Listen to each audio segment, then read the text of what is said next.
mansion. Are you joking? I need some attention. And nothing's working, so change your direction. You're on blue. Who knows you're on blue? When every bruise looks good on you.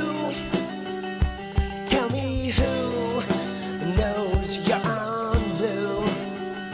When every bruise looks good on you. Why won't you hold my hand? Are you gonna deny this? Do the best you can.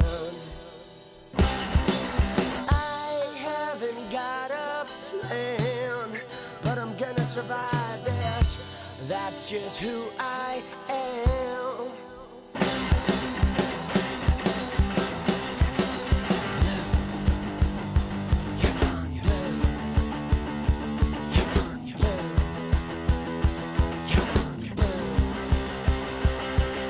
When you're on blue, you keep everything inside of you. You try to play it cool. Sometimes you gotta break the rules. I don't know why you're confused. All you need is a little bit of attitude. Yeah.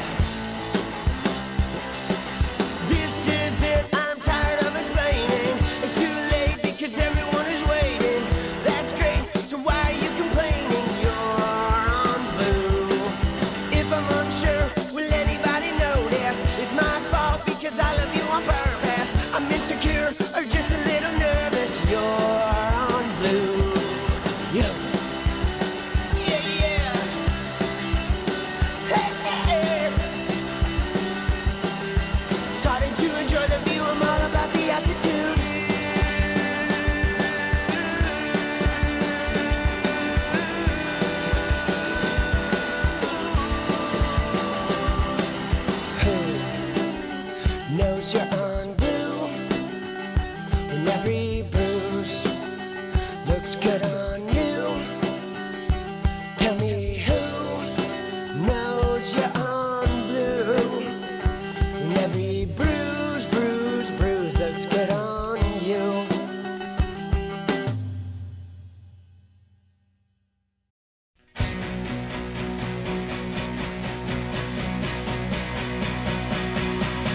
It will be interesting, I'm sure. 'Cause I want more.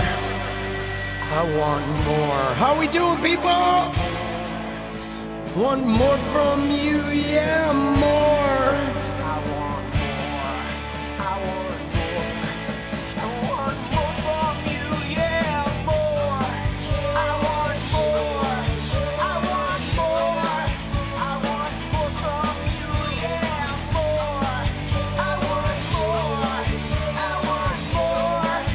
I want more from you, yeah, more. Let's go.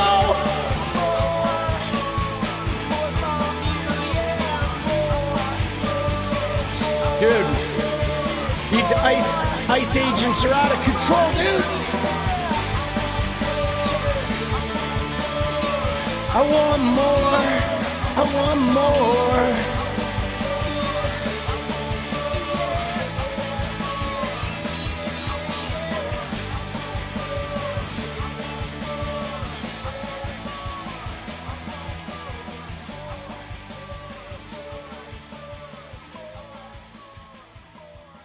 Oh, shit, people. Dude, what a day, man. What a day. The shit be hitting the fan.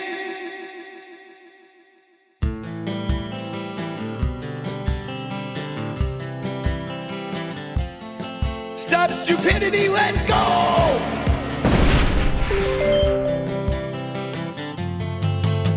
Hey, I just want to change the world.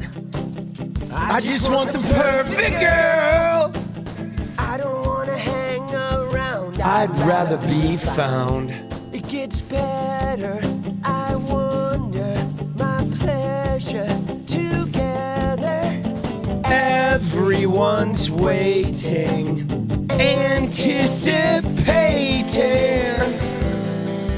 All right, we're gonna get into it. We are, dude. We're not gonna let these guys escape responsibility. I will never be alone again. I'm immune to the things they said. My heart's unbreaking. You're radiant truth. I know that you will understand, because I finally found myself. My heart's unbreaking. You're radiant. Hey, I just want to change the world, but I'm not gonna wait my turn. I don't ever want to come down. I'd rather be found. It gets better. Let's go. We're gonna do one more chorus and then we're gonna get into it. Everyone's waiting, anticipating. Come on!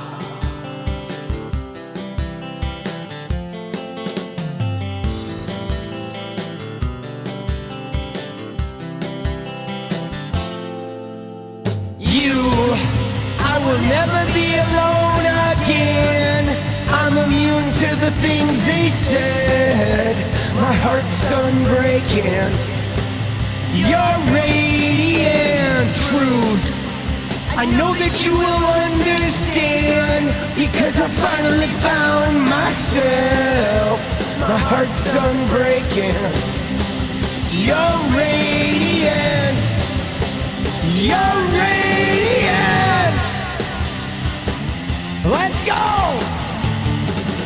Radiating, yeah. All right. Dude, I hate to cut it off in the middle of the tune, but we're going to get into it. Dude. Let's go. U.S. has 51st state. I don't know about that, boss. I do not know about that. I know that there has been some discussion of fucking a deal. All right. But I have not, I certainly, Greenland's not going to be the 51st state. I mean, if it was, that would give the Democrats the Senate, right? I mean, all right, dude, if he wants Greenland to be the 51st state, that would be, wouldn't that be interesting? It would be the end of the fucking Senate. Not populated enough, doesn't matter. Dude, if it were a state, it wouldn't matter what the population is, right? They would still, you would still automatically get those 2 senators, even if it had nobody in it, all right? But I know that, like, Trump is acting like he got a deal, right? We have not confirmed that yet. We do know that he is obviously being his typical rapist self and browbeating and everything. Dude, if he paid them $100K per vote, like, that would probably be the end of the Republican Party, dude. Right? Dude, yeah, he is. Yeah, framework doesn't mean shit. Okay? Just remember this. Trump is going to say, I won, even if he loses. Dude, what a degenerate, though. There is a bit of a battle, though. I think he did have an effect on this.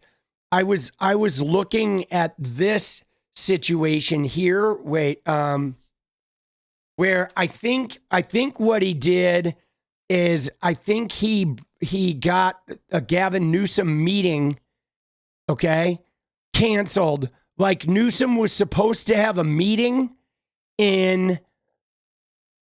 Newsom was supposed to have like an interview or whatever, and I think he got an interview canceled for Gavin Newsom. That, I think, happened. Right? This right here, he had a fucking an interview in Davos, and the Trump admin canceled it. Okay? They canceled it, you know? And so, right, dude, they're like, the Trump admin, like, sort of pressured, right, to cancel his interview, which I think is really, really interesting to show how fucking scared they are of Gavin Newsom. I mean, dude, I like this. Dude, I like this. It is it is very, very, right? It is very, very, like, it's a show of weakness, guys. He is. I mean, he is scheduled to speak tomorrow, but I think it is a show of weakness, okay? That is fine, right? Small dick energy. Dude, small dick energy. If anything, dude, stop stupidity. Let's go. Oh, yeah, dude. Natalie getting the gifted. Let's go. We got Unholy. May, welcome to the new memberships. Reality Bites. Let's go. Dude, I kind of like it. I kind of like that they did that shit. Because, dude, that's gonna be like free fuel. That's like free PR right there, boss. You know? That is some free fucking PR. Crazy. All right? Dude, they're all like fucking celebrating this shit. Dude.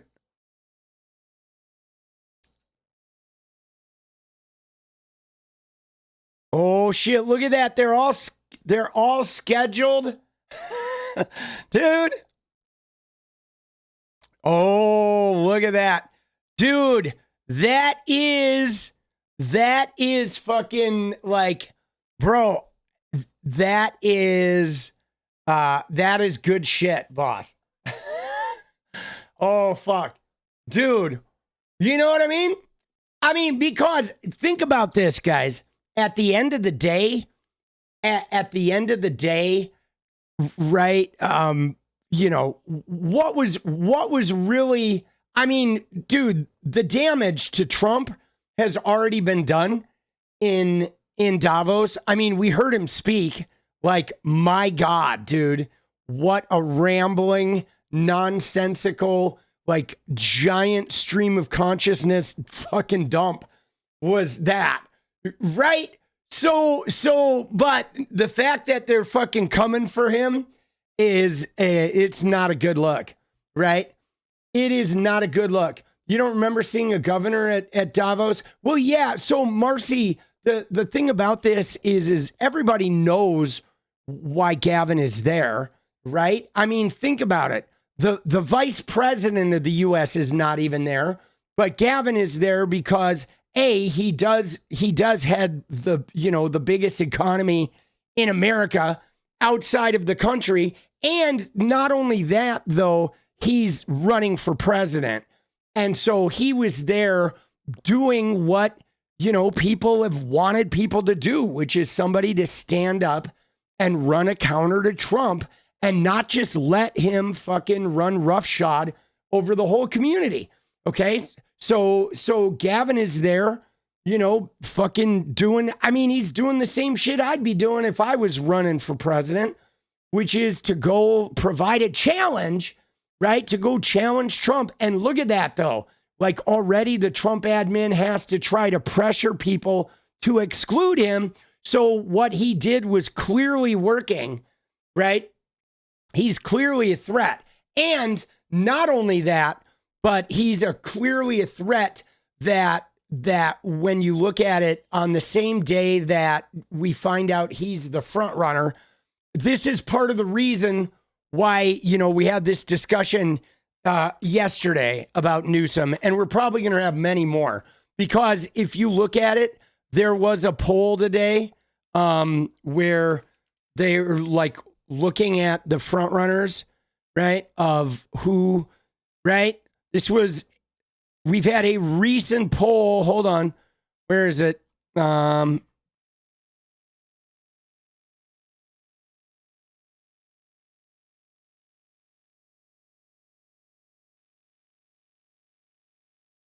Maybe it was one of those betting sites, but I saw something that had him like way ahead in the fucking, was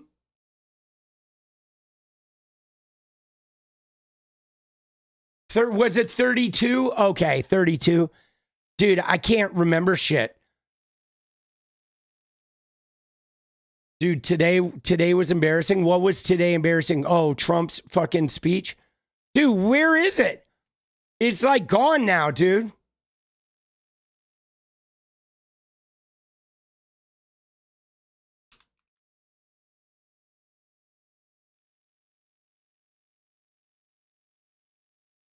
Yeah, oh, there it is. So it was 𝗙ście. It was 34%. So again, this is just one of those stupid betting sites. But this is right. Look at that. So there you go. So Newsom goes to Davos, uninvited, shows up, challenges Europe to stand up to Trump, does some pretty aggressive interviewing while there. Then it drops that he's like leading the path right now, currently, the front runner of the Democratic nominee. Everybody knows why he's there, and then Trump has to get his interview canceled. Dude, I mean, I'm sure Newsom was mad about the interview getting canceled, but you can't really write a better script for weakness. This is a campaign ad right here, right? Like they are so worried that, they had to cancel my speech in Davos because I was there to, clean up after the embarrassment of Trump. Had to have expected it. I'm sure he expected some shit. Of course. Dude, this shit is so dumb. But look at this though.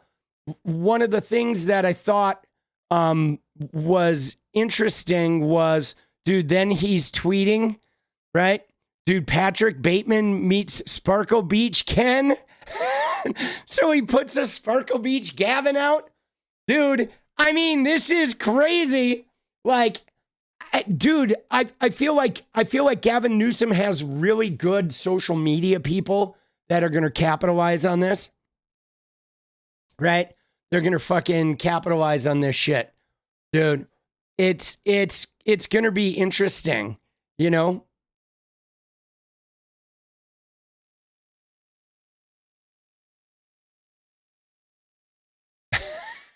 dude, look at it. He's getting a lot of meme, dude. They're all the right wingers are making memes. Like, you know, when you think about it, it's probably so much more newsworthy with Trump being afraid of him and canceling it that all of the right wingers will be talking about Newsom like all day today. They're going to be talking about Newsom more than they're talking about Trump. Okay. I mean, it's funny. They're going to talk about Newsom all night. Okay. Every one of them. Look at that. Every one of them is like, Newsom sucks. Newsom and Trump is so big. Trump fucking cucked Newsom. Newsom is such a loser. But like, dude, they're not even talking about Trump, dude. They're like doing PR for Gavin at this point. Dude, solid. Solid. Solid. Oh, all right. Shit, boss. Dude, let's go. All right. All right. There we go.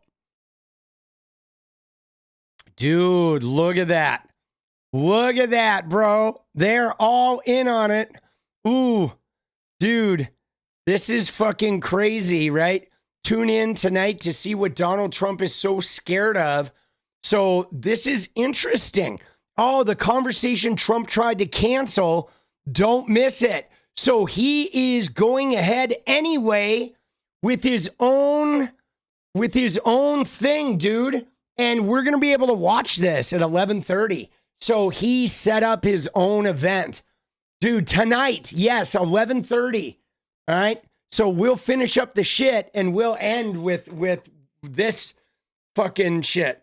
There you go. There you go. Right? Dude, Gavin is smart to be in that room. He absolutely is. He absolutely is, guys. I think going there is like, it's a really smart move, dude. Dude, it's like, you got to go and you got to like stake your claim. You know what I'm saying? You got to go and stake your claim. Now, we don't know how this is all going to play out over the next couple of years, right? You know what I'm saying? Don't know, not sure if he's trustworthy. Well, so here's the thing about politics, guys, and you don't know if anyone is trustworthy. Okay? I mean, look at 𝗙ście 𝗶𝗏. She was everybody's progressive, like crazy choice. We were convinced she was going to be so progressive, and she just fucking completely took a shit. Okay? Same with John Fetterman. So there's no way to determine how you trust politicians because once they get the power, you just never know what's going to happen. But in this instance, we'll have to see what our field looks like in 2028.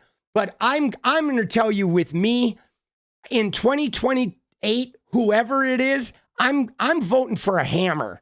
Okay, that's what I'm voting for. And then after a hammer gets elected, I am going to make sure that MAGA and Trump's legacy becomes the nail. You know? So I don't know if it's going to be Newsom or 𝗙𝗏𝗏, but I know that I'm voting for a hammer. I mean, dude, I saw somebody mention Andy Beshear. I love Andy Beshear. Okay, I do. I love him. I think he's a great guy, but I would not vote for him for president because he is too moderating. He is too like, hey guys, let's fucking, let's all hold together. Dude, maybe in 2032, but in 2028, I want a fucking hammer. I don't care who it is. I want somebody who comes in and says, I am going to take a hammer to every fucking thing Trump did. And I'm going to investigate all of those motherfuckers. and I'm going to burn everything Trump did to the fucking ground. That's what I'm voting for. And whoever says that or implies that in their fucking deed, I am going to go in on. And I don't care. I don't care if they're trustworthy. I don't care if they're fucking, you know what I mean? I'm serious. I'm pissed. Okay? I am fucking pissed. Yeah. No, the thing about it is like, I'm tired of negotiating with these guys. I'm tired of it. I just want somebody to take a fucking wrecking ball to their institutions. And you know, I mean, they started this shit. We're going to have expanded presidential power. So fuck it. Let's go in. Let's wrecking ball.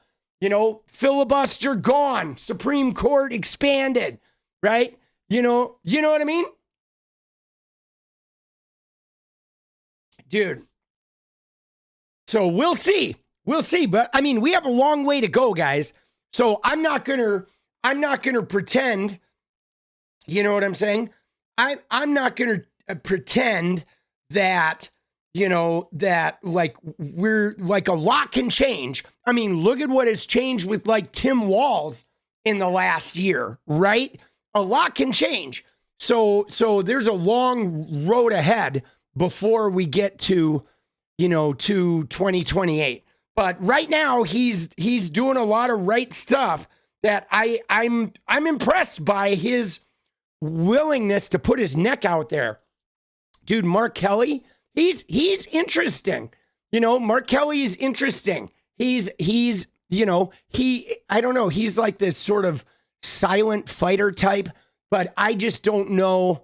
I don't know if Mark Kelly has the aggroness. Maybe. I don't know. He lacks a little bit of riz, you know, asking for money. I know. No, well, Mark Kelly is really trying to monetize the whole Trump, like, you know, trying to sue him. Cory Booker. Dude, Cory Booker is like, I'm sorry, dude.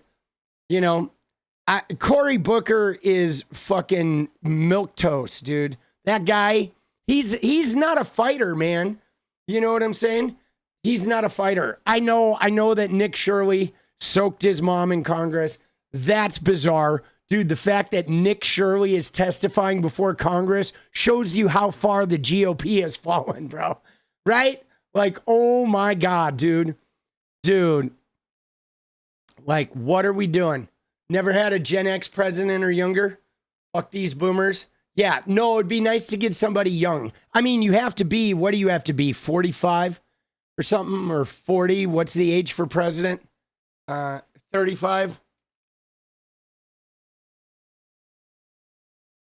Is it 35? Okay. Yeah, so JFK was the youngest, right?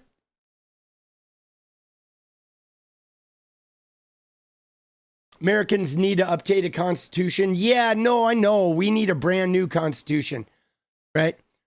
Newsom doesn't want to tax billionaires. Dude, I don't listen to that shit, bro. You know what I'm saying? What Newsom says about billionaires on the way out of his state, okay, is like, you know, setting a tone for a presidential campaign, right? If you know what I'm saying? I don't like, dude, I don't care about that shit. You know what I'm saying? I don't care what people say when they're campaigning, guys. I look at what they've done with their record. You know what I mean?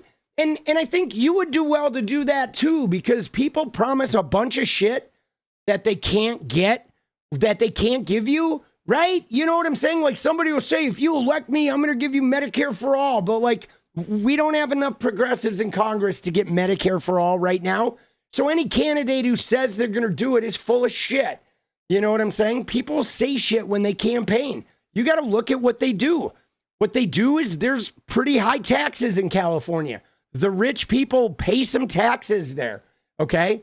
There's a decent tax structure in California. I think the sales tax is a little high, but like they certainly don't let fucking the wealthy people off the hook in California like they do in a lot of states.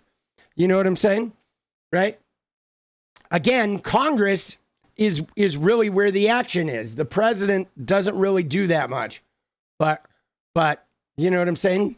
bend that knee. See, you just sound ignorant, boss. I get it. You are going to hold out for somebody to say the perfect thing to you, and then that person's going to get elected and you're going to watch Congress do nothing. You think the president can somehow override Congress.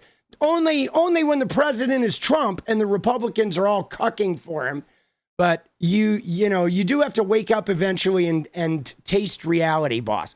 Newsom fights fascism. That's enough for you. I mean, he certainly does fight fascism. I think who's in Congress is way more important, guys. You know, you're not getting Medicare for all or a billionaire tax without Congress. The president cannot make that shit happen. You know, and I don't think there's enough people in Congress to tax billionaires right now. I mean, how is that going to happen? You know, like, I don't think you have the congressional votes for that, so I don't even know why you're worried about that shit, right? You know, some people are just have stupid shit. They'll hone in on one thing, right? At the end of the day, though, it doesn't matter. Dude, are they MAGA? Let's look at their messages. Let's see what their messages are looking like, right? You know, ever going to acknowledge that someone wants to... Right, all you want to talk about is tax billionaires, tax billionaires, tax billionaires, tax billionaires. That's your whole thing? Dude. Right? That's your whole thing? Yeah. Dude. Smooth brain. Dude, my thing is this. I don't fucking care. I just want Vance to not win. All right? You know what I'm saying? That's it. And I don't fucking care. I want somebody who can beat Vance. I know Gavin Newsom can beat JD Vance, right? I'm telling you right now, though, no matter what you think, Gavin Newsom may end up being your candidate. So whether you're worried about billionaires or not billionaires, you're going to have the option. You may have the option of voting for Gavin Newsom or allowing JD Vance to be president. And if you're whatever your billionaire shit is so important to you that you'll let JD Vance be president and have the billionaires climb up your ass, then I don't know what to tell you. There's no saving you, right? You know, Mamdani's going to be the GOAT. Yeah, dude, Mamdani's doing a really good job. But let me just tell you this, guys. Mamdani, a lot of the progressives will hate Mamdani in a couple of years, okay? They will. I've already seen people get mad at him because he's like deal making with the middle because he doesn't have that like fuck everybody integrity. You know what I'm saying? It's true. A lot of them turned on AOC. It's hard, you know, because the purist people, they don't know how to do politics, which is why none of them fucking win. It's why none of them are in Congress, right? The only ones that are in Congress are the ones that actually know how to do politics, that understand that it's more than just standing up there saying theoretical shit, right? You know what I mean? Like Trump said he was going to cut our power bills in half. Well, guess what? Your power bill didn't get cut in half, okay? Because what politicians say is detached from what they can do. There's nobody right now who could be president and get billionaire tax through the American Congress. You need to get some progressive motherfuckers in Congress. You know what's funny is if all of these people that cry about Gavin Newsom or cry about Kamala Harris, if all of those motherfuckers actually ran for Congress and got elected on their platforms that they swear everybody in America wants, then we would actually have this shit. But weirdly, the people who say like, oh, Dems aren't progressive enough, those people aren't running on progressive platforms and winning. Like, really? Oh, you have a progressive platform that's better than everything in the Democratic Party? Great. Go win an election with it and show us. Show us how easy it is. Because you keep telling us it's so easy. It's so easy. Oh, why don't you say this? So go win it. Right? Dude, you know what I mean? You know what I'm saying? Like, go win it. Show us. Put your money where your mouth is. Dude, I'm serious. Dude, that's my thing, man, is like theoretical talk just is talk, right? It's like, it's like me coming here and saying, you know what, guys? If I fucking went and ran on Medicare for all, I'd easy winner. Easy winner, man. All these fucking, none of these people know anything. They don't know how to run a campaign. Dude, it's hard. It's hard to win a campaign, boss. It is. A national one, real fucking hard. Dude, yeah, you'll bite your tongue. Yeah, I mean, guys, again, I don't know. I don't know who it's going to be. I just know right now, looking at the field right now, Gavin's the only choice I see that we got that's realistic, that has a big enough name, that is fighting back and doing the right things. Okay, regardless of what happened with California, regardless of what happened with San Francisco, right now, he's our current winner candidate. And if somebody comes up and fucking, outshines him, then we're going to fucking go with that guy. But right now, I don't see there's nobody that could beat J.D. Vance right now. I bet if Gavin ran against J.D. Vance, Mark Kelly, maybe. Yeah, I don't know. I don't know, Mark Kelly. I don't know if Mark Kelly has the charisma, right? I have some concerns about Mark Kelly. He's I like Mark Kelly. I think he's a great guy. I think he's a wonderful, legislator, right? He's really good being in the Democratic government. He's pretty good with the press. But, acting like he has some crazy experience, he's never been a governor, you know what I mean? So he's never run a big show. He's not exactly camera ready. He is a little I think Mark Kelly might be good though in middle America, right? There's middle America that might like Mark Kelly. I don't know. Yeah, I don't know. I don't know how Mark Kelly, though, would do with, minority populations, right? But we'll see. I mean, he has a long way to go, I think, to build his national profile, though. Because, guys, I'll be honest. You ready? I think the presidential race matters more about the presidential race matters more about your national profile. Okay? You know what I'm saying? Mark Kelly voted for the Lake and Riley Act. Yeah, that's brutal. Yeah, but some of that, though, Bovine, some of that has to do with politics.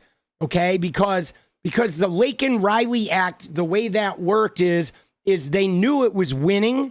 They knew it was probably it would be political suicide in some states. So if you were from a purple state, you kind of had to vote for the Lake and Riley Act. Some of that is just politicking. You know what I mean? You can't, you got to be careful with some of those. If your state supports it and you vote against it, it's going to be, political suicide for you. So, because again, guys, you got to remember that these guys are about, getting reelected, right? So, yeah, we'll see. We'll see. He was an astronaut. Yeah, but I don't think anyone cares about being an astronaut. There was a time, 40 years ago when being an astronaut was really cool. But now young people don't give a shit about being an astronaut. That's my thing with Mark Kelly. I don't think Mark Kelly can get the young vote, and I'm not sure how he gets on minority vote, right?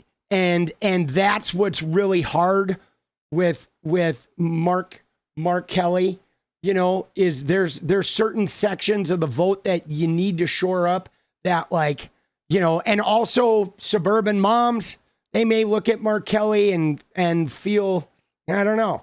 You know what I'm saying? But it'll be interesting. It'll be interesting to see what happens, man. It really will, dude. In a primary. I don't know that he's running for president.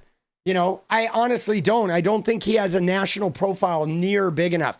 Because guys, at the end of the day, right? At the end of the day, they should have voted against the Laken Act to do the right thing. Yeah, but Sylvie, the thing about that though is you that's kind of a fundamental misunderstanding of how politics works, right? because like doing the right thing, okay, doing the right thing involves staying elected, okay? If you are a Democrat and you have a seat and you give that seat to a Republican because you did the right thing, that's dumb. That's not doing the right thing. That's being an idiot, okay? There are times where it's like learning when to take the fight and learning when not to take the fight. Those are like basic, I think those are really basic lessons, not even in politics. I think you need to learn this in your own life too, right? I mean, even with your own personal integrity, right? You know, if I have a job, I'm doing an important job, there's some fights I'm going to take, and there's some fights I could take that are really important to me, but I'm not going to take them because they're just going to be a waste of fucking time, or they're going to harm me more than they're going to do good, you know? And like, not everything is about, I am going to stand firm to my integrity and just fucking put a hole in the wall. Like, if you're going to lose all your shit and you're going to lose all that power to the Republicans because of one stupid vote, that's a dumb vote to take, right? You know what I mean? Like, it's exactly how we got here, though, picking the lesser of two evils and valuing the win over humanity. No, I disagree. You know what I'm saying? I think, like, in capitalism, you're going to get here. You think that, like, if you think that every other government in the world isn't struggling, fighting the right wing and not, you know, getting shit that they want passed, the whole world's struggling with it. It's capitalism, guys. You know, it's like fucked up. It's, you know, the thing is you keep saying, oh, we don't want to pick the lesser of two evils. Okay, so then just stand there with your integrity and have 50 years of Republicans and see how well that works out for you, right? It's like, it's not about the lesser of two evils. It's like you pick the better choice of the two. And if you don't like either choice, then you need to run and become the choice. But you can't like not run. If you don't run, you have to pick one of the two options you have.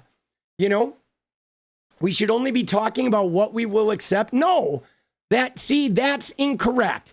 Because the thing is the reason about that is if it really means that much to you, social butterfly, you should be running. But you are talking, if the candidate that wins the primary isn't what you want, then you have to become what you want. You can't just like opt out, but like, it's like America's lazy politics. Like, you don't like either choice, but you yourself don't want to run and win the election. So therefore you're like, well, I don't want to vote for either of these. I want a good option, but we don't have a good option. But like, why don't you be the good option then? You know what I mean? And like, that's the thing that I don't get is you either pick the best choice or you have to become the choice. But like, dude, we have a political system, which means people run, people vote, and then at the end of the day, we have like viable candidates. And I mean, if you don't like the two-party system, you can start a third party, but you can't like all of a sudden make some magical like candidate appear that wins your approval. Like, maybe you should be the candidate, right? Like, why wouldn't you be the candidate if it really meant that much to you? Like, I am so tired of the Democratic Party. I need somebody that's not them. Like, why wouldn't you be it then? Like, you know, if you hate the Democratic Party, go be the candidate and then beat them. You know what I'm saying? Like, I don't know. That bothers me, I guess, politically about America. And you know, like, because something about like us, I feel like we don't get as invested, you know what I mean? Like, I don't know. Not everyone can run. I know, but if you can't run, right?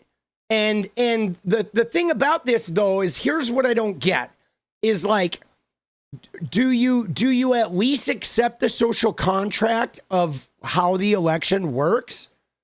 Right? Like there is a social contract that, you know, America's a two-party system and you know there's going to be a primary, and you know that everybody's going to vote. And so your vote and what you want isn't always going to win. Like many times the candidate you want doesn't win the primary.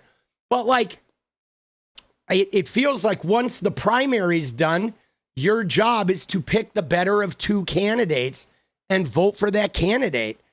And like, that's kind of what I think our civic job is, right? The lesser of two equals the greater good. I mean, the thing about it is even, thank you, Freddie. Here's what I want to say. I want to say that looking at the lesser of two evils, I think is a negative way of putting it, because that is like signaling that it's a fundamental, you know, like what is the lesser of two evils? Okay. If you go out and look for a job and you have a chance to be a waiter or a factory worker, I mean, you could look at it and say that's the lesser of two evils, because I don't want either one of those jobs, but you still need a job. So you pick the best job. But you also can look at it as like, I have two job offers. I'm going to take the one that is best, you know? And like, so I think the lesser of two evils thing feels like people are just like, they are so frustrated and tapped out of the political system.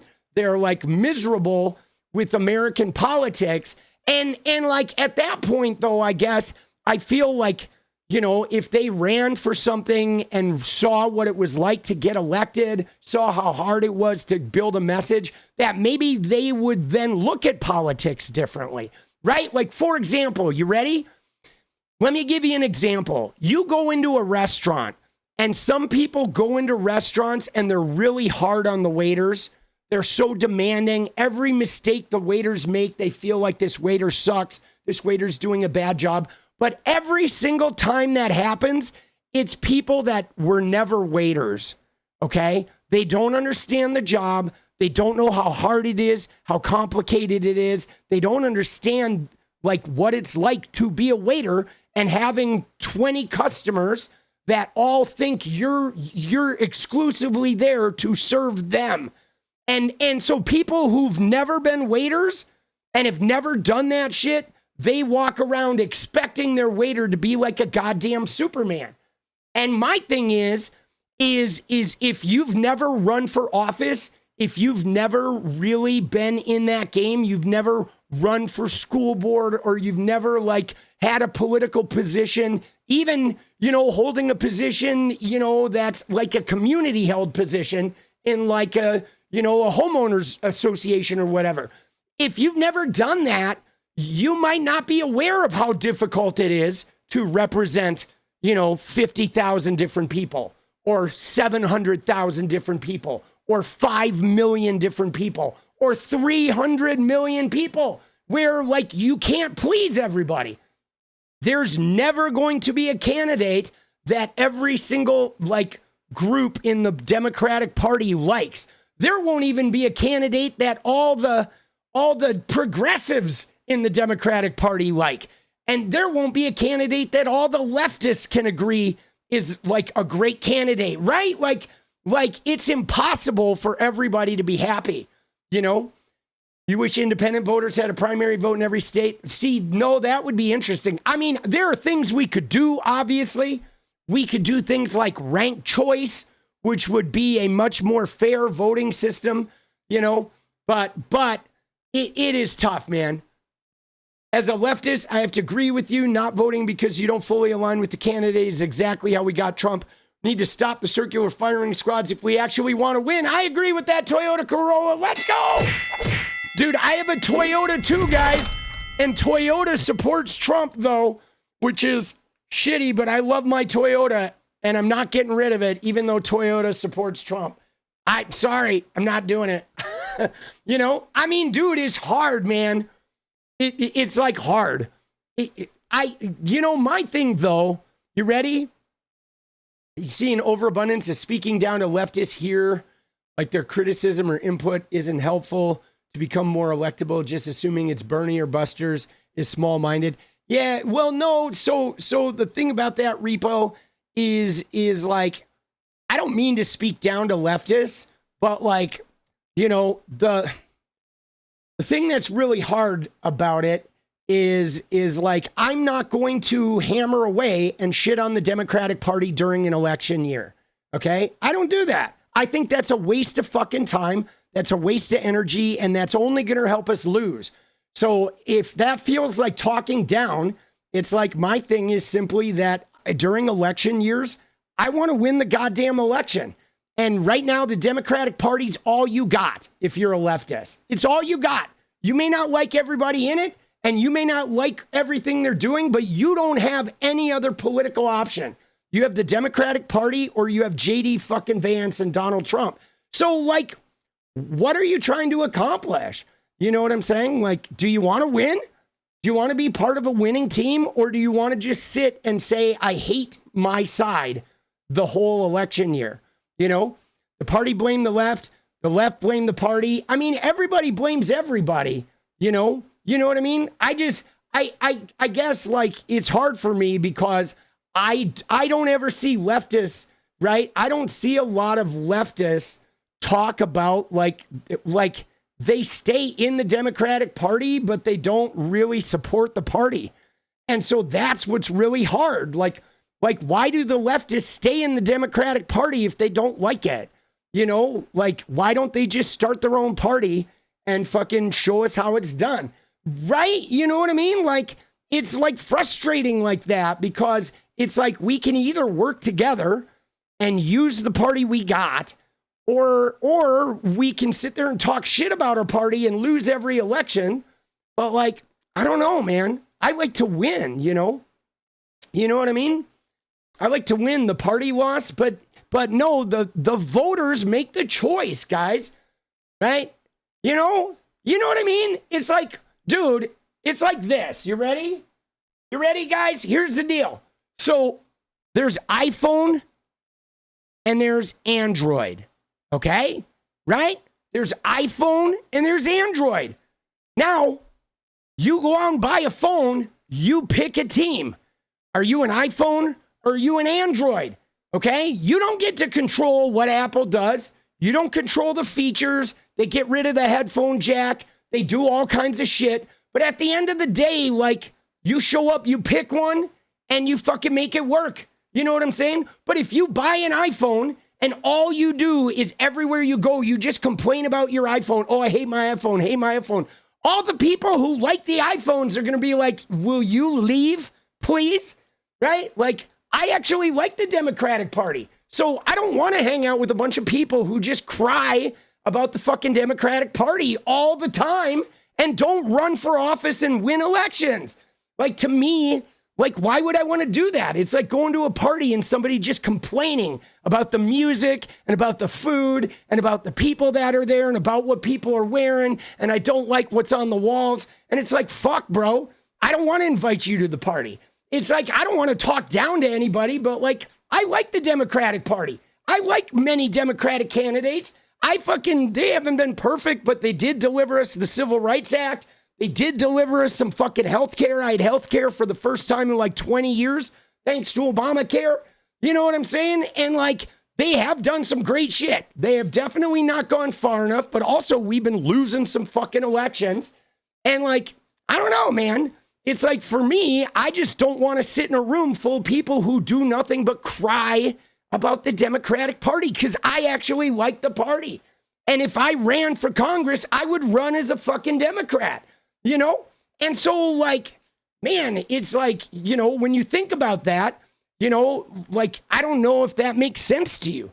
Like nobody wants to go to a party with somebody who just hates everything about the party, right? If you go out with your friends, like, if I go out and I have somebody who is just, you know, like, always complaining about everything. Oh, I don't like this candidate. I don't like that candidate. I don't like any candidates. I don't like the, right? Yeah. You know, I mean, don't you get tired of that? Dude, but it's gotten bad, bro. It's like gotten bad. Like, I've actually watched some content creators that I can't even watch anymore because all they do is just, they're negative. And it's like, wow, dude, that sucks, bro. You know, whereas like I have a different thing, man. I'm going to vote for whoever is the blue candidate running against JD Vance. And I'm going to love that fucking candidate, boss. And I'm going to fucking, you know, try and like put some hope behind that presidency or their congressional term. And I'm going to like, I don't know, invest in the possibility of it. I guess, you know, maybe I just operate differently. You know, maybe I don't operate differently. But again, though, guys, I have a different life philosophy. I don't spend a lot of time in my life complaining. Okay, you can ask Jenny, right? I don't know if Jenny's listening here or whatever, but you can ask anybody that knows me. I don't fucking complain. I get in the game. Okay, like if I have an issue with something, I get in the game. I don't just sit there and cry about it. I like either make what is their work or I actually become part of the system of like change with it. Like when I first moved here and I got involved in like the homeowners association, because there were some things that were really important to me. And I didn't just like complain about my neighbors. I got in there and actually like became a part of this shit. Right. And so like, you know, I don't know. It might just be my life philosophy that I'm not really much of a complainer, you know, and I don't know, you know, but there is a big tent, you know. But I admit, though, there is a segment of the leftist group that are like, they're losers in a political way. They are. They're not losers in people. They're people with like high amounts of integrity and shit. But when it comes to the political landscape, they're losers. They don't know how to win. And the more they lose, the more entrenched they get with the like, I will accept nothing less than this. And then they just lose more. And it's like, God damn, they're never going to get the things they want. Right. And was I able to fix the HOAC? I don't like the word fix. Okay. Right. So, you know what I'm saying? Like, I don't like the word fix, because fix implies that like something's broken and I have the answer to it. Right. And that's the thing that really, if we get into this, guys, is maybe what would benefit is like, what's hard is some of the leftist people think they have the actual answers, but they don't. They think they do. Their theories are, and they'll find a poll that shows that they do. But then they're the ones who insist that like Bernie got robbed. But like, no, Bernie lost the South. Bernie lost because he couldn't win black voters. But then they'll be like, well, that was James Clyburn's fault. And it's like, no, it's because Bernie's platform spoke to white voters and not black ones en masse. Right. And so they're like, they some of them are just so like insisting they can't stop and actually, you know, take in the whole reality. And that's hard and frustrating. Like, I actually want universal health care, but you're not going to get it if the Republicans win every election. You know what I mean? Like, I don't know, dude, right? His platform spoke at everyone if they listen. No, I didn't vote for Bernie, right? I was in Oregon, and Oregon, he won our state, but I did not vote for Bernie. I didn't. I voted for Hillary, right? Even though I liked a lot of Bernie's platform, I thought Bernie as a person was a little too divisive, and he was if he had won that election, that Congress was just going to steamroll him like they did Jimmy Carter. And so I didn't think Bernie was the right choice. I wish Bernie had used his momentum and fused with the party, right? I voted against him because he was like great ideals, but didn't have the ability to pull it off in a coalition. And that was bothersome to me, right? Is like, I really liked, I liked his policy and his core, but I could tell that he couldn't quite get it over the finish line. And it's just because of his inability to build a coalition. You know what I'm saying? And that was really problematic because the Democratic Party, unfortunately, a coalition is required. Right? I mean, guys, I don't know if you realize that the Democrats, you have Latinos, blacks, whites, Jews, Muslims, Christians, Hindus, gay, trans, straight, non-binary, rich, poor, working class, mega rich. You have like movie stars, fucking tech bros, football players, basketball players, janitors. Like the Democratic coalition is a lot of different kinds of people. And you need to be able to like bring them together, right? And the Republicans, it's just white Christians or people that defer to white Christian power. So they have it easy, okay? They have it easy. You can be whatever you want as long as you defer to white Christian power and accept a Bible and the police being shoved up everybody's ass. You're on the train. But on the left, you don't have that. We have 50 different kinds of people. So we need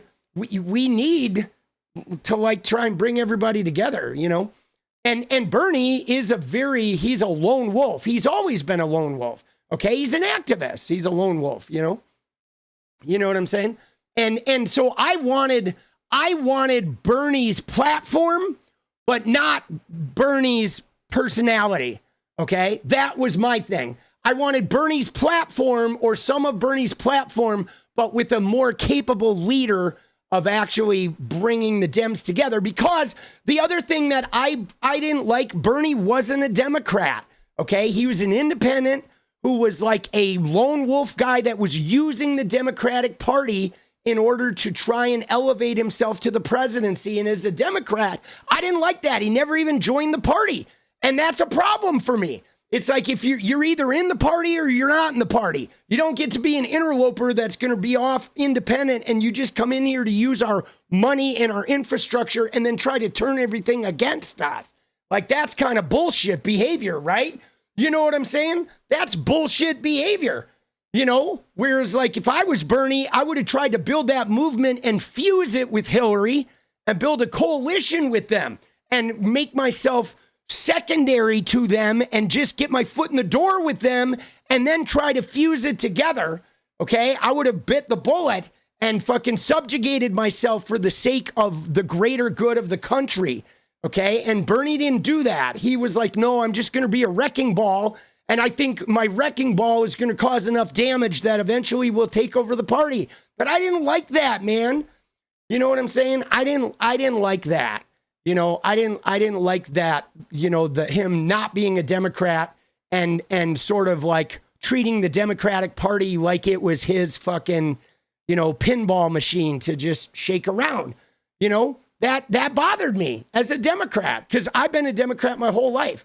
And so, you know what I'm saying? That fucking bothered me. Now, he could have won me over if he joined the party after 2016 and got involved in party politics and became a Democrat and had fused himself, integrated himself into the system and become part of the machinery, then I would have voted for his ass in 2020 in 2 seconds.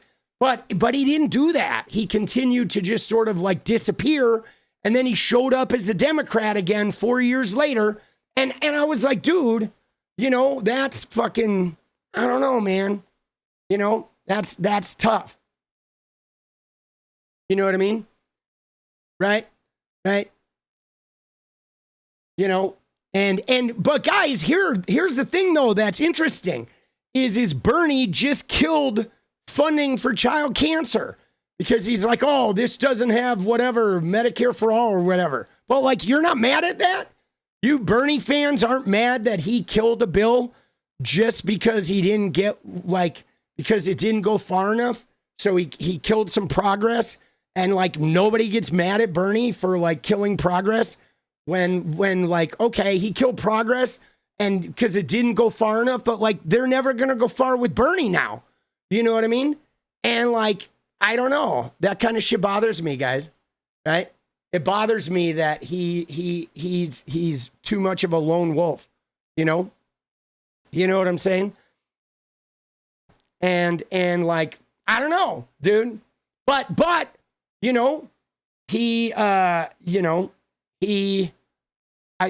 shit bothers me, right? He caucused with them, but they didn't caucus with him. Yeah, but he's one of them, and I mean, You know what I mean? He's one. You're one, right? Just discussing that today, that in leftist spaces he is getting heat. Is he? Good. I mean, guys, I don't know. You know, when I go into far leftist spaces, I'll be honest. When I go into far leftist spaces, I don't really like them. They're too negative, right? They are. They're too negative. You know what I mean? I swear, I will dip in there, but I can't stay very long because they're too down. They're too defeatist. And I'm not a defeatist. I'm a can-do guy. You know what I'm saying? And there's a little too much defeatism in leftism. And I'm an optimist, guys. I'm an optimist, right? The argument could be made that the Dems needed to adjust to be more like Sanders. Well, I mean, I don't know about that, David, because there's not a lot of Bernie Sanders in Congress. That's just it, guys, right? That's the thing. You got to realize how many Bernie Sanders progressives are there in Congress? There's 435 members in the House, and there's like 10, okay? And so obviously 10 out of 435 means that no, most of America is not voting for those progressive candidates. And that's what progressives need to realize. America may like your plan when they hear it, but they're not voting for it at the ballot box. And that is the thing that progressives need to figure out why. And you guys will blame AIPAC and money and this, that, and the other. But like, dude, you have to beat AIPAC money, okay? If you're going to do it, you got to win. Zoran beat AIPAC money. AOC beat AIPAC money, right? Bernie beats AIPAC money. So, I mean, it can be done. People have done it. But there's always, with the left, there's always an excuse, right? It's like, oh, it was the super delegates. It was the fucking Jim Clyburn. It's AIPAC. It's fucking Hakeem Jeffries, right? Every time you ask them, well, why do you only have 10 of you in Congress? They will give you 50 reasons why, but the reason's never them. And that mentality fucking bothers me, okay? That mentality bothers me because if you're not getting what you want, the reason is you. You know what I mean? Like, you know what I'm saying? I mean, we all have shit stacked against us, but if you're not getting what you want, either the reason is you, or you're like, maybe you just need to be trying to get what you want more with your own investment, and then maybe you won't feel like so opted out, right? And that's the thing, that in leftist spaces, like a lot of people are just down on the system, the politics, the parties. They're just down on everything. And like, I just don't function like that. I don't spend time in those environments because those environments lead me to never getting what I want, you know? You know what I'm saying? Right? But, so there you go. Dude, every channel, even the liberal channels, were talking crap about Bernie. Yeah, I mean, I wasn't watching any YouTube back in the Bernie day. I just know that he reminded me a little too much of Trump. Dude, I know you hate that. And like, not at all like Trump's policy, but he reminded me of Trump in that he was trying to take over the party that he didn't even belong to. Okay, because Trump wasn't a Republican. He's a Democrat that went into the Republican Party and got popular and used his fame and popularity to bully everyone. And he took control of the whole party. And it felt like Bernie was trying to do the same shit. And I didn't like that. I was like, nah, dude, I don't want some crazy like lone wolf coming in. Dude, like, let's go. My endless hope and untarnished optimism is one of my favorite things. It's really healthy for you to be around my non-negativity, non-complaining. Let's go. Dude, I'm a doer, guys. I'm not a complainer. I am not a complainer. I am a doer, right? But I guess I value family, guys. You know, I don't know if that makes sense, but I value family. And you know, I value family, right? Bernie doesn't have the billionaire donors. Yeah, but so Binge would. Like, why didn't Bernie get the billionaire donors, right? You know what I'm saying? Like, if I was running for president, even as a progressive leftist, I would go court the billionaires. I would go try to strike a deal with them where, you know, they could pay more in some areas and in some areas they'd be protected.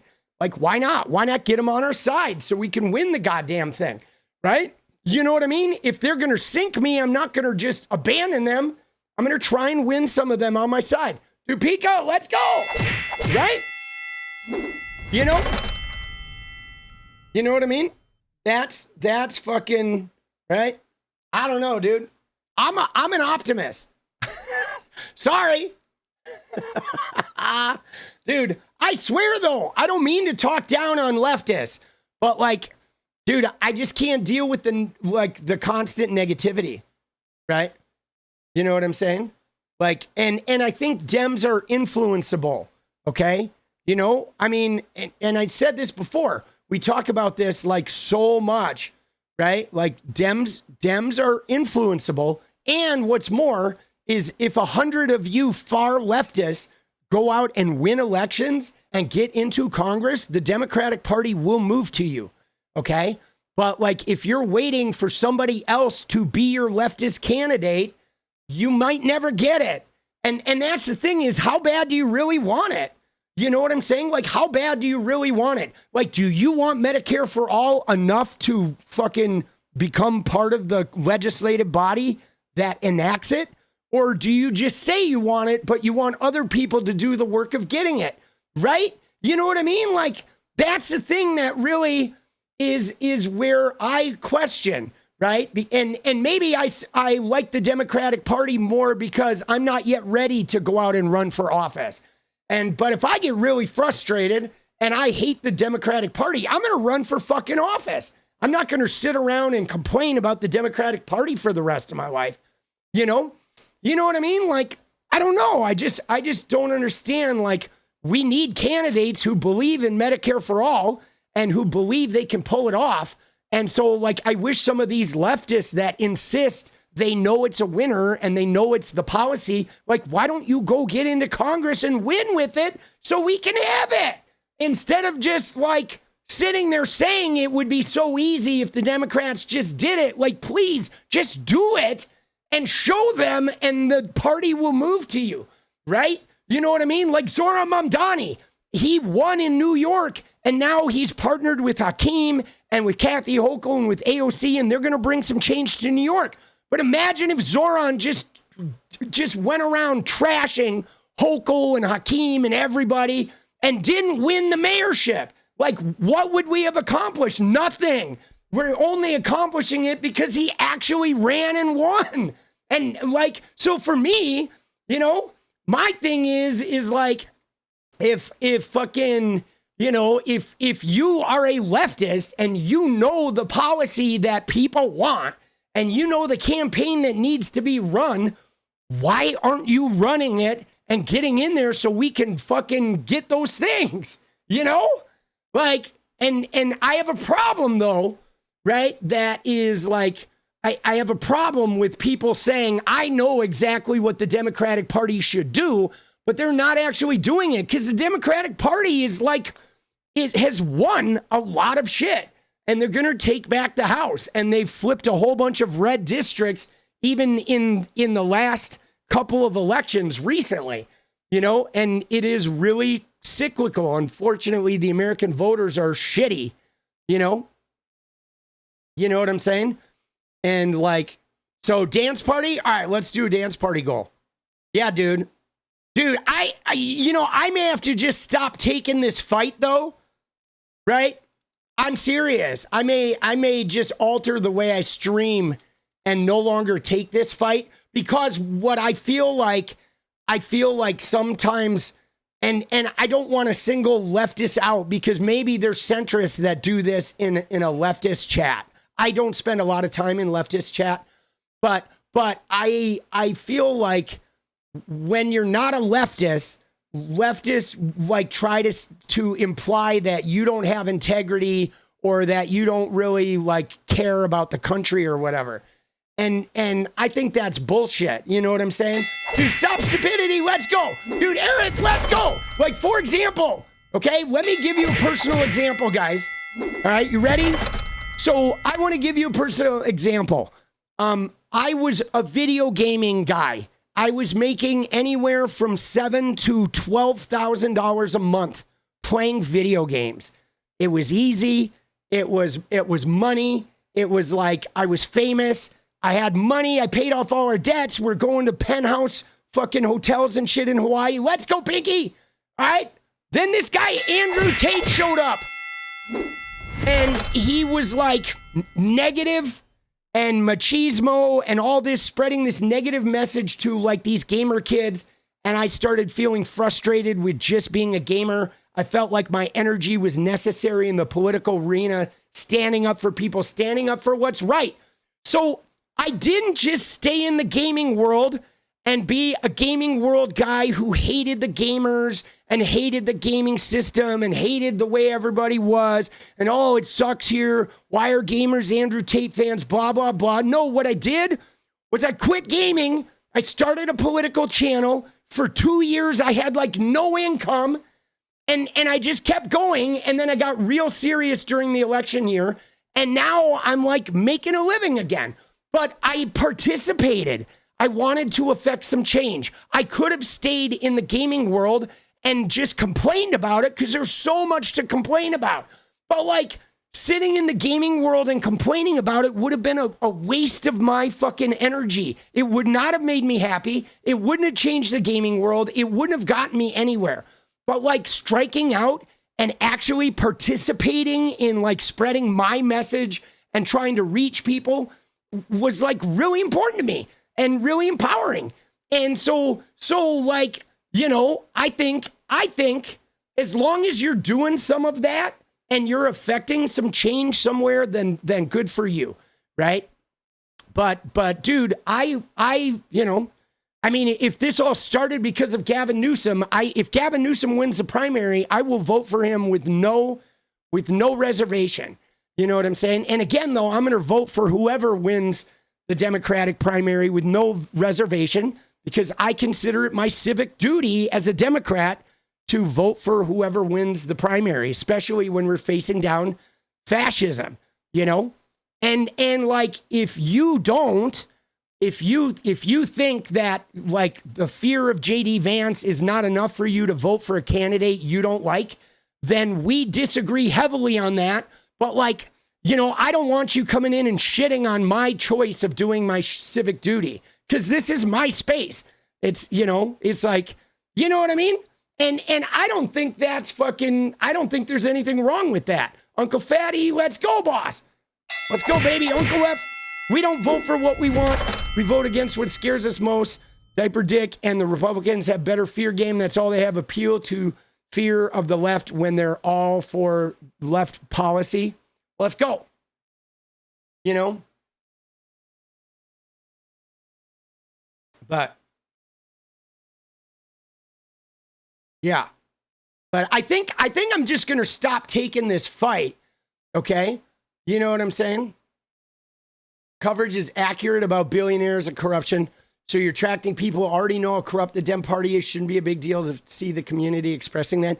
Yeah, I mean, I guess, but like, guys, like, everybody's corrupt. Like, you know what I'm saying? Like, save the country, vote blue, let's go.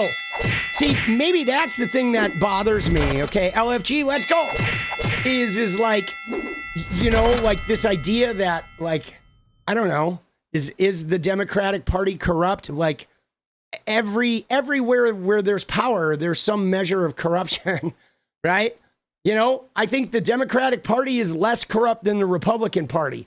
And so, like, I don't think you're going to have a party with all that power without any corruption. You just have to pick your corruption. Not everyone is corrupt. Well, so the thing is yes, everyone is corrupt. Okay? Everyone is corrupt in some way, shape, or form. There is corruption. The more power you have, the more corrupt you are in some way. Okay? You know what I mean? Everybody is corrupt.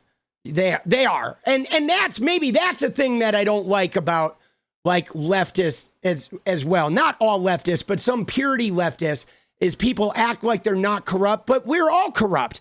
You know what I'm saying? We're all corrupt. And I mean, you can look at it in small corruption. Like, I never drive the speed limit, guys.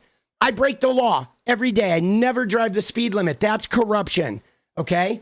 And you know, I have cut corners and not claim my tips, right? As a fucking, right? That's corruption. Okay. Not claiming my tips as a bartender is fucking corruption. Okay. Giving away free drinks to people who work in the neighborhood and they give me free shit. That's corruption. We're all fucking corrupt. And so this idea that you're less corrupt than everyone around you is like, you got to accept your own corruption, maybe, before you start like being the arbiter of who's corrupt and not corrupt. And are there gradations? Sure. But like, I think, you know, I think a lot of people that I've interacted, maybe not in this chat, but some of the people I've got into it in the online that are like super far lefties, they think they're not corrupt at all, but they are. They're like, everybody's fucking corrupt. Corruption is just like, you know, doing what's best for you in ignoring some of the guardrails. And we all do that, you know? You know what I'm saying? Dude, I don't know. But yeah, but guys, you know, this is an election year. You know what I'm saying? And like my mission is to win. You know? You know what I'm saying? You knew a purist leftist who was quite sexually predatory. Oh, I don't doubt it. I don't doubt it. Right? There are progressives who don't take corporal money, which is noteworthy in U.S. politics. Yeah, no, dude, that's great. They don't take corporal money, right? The progressives don't. They don't. You know, I think that is great. I think that is amazing, right? If they don't take corporal money, right? But also, though, if somebody does take corporal money, I don't like necessarily hate them for it, you know? I guess I kind of understand sort of leeway. Dude, as a 48-year-old black woman, you can say you're not corrupt. You busted your ass to get where you are, hard work, and never stepping on or over anyone. That's amazing. I can't say the same. I have stepped and like, you know, I've had plenty of my own corruption, even if it's just inside my own family, right? You know what I'm saying? You know what I mean? So, right. But I like, I don't know, you know. Would I vote for Gavin today over who we have? Well, so right now, if I had to vote for president, when you say who we have, who do we have? The only person right now who could beat J.D. Vance is Gavin Newsom, right? And I know leftists like hate Gavin Newsom, but like they may have to reconcile. Like part of the reason why I talk about this is if you're a leftist in America, you got to reconcile because you are probably going to end up with Gavin Newsom being your candidate, whether you want him or not. I'm saying this is what's probably going to happen. So be ready for it and get your integrity in line with being able to vote for the man. Okay? Because he's looking like it. Okay? He's looking like it. You know what I mean? And that's my whole point. You don't have to like him. You don't have to like your candidate. You just got to vote for him. Right? It's real simple. Okay? It's real simple. There have been plenty of time, guys.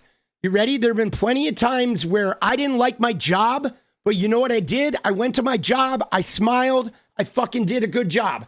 I didn't go to my job and just trash it and bring everybody down there. I went and fucking accepted that I hate this job, but I'm going to kick ass.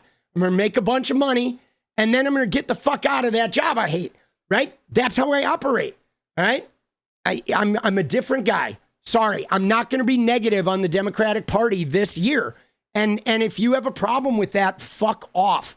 And I mean that lovingly. I'm not going to be negative. It's an election year. I'm here to win. I'm not here to bring people down. I'm not here to cry. All right? I'm here to fucking beat these motherfuckers. We need to push our elected officials out of their cowardice. Spanberger was a coward on defund the police. Now she's getting ICE out of her state. Let's go. Let's go. She was a coward on defund the police. Yeah, but so the thing is, though, PJ, is she wasn't a coward on defund the police. Defund the police was a losing issue. Okay? It was a great idea, but it was a losing issue, right? And I don't know why I don't know why. I think he was communicated wrong. People are afraid of no police. They're going to be murdered and shit. But it was a losing issue, right? It got a bad rap, dude. It became like the Genocide Joe, okay? That's what happened. Defund the police became like Genocide Joe. You get that taint. You know what I mean?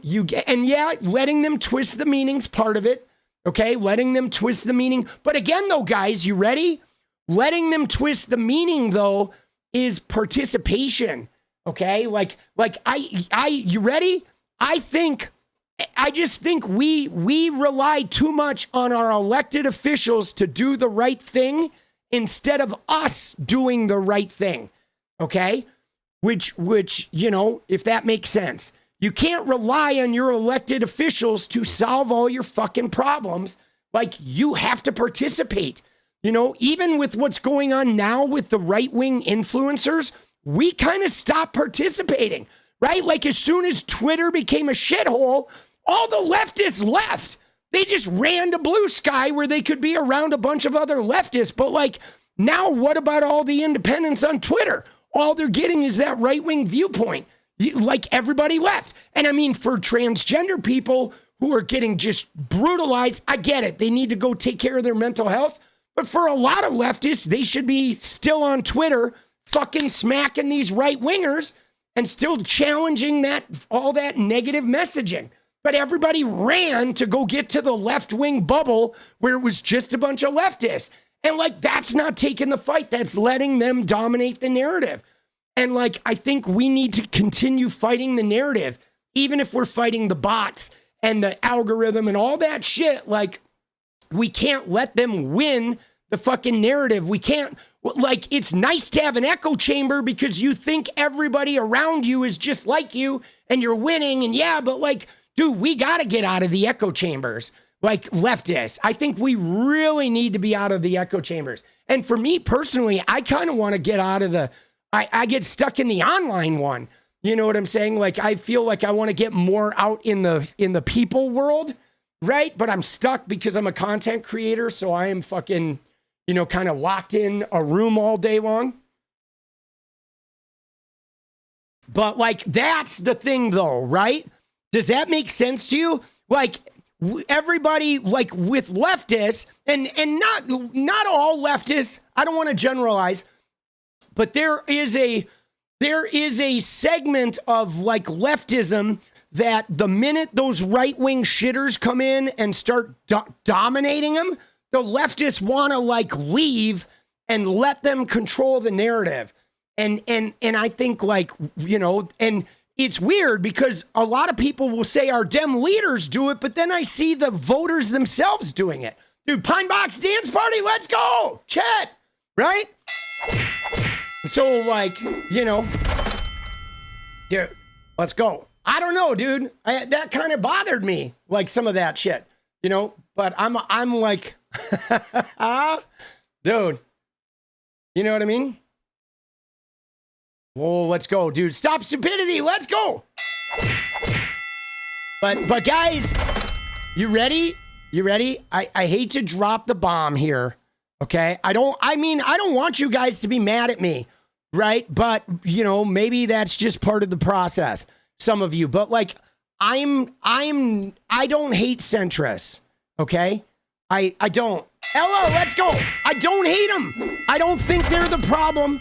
I think capitalism is the problem. I think the American voters are the problem, but I don't hate centrists. I think centrists sometimes can have an anchoring, right? Like, for example, it's like, it's a partnership, right? Like with me and Jenny, okay? I am way out, guys. My sleep is way out. The way I eat, the way I operate, the way I use the extremes. I am a very extremist person. Jenny is in the center. She's anchored. I'm not talking politically. I'm like the style with which we live our lives. She is balanced and moderated and keeps things, you know, constrained. And I go way out to the edge. But, like, it's a good partnership. I pull her a little out to the edge sometimes, and she restrains me from going off the cliff. And so I look at, like, leftism and centrism as that kind of thing too, that we can be, partnerships instead of like, oh, everything I don't have is because of those guys. It's not true.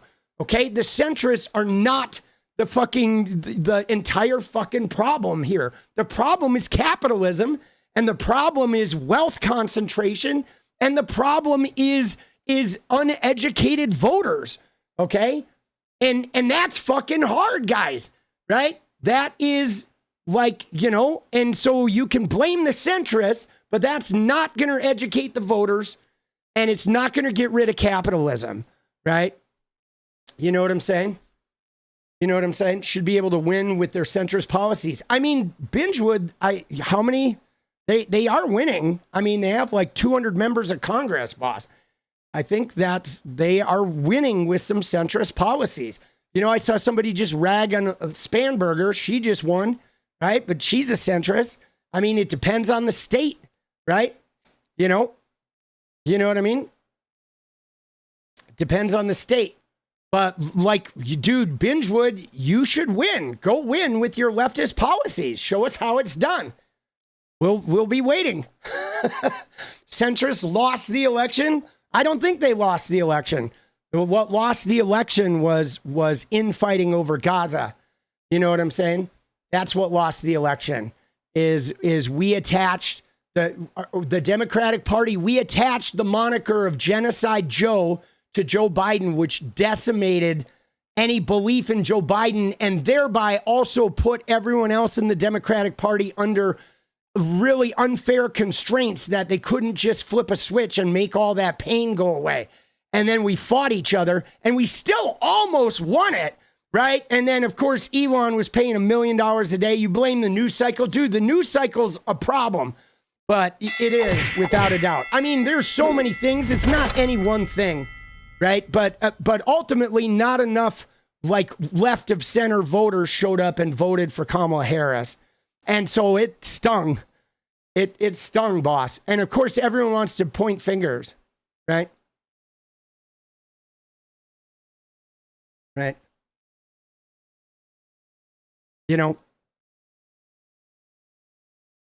If Harris would have gone against the genocide, she would have won. Yeah, see, I'm not as convinced about that, Jibs, because if Harris had gone against the genocide, it was a tricky situation because, like, I don't think she had the clout to fight the like Jewish vote pushback, many of which were like huge parts of the Democratic infrastructure, Titans of business and Hollywood. And like, there would have been a lot of like, it would have been perceived, especially when there were signs calling her Holocaust Harris. There was like a lot of, it was more complicated than that. I mean, maybe she could have voiced it in a way. She tried to voice it, but it wasn't good enough for some people. But we were already tainted. We were already tainted because it had been a year of everybody saying the Democratic Party were, genocidal maniacs. And you can't just heal that rift. Like her saying, like everybody said, if she picks Tim Walz, it's going to fix everything. She picked Tim Walz and it fixed nothing. They were at her throat like a month later. You know what I mean? We were so fractured. We were so angry at the situation. Everybody was in pain. Like, and she didn't want to throw Biden under the bus because he had been really good to her. So it was really complicated. I don't fault Kamala at all. Right. The only person I really fault in that whole thing is that, like, I wish Joe Biden hadn't run again. I've said that and even then I don't hate him. He was just insulated and old and he thought he could do it. He was like, wanted to fucking save America again. And like, but he shouldn't have run again. You know what I'm saying? That's really it. But I really, I'll be honest, guys, with all the negativity we stirred in the party about like what happened in Gaza, I really didn't think there was a way back, actually. And here's the thing, though. You know what bothered me more than anything, guys? Is I felt like everything Netanyahu did was designed to make the Democrats fight each other. Like, the more we fought, the more people he killed, because he knew it was going to help Trump win. And so it's like the entire American electorate got played by Benjamin Netanyahu. When if we had just remained a coalition and been like, ignore everything that went on and just voted blue, we would have beaten Trump. But he went on a killing rampage, okay, to make Dems fight each other in order for the right wingers to exacerbate that. And like watching that happen when it was like, stop talking about it. Stop like focusing the Dem party on it. Just win the goddamn election and then deal with it. But he went on a murderous rampage to sink the Democratic Party. And it worked, man. We let him do it. And that was so disappointing, dude. That was so disappointing. You know what I'm saying? But, you know what I mean? That was really disappointing because I felt like, oh, he's doing it on purpose. You know, he was doing it on purpose. It was like he was murdering extra just so the Democrats would keep like destroying each other. And it was hard to watch. I just wanted us to just stay blue, vote blue, like ride it out, get through the election, and then once we win the election, sort out the genocide. And until then, just chalk it up to being a horrifically painful event that we walked through that was the result of 70 years of American imperialism and not any one individual's fault. And if we could have just collectively taken our own complicit nature in that and taken the responsibility for it ourselves until we won the election, then we could have dealt with it when we were in power. But like, it was really hard to watch it get destabilized like that with everybody finger pointing. And dude, I had people calling me a baby killer and shit. And I was like, dude, I don't kill any babies. Like, you know what I'm saying? I'm like, whoa. People like left-wing people were calling me a baby killer because I wasn't willing to destroy as much as they wanted. Dude, stop stupidity. Let's go. Dude, it was crazy, bro. Right? And yeah, dude, Harris was the better choice. But all right. But guys, I'm gonna maintain positivity during this election cycle. And if that bothers you, sorry. Right? I think maybe I'll just stop engaging so much with the, I guess I engage because when I see people getting down on the party during the election year, I want to try to turn you around so we can win. I don't know if like ignoring people and just letting them vent, maybe that's a better idea. You know what I'm saying? Stay positive. Just don't close your brain. I mean, I don't know what that means though. When you say don't close your brain, like when, I don't know what closing my brain looks like. If closing my brain, I don't think my brain is closed, right? I don't think my brain is closed. I think that like for me, it's real simple. If I don't like everything about the Democratic Party, I will run for office and I will fucking win and I will enact change that way, right? But I still like the Democratic Party. So, right? You know what I mean? So I think that's a pretty open mind of me feeling like if I hate all the leaders, if I hate everybody in government, I'm going to go fucking win and I'm going to fucking become part of the government, right? So, I think that's pretty open-minded. Right? But I know how to be positive enough to win. You know what I'm saying? Like, I don't know if this makes sense, but let me just tell you, okay? This is not about politics, but I mentioned about how I gave up my Fortnite income and I was really upset and angry at Andrew Tate and all this shit. And I wanted to start a political channel. And I didn't really know how to be a political streamer. I had never done political content. Nothing good comes easy. Let's go. Dude, we got 5 minutes. We're going to have to short the dance party, but a real quick story. So guys, I just want to tell you that the reason why we're here now with Political Punk and the reason why we're here, in addition to help from like Tabitha and help from Brian Tyler Cohen, who some people think is not leftist enough or whatever. Taylor Lorenz hates him. But like through help of those people and my hard work, I am here. And you guys being in the community. But you know what really got me here? Was my positive fucking mindset. I had a bunch of gamers in my DMs calling me the F slur every day, telling me I'm no good, telling me I'm never going to make it, like hate mailing me, reporting my shit, blah, blah, blah, every day, no money, no income for 2 years, like living on credit cards. And like, I got here because I didn't fucking tear everything apart. I just stayed positive, man. I just stayed centered on winning and showing up. And it's not perfect, and taking help from whoever would fucking give me help, and fucking, you know, like, just like taking whatever I could get, even if it wasn't exactly what I wanted, you know? And like, so I'm here, and I apply that like mindset, you know? I just think that there has to be room for everybody, you know? But I think though, guys, dude, I love Tabitha. Here's what I think, though. You ready? I think we need to make some kind of contract in the Democratic Party, which is the social contract that even if you hate the candidate, you're going to vote for him anyway.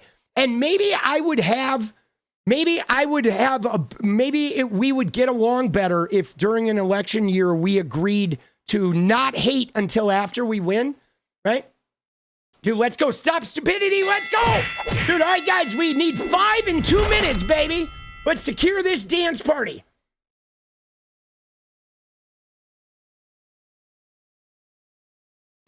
Let's go. Let's go. Let's go. Dude, let's go, baby. Now is the time for candidates to rise. Well, yeah, absolutely. But Eddie, I mean, the thing about it is, though, is there's no candidate for president that has risen like Gavin Newsom yet. Right? Keep teaching, Tommy. Don't stop talking about this. Good start to the conversation early. Can't wait until after a tough primary. Let's go. Same team. Yes. Thank you, Freddie. I mean, that's just it. That's what's really bothersome. I guess we get into this discussion because I say right now, the guy who's doing the best work in the presidential race is Gavin Newsom. And leftists are like, oh, he doesn't like billionaires. Oh, he did this or he did that. And it's like, but dude, right now, he's the guy. Okay? He is. Show me anybody who's fucking led the pack like him. Dude, gig tax, let's go. Stop stupidity, let's go. This guy's building a national profile. He's sitting down with Ben Shapiro, Steve Bannon, Charlie Kirk. He's sitting down with them, and they're walking away after defending their behavior around him because his audience is like, why weren't you mean to him? Dude, you got Zoran Mamdani out there, like, you know, he's doing good, like winning over Donald Trump by making him fall in love with him. People are cracking up in weird ways, boss. They are, right? They are. Let's go. All right, guys, 1 minute. We need, oh, there it is. We made it. Whoop, whoop, right? And so I think we need to acknowledge that. Right?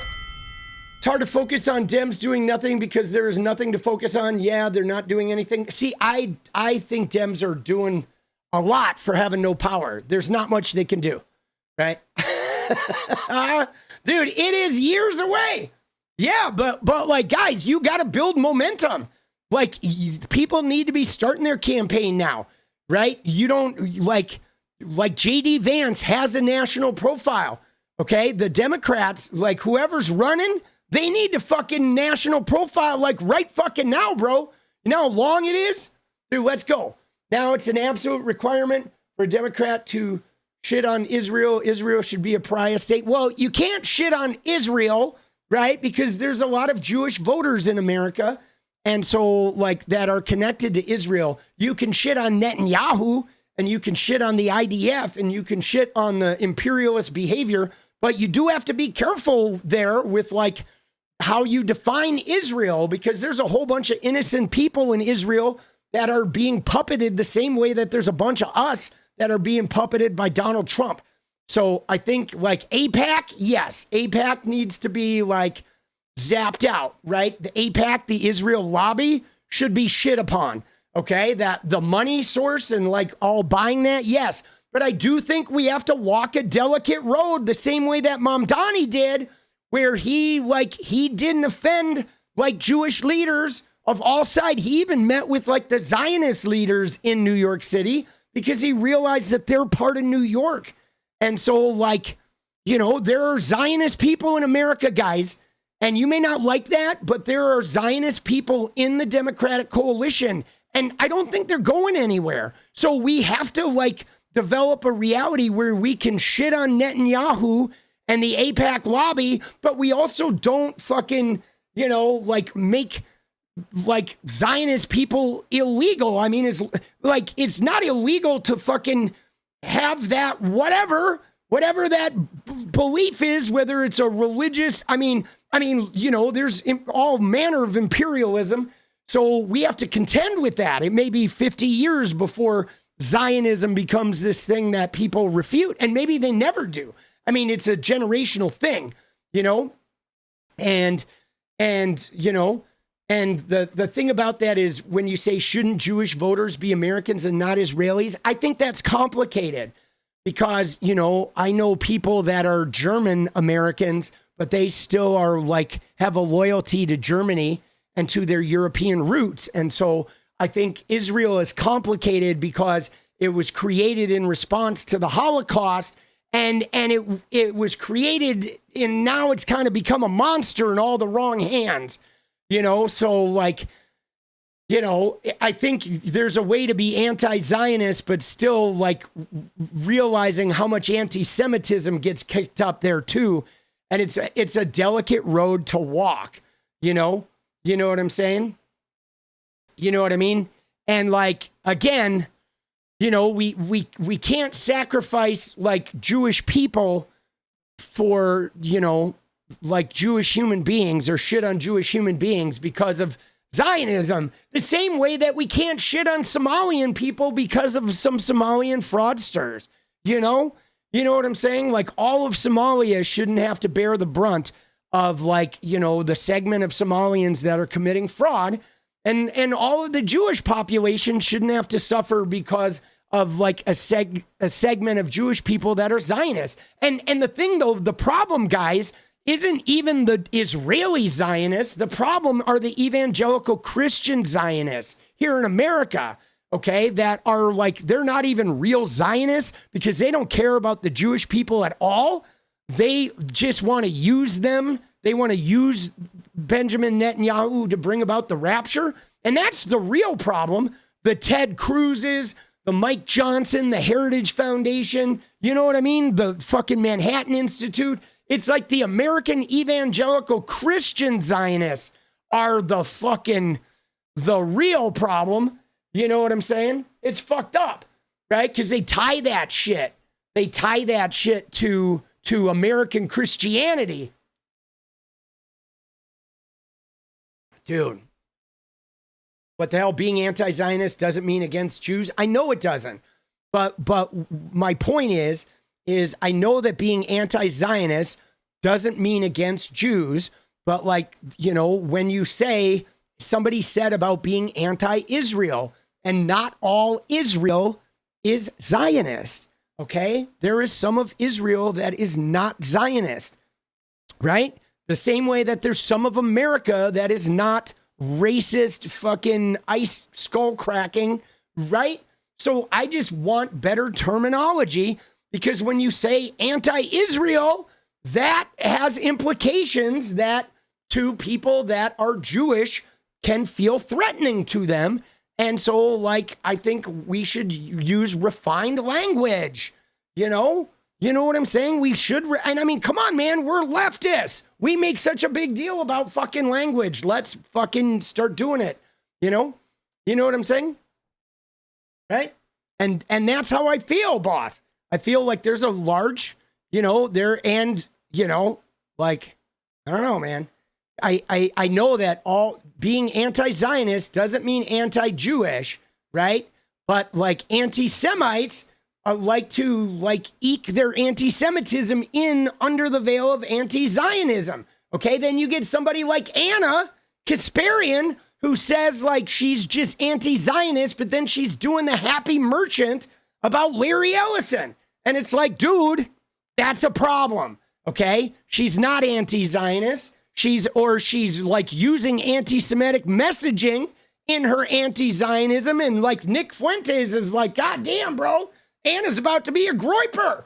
So it's like, we do have to be responsible with that, the same way that you can drink beer but don't get behind the fucking wheel of a car after you got drunk, right?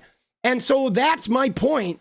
My point is like for us to be sensitive around that shit, okay? Because there is a lot of anti-Semitism and there is a lot of Islamophobia, and all that shit gets kicked up, you know? Anna was being specific to him. It doesn't matter if she was being specific to him.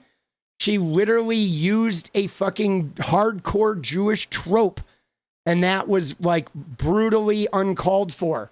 And that was something we don't fucking need, boss. You know what I'm saying? You know what I mean? That is something you don't, right? You know what I mean? I mean, I'm not going to bust out the N-word on some black leader that I don't like just because I'm specifically using it to him, you know? Right? I don't care that you're Jewish. Doesn't matter that you're Jewish. Like, you being Jewish doesn't automatically make me wrong. You know what I'm saying? Like, you being Jewish and not minding her doing the happy merchant doesn't mean that, like, engaging that trope was, like, allowable just because you're okay with it, right? You know? I mean, come on now. You know what I'm saying? Like, I think, like, just being responsible with our anti-Zionism is important, you know? You know, I mean, why is it when people say be responsible with your anti-Zionism, like, why does that bother you if like it's really, you know, like, why is that a problem? You know what I'm saying? Like, I am protective of the Jewish people the same way I'm protective of, you know, the Palestinian people or the LGBTQ people, or, you know, I mean, I guess sometimes I'm not really that protective of the Christian people. I have a weakness there where I'm not super protective of that, you know.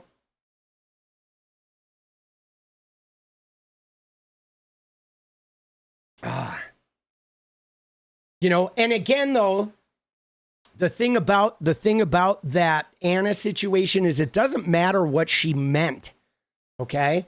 Like, intention, you know, the Christians will say the path to hell is paved with good intentions, right?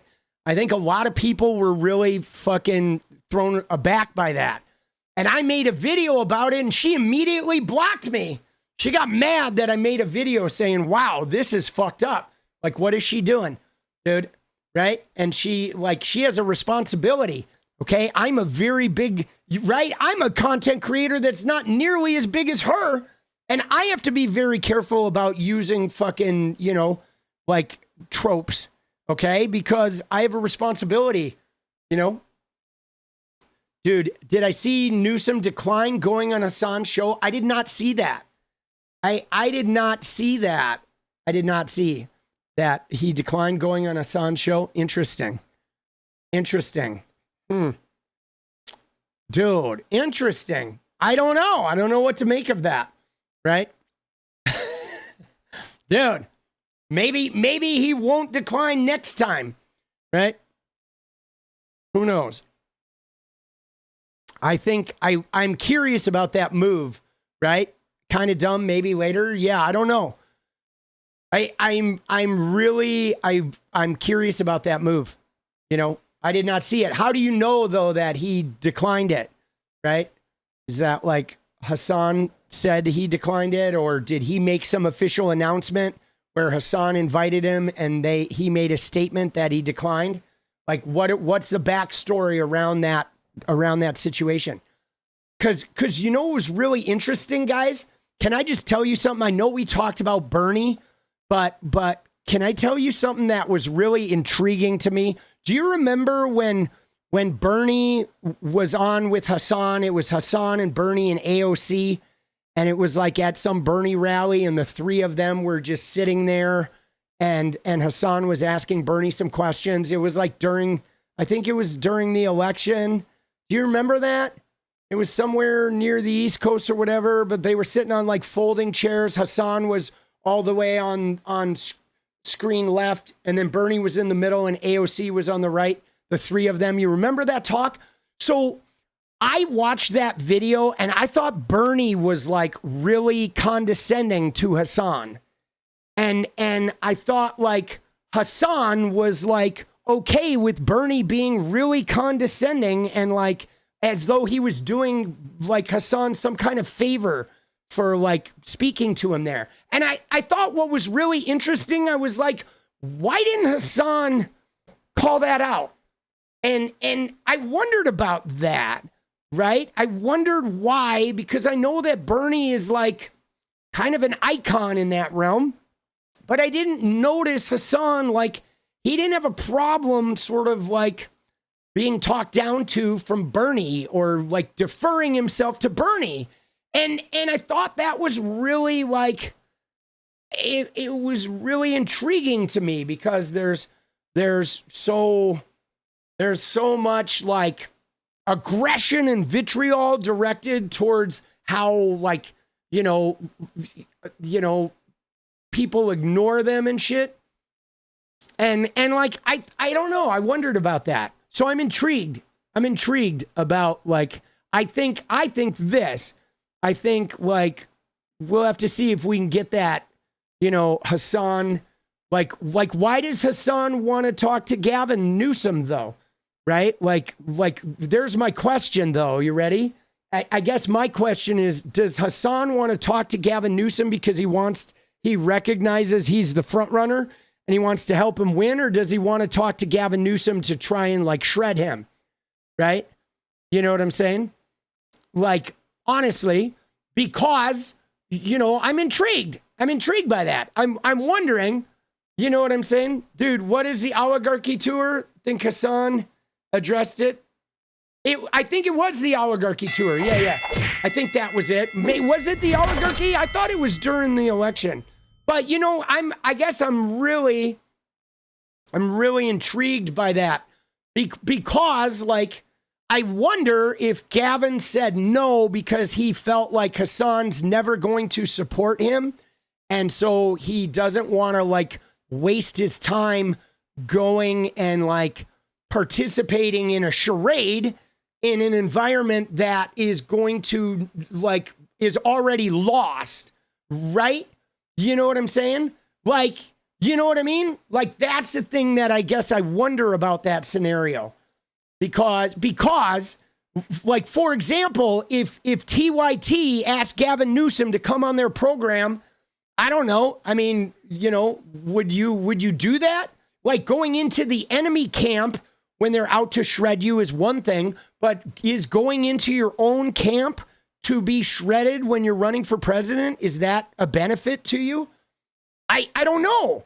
I mean, I know that going on Fox News and taking on the Fox News people when you're running for president and trying to like sway and open their minds, that's really important.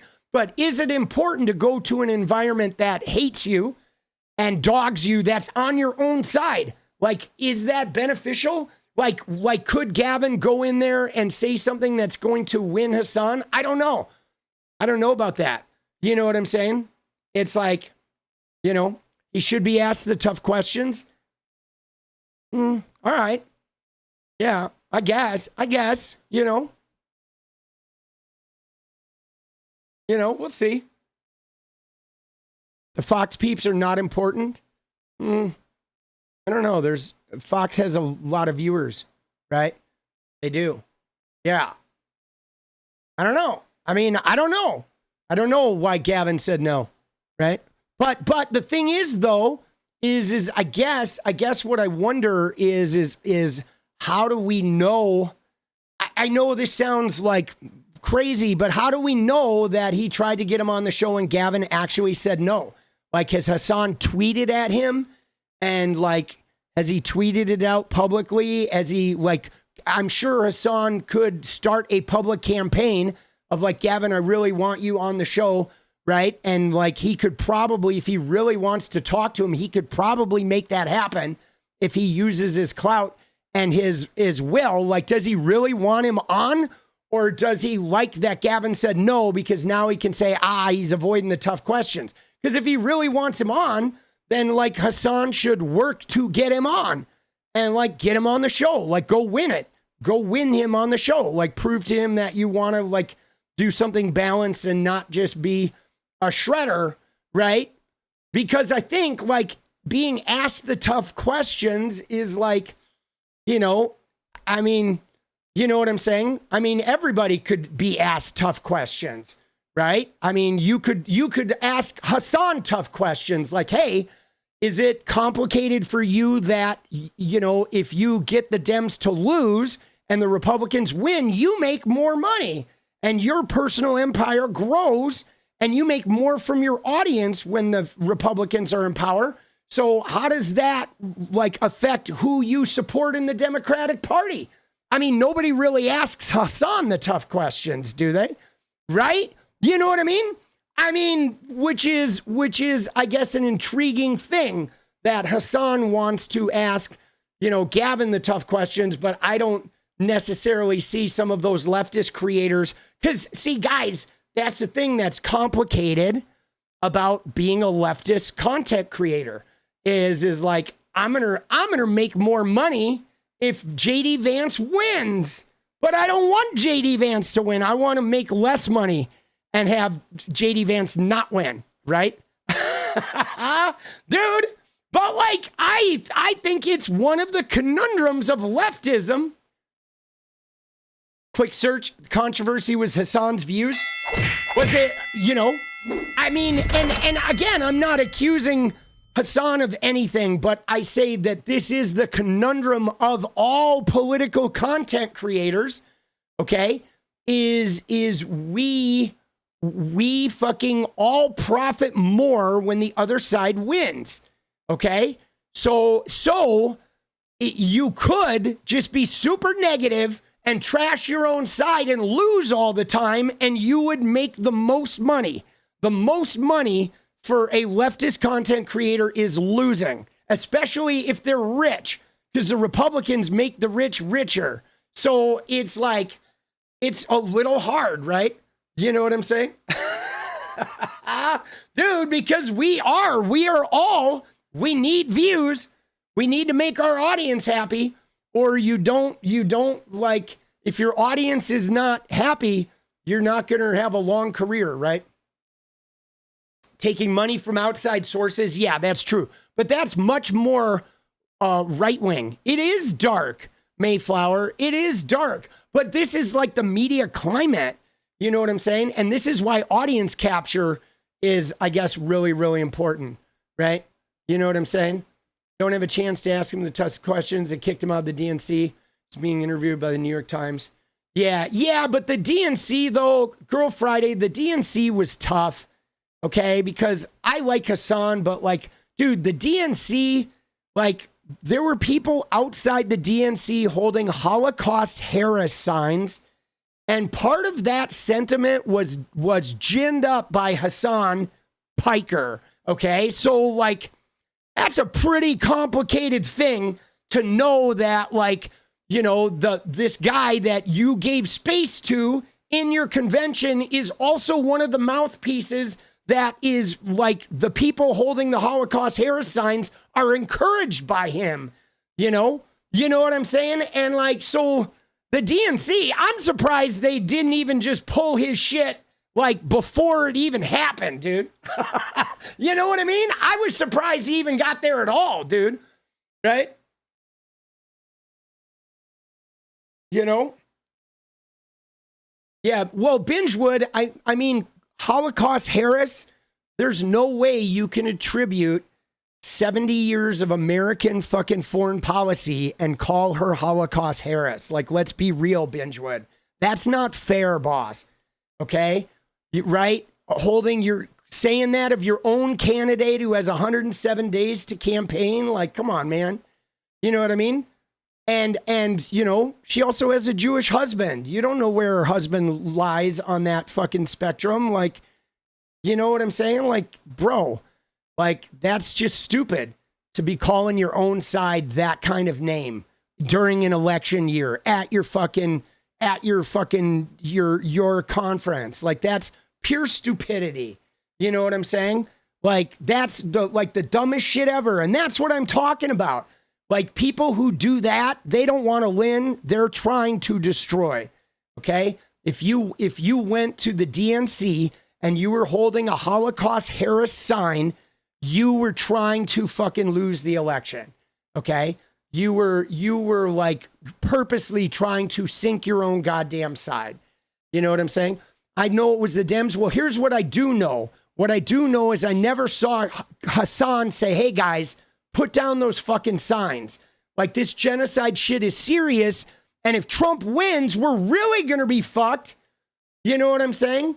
So, like, put down those signs. Like, Hassan should have said, guys, put those fucking signs down. Okay? Because if Trump wins, it's going to be Holocaust times 10. So, like, let's get fucking Kamala in there, and then after the election, we will fucking pressure her to change fucking Israel policy. And no, Bingewood, I'm not blaming it on Hassan. I'm saying Hassan was irresponsible during an election year. Why is that so hard for you to hear? He helped, okay? He helped. And don't act like he didn't. That's, again, your bullshit leftist. Oh, you don't want to take responsibility for your own behavior.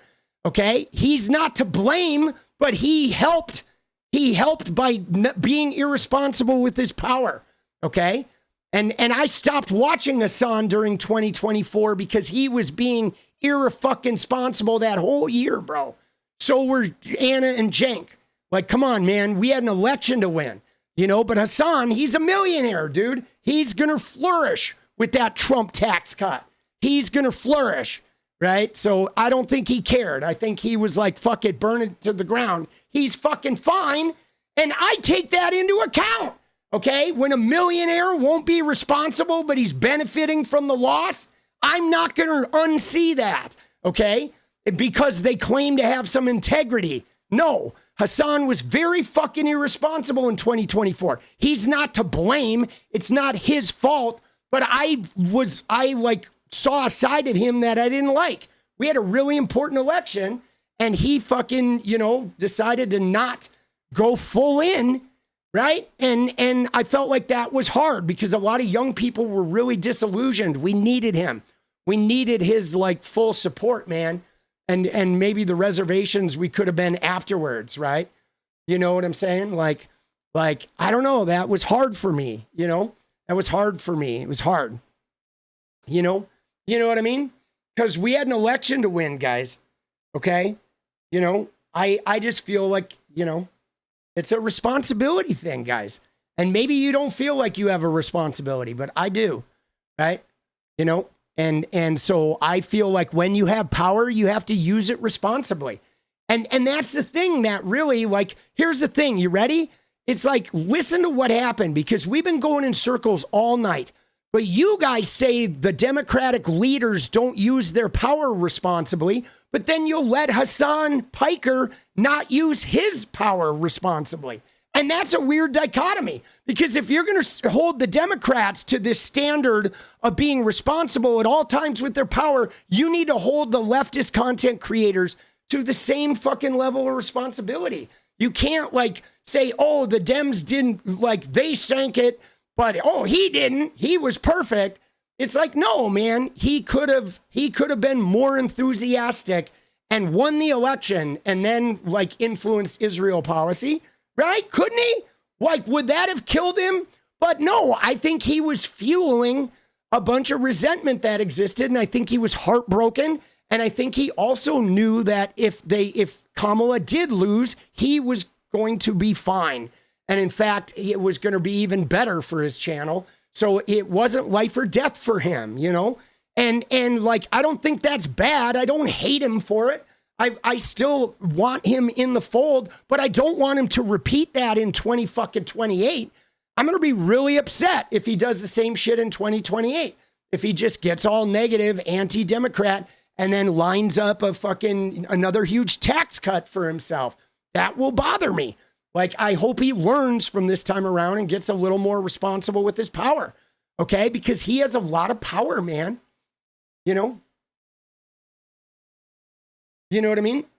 And I didn't say he lost it for Kamala, Bingewood. I said he was irresponsible with his platform. Okay? You know what I'm saying? And I don't like that, you know? I don't like that, because if he's doing politics, right, and he really wants to make the world a better place, he should be responsible with his platform. You know? You know what I mean? Why would people who draw the line allowing genocide support the candidate? Some people have moral lines, but really? Dude, he streams on Twitch. Twitch is part of Amazon. He makes millions off a company that supports genocide. Don't give me that fucking he has moral lines. Give me a fucking break, dude. The guy makes millions of dollars streaming on a platform with a Zionist motherfucker who's bombing all those shitters. And like, don't tell me he has moral fucking lines, bro. He's like, no, you don't get moral lines. You're in it too. Like, give me a fucking break. See what I'm talking about? This is what's so dumb. That's that leftism bullshit. No, he does not get to have moral genocide lines when he is taking a fat fucking paycheck from Amazon.com. Give me a fucking break, dude. All right? Dude, no fucking way, bro. He is as genocidal as the rest of us here in America. Come on, dude. Give me a fucking break. Like, wake up. Dude. I love Hassan, but like, bro, I feel like, am I going to have to fight him in 2028 too? Come on, man. You know? Yeah, Thomas, you ready? Listen to me, Thomas. The difference is I don't run around like wagging a finger at people over genocide. So no, yeah, I take money from Twitch. I take money from Google, but I don't run around saying, oh, everybody who's fucking does the wrong thing on Israel and Netanyahu is bad. I don't have the moral superiority. I know I'm complicit because I'm making money in America. If you're making money in America, you are complicit to that fucking genocide. We all are. Dude, it's 70 years of American policy, right? You think when you sit on your iPhone typing about genocide, you're not complicit? You're complicit.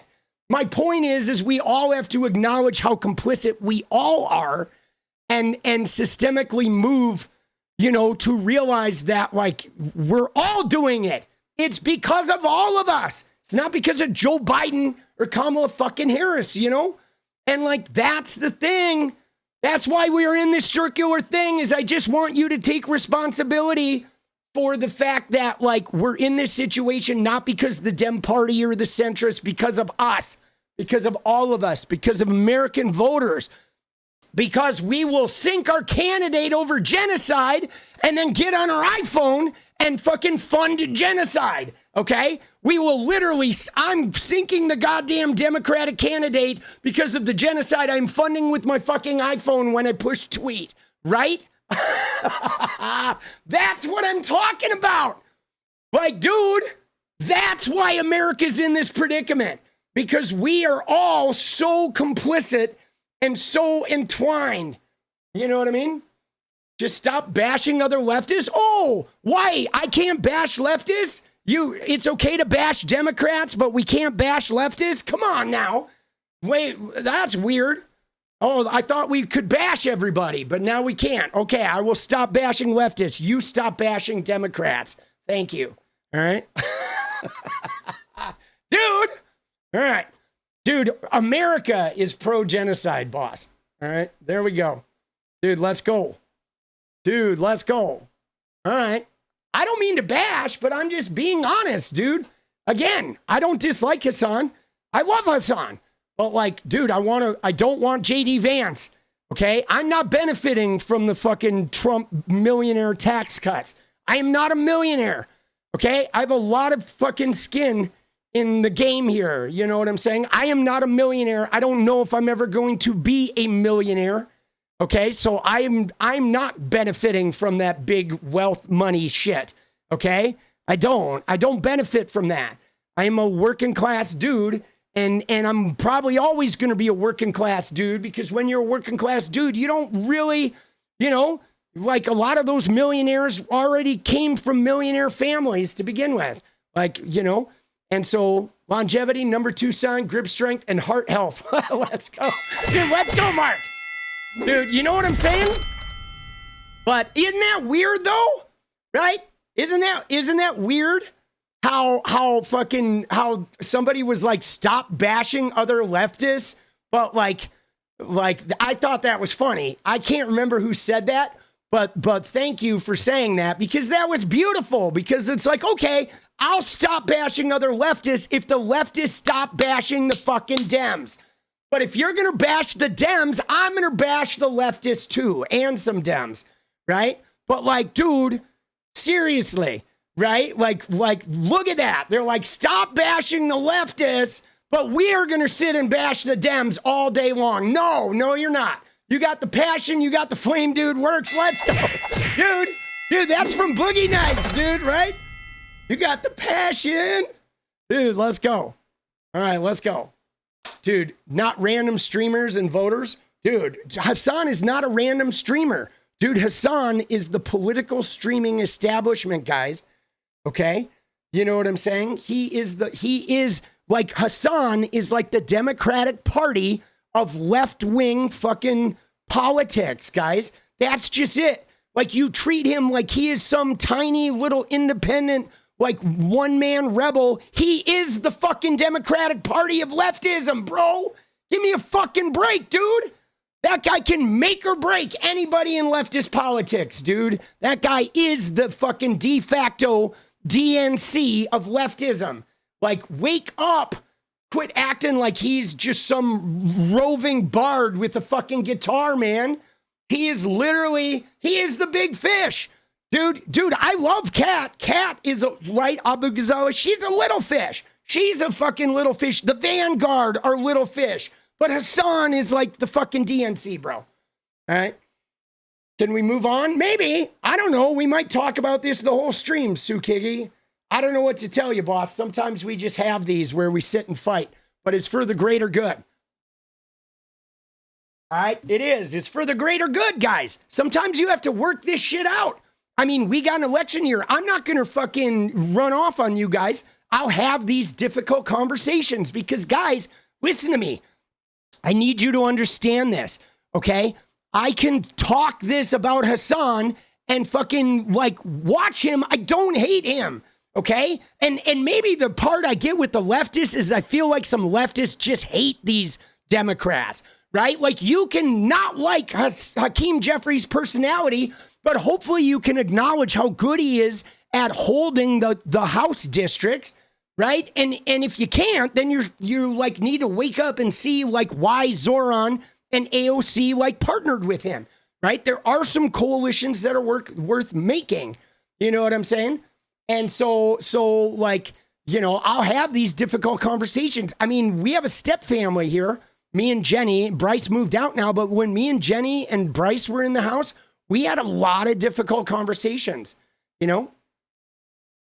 Right? Keep bashing, defaming. I'm not defaming. I'm speaking my truth about how I feel about people. And I'm not going to stop. If that's a problem, like, you know, don't tell me to stop being me. I'm going to be me. If you don't like me, that's fine.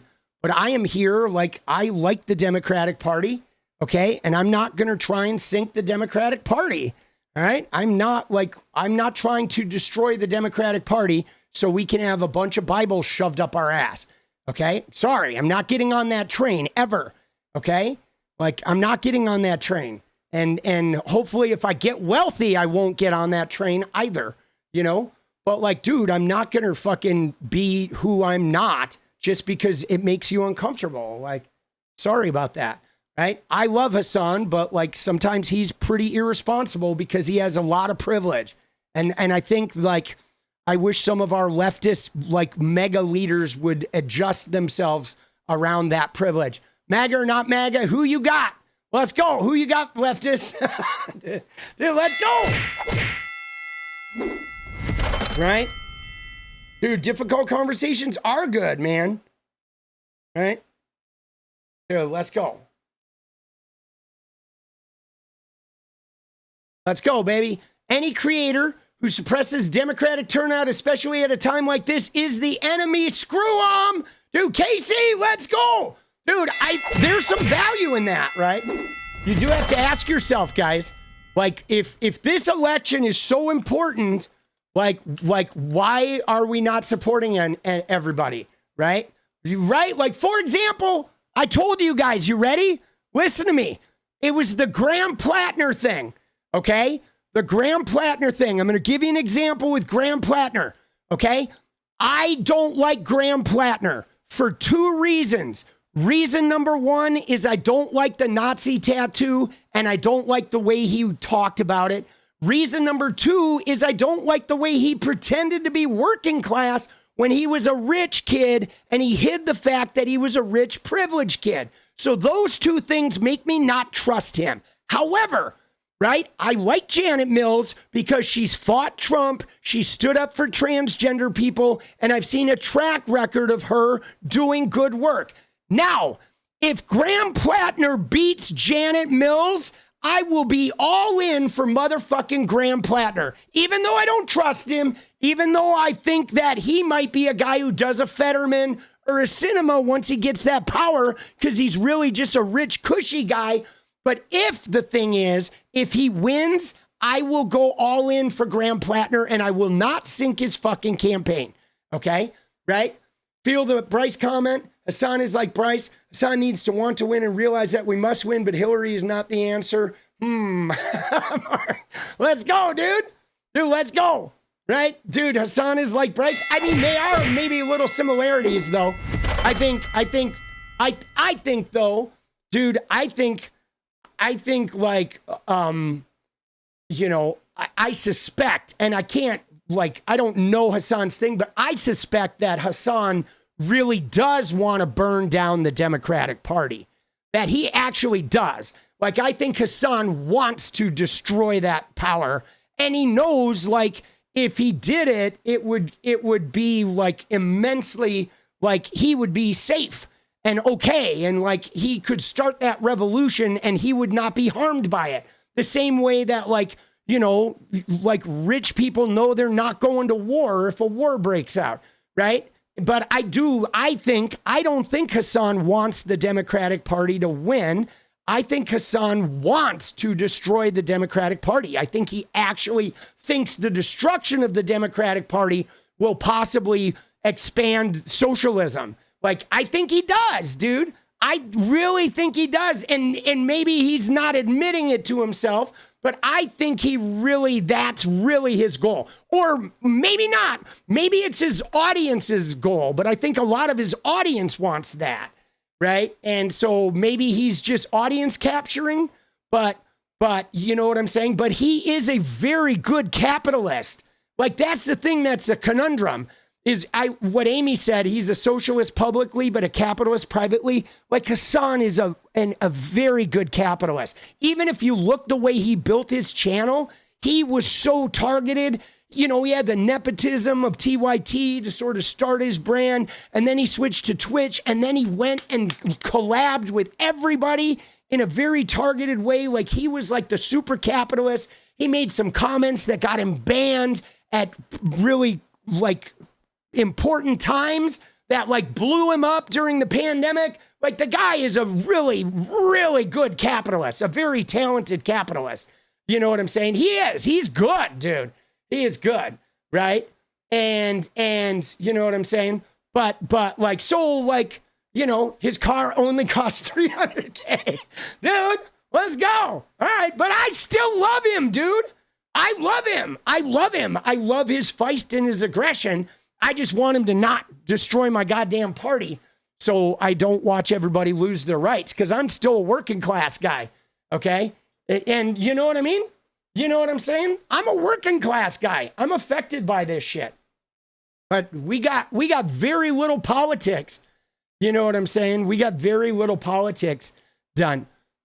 You don't think you could vote for someone with a swastika? Yeah, well, I'm not voting in Maine. Right? You know what I'm saying? I will support the primary winner.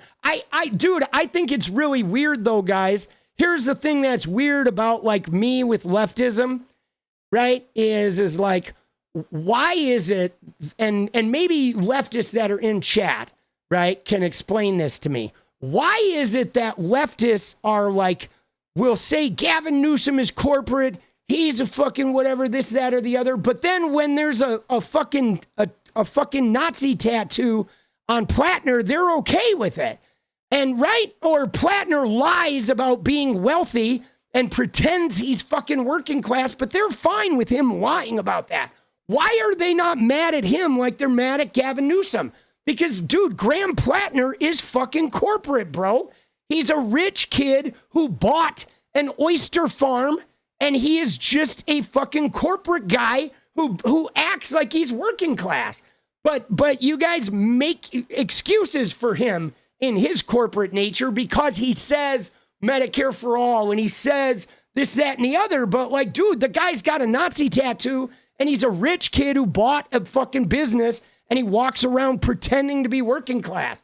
You know what I mean? I mean, doesn't that bother you as a leftist, a guy who's faking being working class? Or are you so attached to somebody just saying the right thing that you'll ignore what you see with your own eyes? You know what I mean? But a rich kid lying about being a rich kid so he can pretend to be poor in order to have a bunch of political power, doesn't that fucking bother you? That bothers me, bros. That bothers me deeply, more than anything anyone could say on the campaign trail. Somebody pretending to be working class while being a wealthy motherfucker on the sly, and that fucking bothers me. Because that is a type of deception that is like those kinds of people often abuse power, right?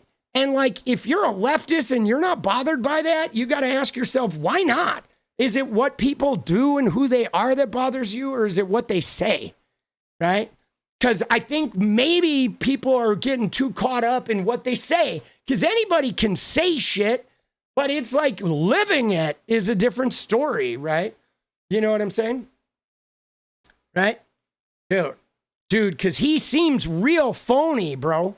He seems real fucking phony, boss. Right? And I don't see Gavin necessarily openly supporting billionaires. He's managed California's economy. It's a very big economy, and they have a high tax structure. It is not tax-free to be a billionaire in California. So Gavin has had a history of like managing very wealthy population and taking in tax revenue. They definitely have some debt, right? But dude, you know, I don't think he's completely pro billionaire. It's not what they say, it's what they do. Indeed. Stop stupidity. Let's go. Right? But Gavin also has a track record, guys. Okay, Gavin has like done some shit in California. Whatever he says about the billionaire tax today, he has a track record. Graham Plattner has no track record except lying about who he is and having a Nazi tattoo and pretending like he didn't know what it was. Like, so, I mean, how do you forgive that? But then the track record guy said the wrong thing about billionaires now when he's running for president and you want to throw him under the bus. Dude, I think if I had a choice between Gavin Newsom and Graham Plattner, I definitely trust Gavin Newsom more than I trust Graham Plattner. Okay? Dude, 100%, bro. 100,000%. You know what I mean? 100,000%, dude. I absolutely trust Gavin Newsom more than Graham Plattner. Unequivocally, dude. I don't trust Graham Plattner because he lied about who he is. You know, he's like that, like wealthy people pretending to be working class is something we need to pay attention to, guys. That shit is going to get you fucked over.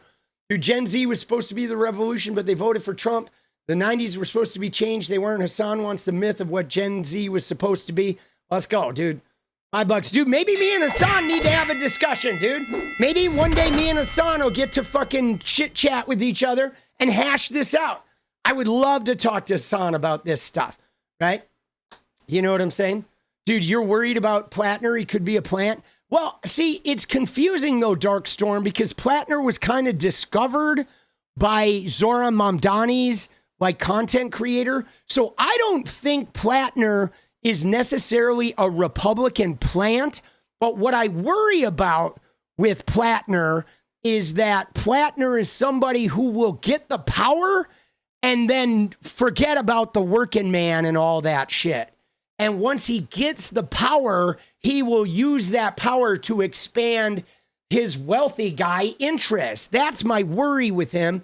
Not so much that he's a plant, but that once he gets that power, he's just going to do what all rich kids do when they get the power, is they just fucking expand that power and benefit their own wealth class with it, right? You know, that's my concern about him, because rich people, they don't handle power. And what's more is people who lie about who they are, right? It's that lie. It's that like, hey, I'm a working class guy, but no, you went to an elite private school. You're very wealthy. You're pretending like you're this oyster farmer, but you bought the fucking business. Like he's a wealthy capitalist kid, you know?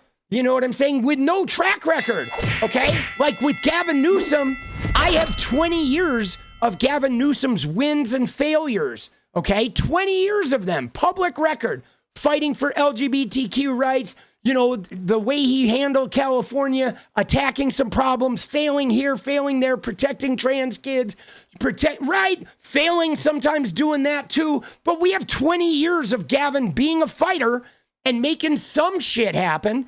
And with Plattner, we don't have anything. We just have a bunch of promises, lofty, like Donald Trump promises. I'm going to give you Medicare for all. I'm going to give you this. I'm going to give you that. I'm going to give you that. By the way, I'm from the most elite private school in the area. Shh, don't tell anyone. Forget the Nazi tattoo. I'm going to give you a whole bunch of shit.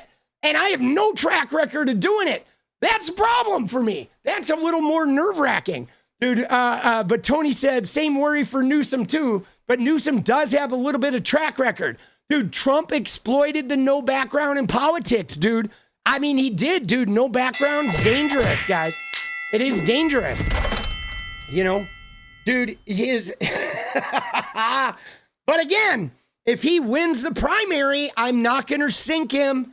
I will accept that he's our candidate. But dude, I just don't understand why the Nazi tattoo isn't a deal breaker. We use the term Nazi. We call that shit out a lot. But now one of your Medicare for all guys has one and you're like fine with it. That to me is weird, man. You know what I'm saying? Dude, Hassan lived outside the U.S. bubble as a kid. Dems are center right, far right. U.S. doesn't have a functioning left. Dude, let's go. Let's go. Let's go. Nasty moderators can't handle it. Dude, we don't moderate your shit, Doof. If you're getting moderated, it's YouTube, right? Oh, shit. Now you got moderated, but you were probably being a douche. I was going to say, dude, it's YouTube. But, dude, right? Let's get back to Fortnite. Oh, dude, yeah, get rid of that person, dude. Dude, let's get back to Fortnite. now you got moderated? That's funny. All right. There's no experience like being president. All right, let's see, dude. We got this Newsom thing. And then, dude, we didn't get to talk about anything because you guys enveloped me in another circular conversation. But, like, guys, I don't know what to do about this because do we have the leftist right-wing circular conversations sometimes, or do I just ignore that shit and fucking just stick to the news? Because I don't mind having these discussions every once in a while. Like, I get it. Sometimes we're just going to have them, and maybe fighting for the coalition is going to mean we're going to have these circular conversations. You know, I'll have the fucking circular conversations if necessary, right? But, like, you know, I think and Newsom is term limited, right? He got the tattoo removed. That's good. That's good that he got the tattoo removed. I think that's great. I think, though, he probably should have gotten it removed before he decided to run for office. Like, what kind of vetting on himself and what kind of vetting did his people do that they didn't look at that tattoo and see, like, where'd you get that tattoo? What is that all about? Let's look this shit up. Right? Like, I'm like, you know what I mean? Like, before he announced his candidacy, you would have think he would have, like, dealt with that, right? Doesn't it seem? I mean, you know, it's a little questionable judgment, right? Don't you think? That's some questionable judgment. Like, hey, everybody's going to pick me apart. This Nazi tattoo on my body, I should probably do something about it before. Dude, you know, I mean, dude, It's like, it doesn't that make you wonder? I just don't like, because he knew what it was. We know he knew what it was. You know what I'm saying? So that's, I just don't know why you don't question the people. Like, that's the thing, guys. Okay, you ready? Here's the thing. My number one thing is a complaint about leftism in America. And hear me out on this. And this is not at individuals. But my complaint is I feel like leftists are so afraid that they're never going to get leftism, that they're so afraid that they're never going to get what they want, that anybody who says what they want to hear, they are just swooning for. And they don't look at red flags after that. And that sets you up to be taken advantage of. And so I think people on the left need to be much more about not just what people say, because politics is, people say anything, man. We got to look at what people do and give credit where credit is due and look at, like, are they honestly representing themselves? Like, if somebody's corporate, but they just admit they're corporate and I'm like, yeah, I'm fucking corporate, I fucking take care of everybody, that's respectable. But if somebody's like a rich kid pretending to be working class, that's devious, okay? There's a difference there. Being corporate is not bad if they're genuine fucking human beings that are aware of who and what they are and being honest about it.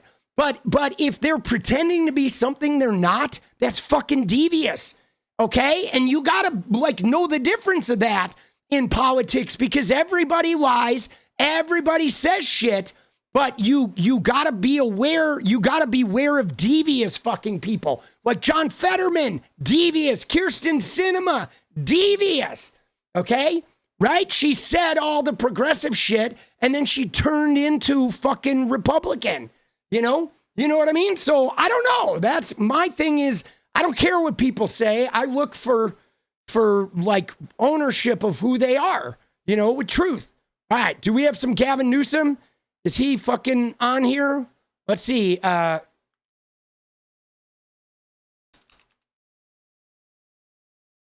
he having his fucking thing, his forum? Dude, he said at 11:30.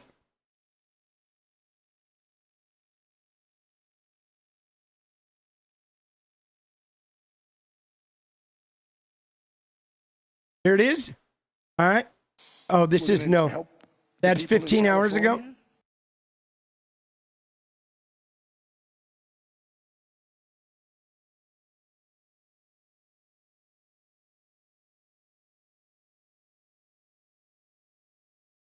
He said he was having something at 11:30 p.m. I'm not seeing it yet. Let me know if you find it. But I do want to talk about something, though, while we're waiting for this. I'm going to do a little bit of politics here before I go make some videos. But look at this shit, guys. Can I show you something? This is wild, dude. Oh, wait, there we go. Oh, look at that. Dude, look at Stephen Smith, right, is trashing Gavin Newsom for talking shit about Trump. Dude, I'm not watching CNN 18, boss. Sorry, I'm not doing it. Will not watch CNN 18, okay? But there was something I wanted to fucking share. Oh, this. The odor, dude. Did you see this? Guys, this is funny, okay? This is fucking funny right here, right? Where Nick Sortor said people are being evacuated from the main venue at the World Economic Forum after a strange odor began causing people to cough. Okay, it's unclear what is in the air, boss. Dude, and I was like, dude, the Trump diaper strikes again, bro. Isn't that crazy? They were being evacuated because of the Trump diaper, guys. I shit you not, bro. It is fucking Sir fucking dumpy pants, dude. Dude, isn't that wild? That is crazy. Also, by the way, Ella made this. You guys, I don't know if you saw this, but Ella made this thing that I tweeted, but you ready? You ready? Watch this. I can show you some of the people, vicious, many of them murderers. These are all out of Minnesota, just Minnesota. Let's go, Ella! I said, why don't you talk about that more? Because people don't know. Do you want to live with these people? International murder. These are people that are living, they're apprehended and either put in jails in their country from where they came, and the countries respect us, and so they actually put them there. Dude, in the old days, they didn't respect great? our country. Biden wouldn't do this because he let them all in. He let them all in. all If you in. didn't have open border policies of Biden, none of this, all of the things that all of the time that we spend talking about Minnesota and everything else, most of them are coming from out of the country. And what, Nick? Been caused by a previous administration. Dude, one 𝗪𝗪📪 after one. Boy, these are rough characters. Dude. These are all criminal, illegal aliens. That, in many cases, they're murderers. They're drug lords. Kushner, the drug lord. Oh shit, dude, isn't that funny, dude? Yeah. I mean, guys, I know I talked about this yesterday, but this was a rock bottom, okay? This was a rock bottom for us where they have arrested some undocumented people in America who we don't even know if they have been convicted, if they have been charged with crimes. We don't know who these people are. And he's singling out individual human beings in America like fucking, painting them as the enemy, the devil, whatever. And he's doing it with a general theme of demonizing all immigrants while masked people are just going door to door looking for anyone brown to rough up and murder and or send away.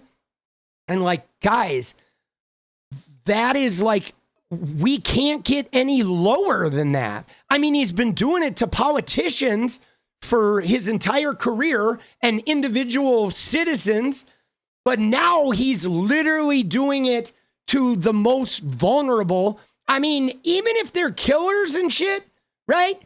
Until they get convicted or until they've like fucking, whatever, like, that should be something the news media does. Okay. The news media can be out there like this person was convicted, but this is the president. It's his job to represent everybody, even the convicted criminals. He is still the president of every murderer on death row. Okay. And there's a responsibility that comes with that. Okay. We're like, that doesn't mean he's like pro-murderer, but the fact of the matter is they're still fucking human beings. Okay. Even if they've done heinous fucking acts, even if they've done animalistic shit, they're still human beings that are under his care. And he just like picks and chooses which human beings are allowed to have any respect whatsoever.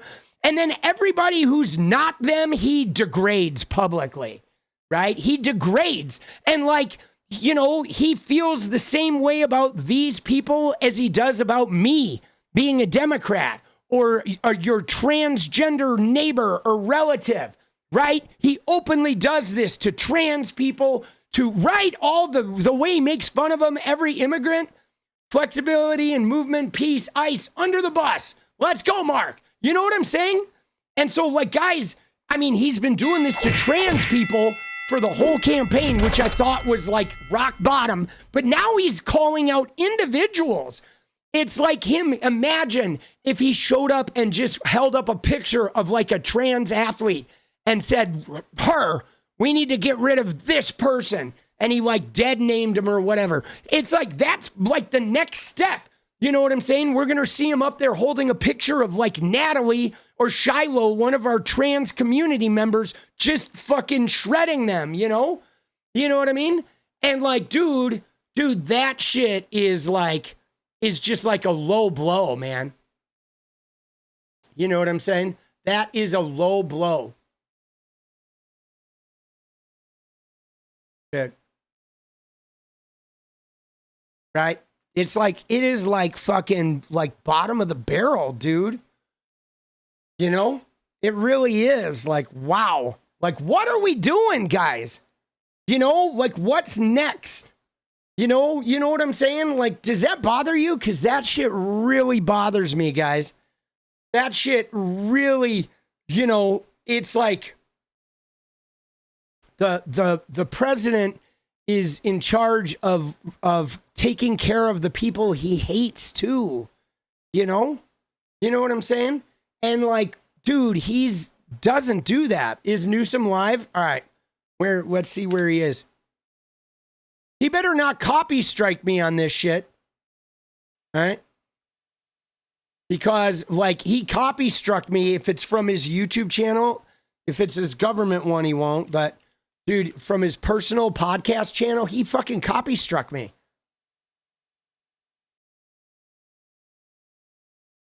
Where is he live?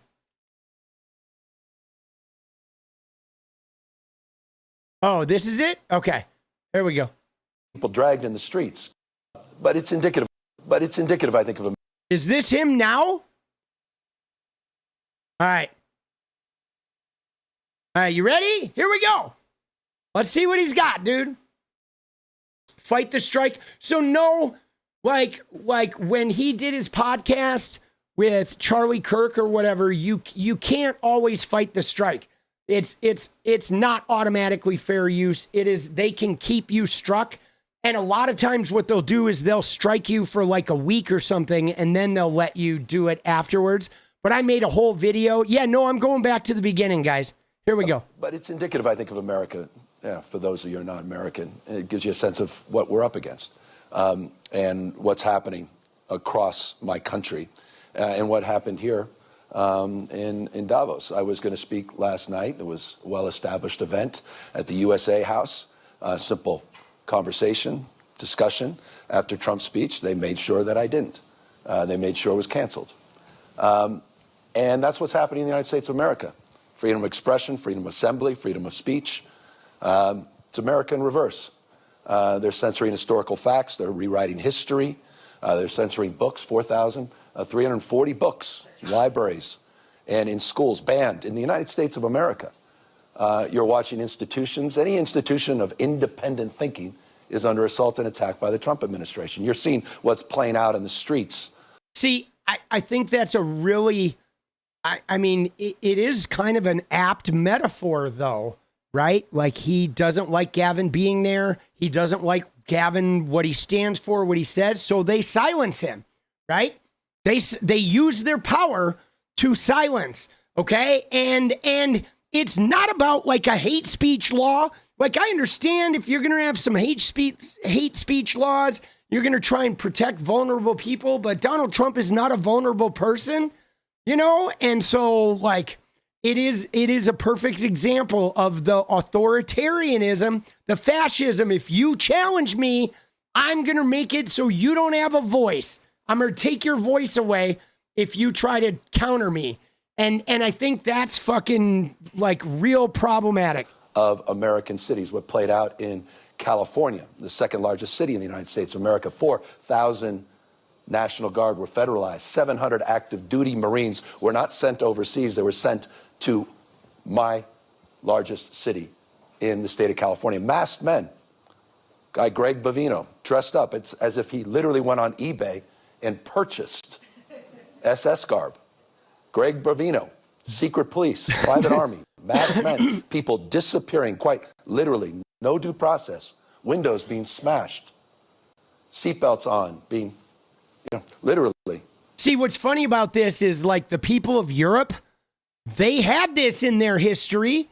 Kristallnacht and the armband, show us your papers, we're gonna fucking move you to the camps.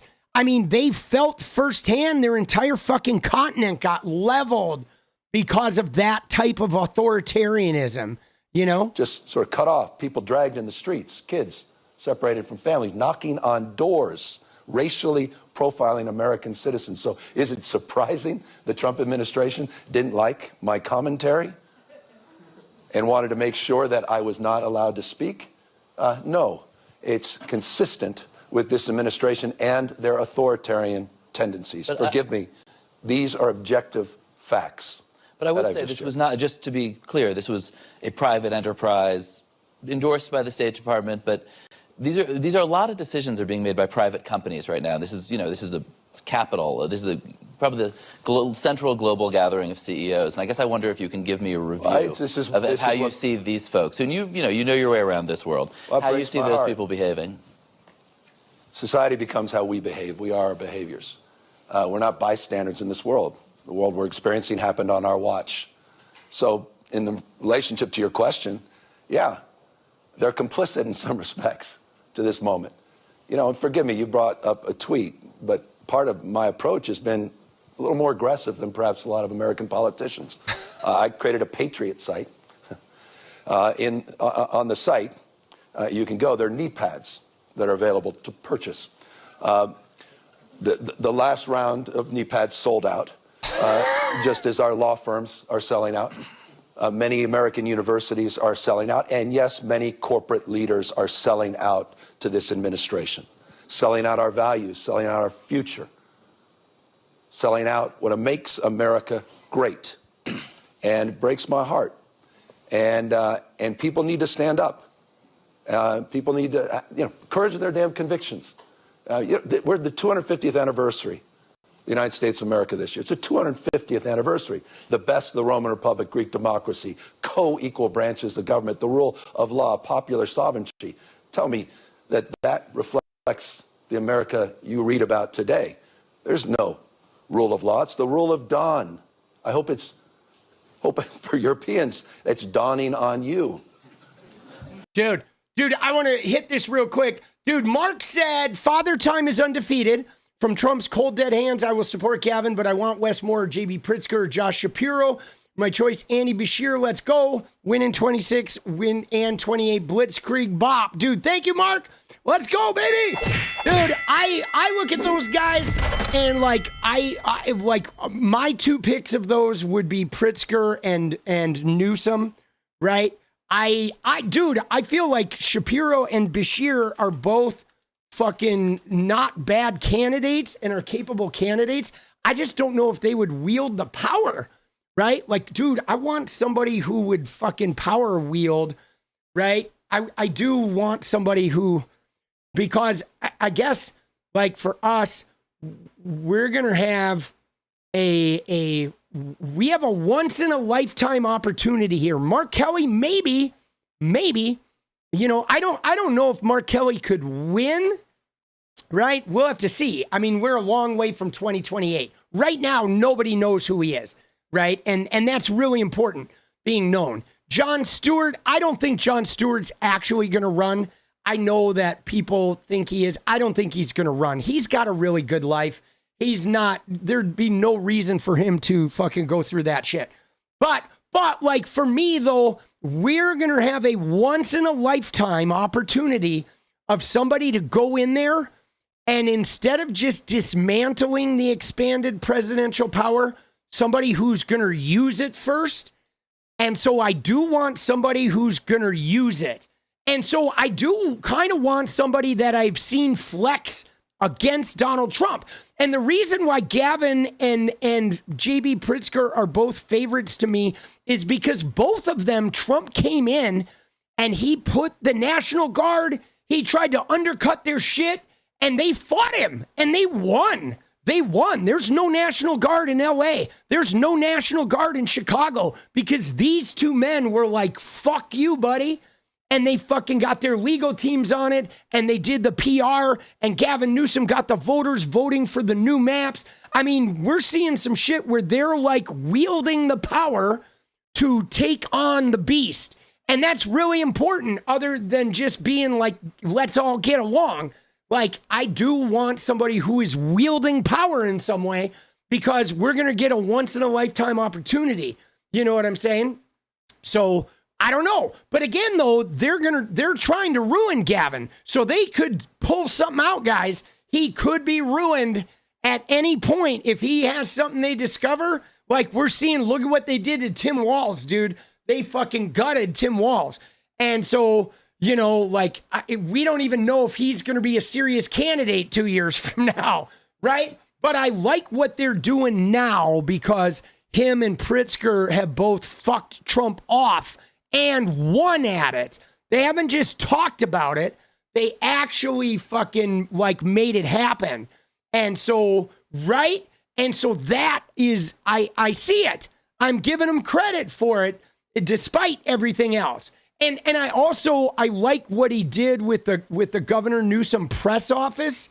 Okay? The press office thing I like too, because believe me, guys, when I say the 2028 campaign is going to be fought on social media, and it is going to be fought in memes and in bullshit like fucking, you know, Instagram posts and Facebook posts. And we have to have a candidate who has a team that can compete in that. You know what I'm saying? And yeah, no, little brown bird, you're not wrong, right? Walz is just sort of a different sort of guy. And so the other thing that I like about Gavin and him and JB Pritzker, both of them are very good at like going up in front of the camera and shit.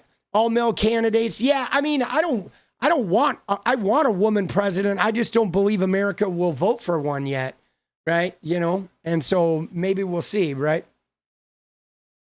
Dude, he had an anti-Gav video saying Gav is cooked. Yeah, I know. I didn't watch that video with Kyle. Maybe I will watch it. I normally, when I see Kyle Kulinski do one of those far lefty videos, I just don't watch them. Right? I don't. But I realize that he's got a far left element, right? But I do. We're a long way. I mean, now's the time to be anti-Gav. Before the primary, you can be anti-Gavin, right? You really can, right? After the primary, we'll judge it a little different. You know what I'm saying? And right. And yeah, Trump only won against women. I know. He never beat a guy. It's not the rule of law. You don't have co-equal branches of government. You have a supine Congress. You don't have a Speaker of the House. It doesn't exist. Popular sovereignty being challenged every single day by voter suppression, trying to rig elections. I mean, heck, Donald Trump tried to steal the election, the last election, tried to light democracy on fire, and then pardoned everyone that participated in that. See, I will say one thing here that is like, I don't know. I think, you know, like the one thing that if I were to give a critique here is that I can tell that Gavin's really mad. You know what I'm saying? And I know he's mad because, you know, Columbia and CBS and ABC and shit. But like the people of Europe are just afraid of like, you know, Trump hampering, like Trump sinking Ukraine and Trump, you know, arming up all of the Middle Eastern, countries around Europe and emboldening Putin. So like the people of Europe are like afraid of the damage that the US can do. And like, you know, I'm hoping that the people of Europe are not like reading his anger wrong. You know what I'm saying? Because I know he's pissed, but it's like, you know, I could see how some European people could feel like Newsom is like wagging a finger at them. You know what I'm saying? And like, you know, and I know they're angry. I know. And I hope they are, but I'm just reading it from like, if they're like feeling like he's blaming them, you know, and I hope they're not feeling that, you know, because I know he's fucking pissed. But dude, I am so like, why isn't anybody standing up to this guy? Like, if all the corporations just stood up like they did in 2016, we wouldn't have this issue. You know what I'm saying? You know what I'm saying? And yeah, I hope they're not so scared and angry that they end up authoritarian as well. I mean, because they're fucking, you know. Is anyone paying attention to what the hell is going on in the United States of America? So my state of mind is a little different, perhaps, than many others. I won't be complicit at this moment. I won't. I can't. I can't look my kids in the eyes. And so I'm just blessed that I get to represent a state that's larger than the size of 21 U.S. states combined. where 27% of us are foreign-born. We practice pluralism. That's a word you haven't heard in America in a year. Where we dominate in every critical category in terms of energy and daring and entrepreneurialism and innovation. Look, give me a category. And California outperforms, fourth largest economy in the world. And so we can punch above our weight. We can come here with formal authority and a little moral authority. And I tell you, we need a little moral authority in our body politic in the United States of America today. Governor, how do you balance? Good morning, everybody. Sorry. I figured we would... See, dude, that was a nice touch, though, right there, right? Do you see that? Like, this is what I'm talking about, though, about political savvy. He could sense that everyone in that room was, like, on the edge, and then he, like, turned to the room and just fucking diffused them. You know what I mean? And, like, that type of skill of recognizing, right? Whereas Trump will stand there and talk for hours. Everyone in the room is ready to off themselves and he's still going, right? But like Gavin knows that like everybody is fucked up over this. He knows that, oh shit, I just built all this stress here. I'm really angry. Let's go fucking diffuse it a little bit. And like, I think that type of like connection, you know, being able to read the room, okay? Being able to fucking, you know, not just be a doomer or not just be a pie in the skyer. I think that there's some important energy there. You know, that what he did right there, that move was like, it was pretty classy. Yeah. He's like, fuck, bro. You're a tough interview, Governor. I figured. Yeah, dude, he's like, I'm in a T-hole right now, dude. We're all in a T-hole, dude. That's what it is, dude. The Trump hole. Dude, I get it sometimes. I don't know if you guys get this, but I will wake up sometimes and I get on the internet and I am just in a Trump hole. Dude, I'm in a T-hole where all the right-wing content creators are just lying and shitting on everything, and I'm feeling overwhelmed, and I look and I just want to like leave the planet. And then I gotta like snap out of it, and I gotta get in there and fucking fight back, dude. But it is like, dude, that's what the smell is. Dude, it is the T-hole, bro. It's like we're all in it. And my God, if you're a woman who has had any SA in your past, just hearing Trump talk or RFK or fucking Pete Hegseth, they're probably getting their trauma activated. You know what I'm saying? Like everybody who's been SA'd or molested just hears Trump's voice and it is like you're in your trauma. It's so fucking brutal what we're going through right now collectively all over the world. And when I think you have chosen a sort of, if you can't beat him, join him strategy to the way you're talking about this stuff. You talk, you're running around distributing knee pads to CEOs, and I think it does. Handing them out, and it does. I do have a few if you'd like. I don't know. And honestly, it sounds. By the way, I'm not kidding. They're the new Trump signature series knee pads. So, dude, yeah, and they are available online. I told you the last one sold out. Dude, now again, right? They're like, this is what I'm talking about, though, right? Where you see how the European guy is a little unnerved by him sinking to the Trump level, okay? Right? They're a little unnerved because Europe wants us to be like, well, let's be mature adults here, but like, I don't know, dude. Do we sink a little bit to the level? I know I sink to the level. Like, I feel like, you know, you can't really, like, they go low, we go high. Didn't really work. That's kind of how we got here, was too much going high. That kind of maybe we do need to get in the muck.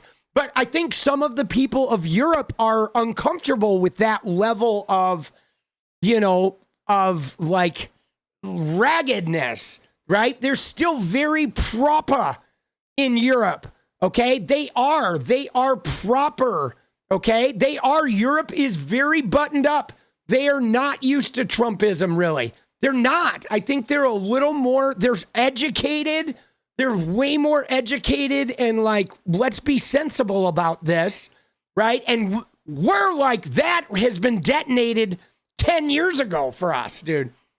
We are, we're in the juice, dude. And And I just want to sort This of... is a serious moment. It actually, we laugh. Anyway, these are available and in bulk, too. But I want to read you a couple of things the U.S. government has said about you in the last 24 hours. Oh, shit. Here we go. How about the U.S. government? The Treasury Secretary, when you put it the Treasury Secretary described you as Patrick Bateman meets Sparkle Beach Ken. Dude, that's kind of a compliment right there. Patrick Bateman meets Sparkle Beach Ken. I mean, dude, it's better than being a fucking dementia-laden 80-year-old Epstein rapist with a dirty, a soiled diaper. Dude, oh shit. The White House Communications Director. That was the U.S. Secretary of Treasury. I have a couple more, and then you can respond. The White House Communications Director called you Gavin Newsom, and an official White House account, a federal government account, described you with I'd say, very online sexual slur that people here probably don't want to hear at 8:30 in the morning. And you're, in some sense, responding in kind, and waving the knee pads around. Fire with fire. Do you think? Should you? I mean, is that kind of discourse from you, from them, good for America? No, it's deeply unbecoming. Come on, of course it is. It's not what we should be doing. But you've got to point out the absurdity. You've got to put a mirror up to this. This is madness. President, you see what he's saying about European leaders, you talking down to people, talking past people. I mean, look, the comments he made yesterday we're not even discussing because you're discussing all the other comments about windmills or whatever else that was happening. Well, he talked about Somalia's community. This is not normal. It's a deviation of normalcy. We've got to call it out. So I put a mirror up to Trump and Trumpism in all caps. And it was ironic because Pravda, Fox News in America, others, they got offended by it. They said, well, where's his mother to wash his mouth out with soap? I said, well, where the hell have you been? You've never said a word about Trump dressing up as the Pope, tweeting out and cosplaying on the world stage. And so the Treasury Secretary talked about a Barbie doll. It was as if he was reading a diary and had just broken up with someone. I mean, that was the Secretary of Treasury using valuable time yesterday on the world stage. Some sexual, thank you for not sharing that on the official White House account. We're deeply in their head. I think the affordability agenda appears to be, I'm living rent-free in the Trump administration's head. Dude, I mean, he's getting some applause there. Mark said Trump is dead. Can we just submit that Donald Trump is dead? Come on, Gavin, go hard like what? A Fugazi repeater. Let's go, baby. Dude, thank you, Mark. Let's go. Dude, Mark D is fucking carrying the squad tonight, dude, along with all the rest of you guys. Stop stupidity and shit. Dude, thanks, boss. You're fucking going crazy, dude. Let's fucking go, baby. Dude, Trump is, dude, Trump is going to be livid about this, okay? Because Trump did not get any applause, guys. Let's remember that. Trump's speech in Davos, it sounded like he was in a funeral home. I mean, did you notice it? I don't think he got a single clap from the time he opened his mouth until the time he was done. And like here, there's like some, there's some play here where they are, like at least responding, Dude, yeah, Fugazi, Ian McKay. Let's go, dude. I've seen Fugazi, by the way, guys. Just so you know, I saw Fugazi and Primus together at a show. And, dude, it was nuts. At the Hollywood Palladium, small room that holds, 1,500, 2,000 people. It was fucking insane, bro. Good shit. Dude, the Frankenstein Grapist. Yeah, with the soiled diaper. Dude, Trump had nothing, dude. Trump was like, if somebody farted in the room, dude, Trump, you would have heard it. It would be like, oh, dude, that was the guy, 5th row, 7th seat in. Dude, yeah, no, that show was nuts. All right, but we're not going on a music tangent, right? So here's the thing. You ready? I want to go on the record with Primus. Primus's albums suck. I don't like them. I don't like his voice. I don't like the music. I find it to be whatever annoying. I do. But live, dude, they're untouchable. If you hate Primus, you need to go see him live. And then you're going to realize why Primus is loved. Because as a live show, dude, they're unfucking believable. But they're just, they can't translate that shit to a recording. You can't capture it. You got to be in the room with it, right? You got to be in the room with it live where they're just tearing it up with each other. So much energy, unbelievable energy. But like on record, there's no way they're ever going to capture that on record. Some bands are just live bands, you know what I mean? Dude, let's go. Dude, this is a big difference here, guys. The most talked about speech here in Davos actually wasn't Donald Trump's address yesterday. It was the Canadian Prime Minister. Forgettable speech yesterday. It was Canadian Prime Minister Mark Carney the day before, who talked about, I don't know, in large terms, the middle powers, everybody except for China and the U.S. really had to adapt permanently to a world without American leadership. I guess I wonder, I mean, that's in some sense a pretty anti-American point of view. That's a view that America is gone from the world stage, that whether the next president is J.D. Vance, Gavin Newsom, somebody else, this isn't a deviation, as you said. This is permanent. Well, do you buy that? Do you buy Carney's point of view? I felt there was moments, and forgive me, I should be cautious making this statement. I don't want it to be overanalyzed, but when I was listening to the EU president speak, there were moments where I said, that used to be us. I remember that. So am I surprised by what Carney did? Quite the contrary. I thought it was, I had more leaders from the United States quietly, not publicly, not enough standing up publicly, the transcript of that speech saying, wow. They were, got in Trump's head yesterday, he brought it up. You know everything about Trump because it's what's not in the teleprompter that tells you everything you need to know about where Trump's head is on things. It was incredibly effective. The markets were more effective. Markets. It's not Mother Nature. Thought of most powerful force on earth with Mother Nature, but it's the markets, particularly the Trump administration. Combine that with the comments of Macron, combine that with the EU commissioner, but the clarity that came from Prime Minister of Canada. But the fact that he went to China, came back with a deal, started introducing low-cost, high-quality electric vehicles, not made in Michigan, Detroit, but overseas into Canada. It says everything you know about the recklessness of America's foreign policy.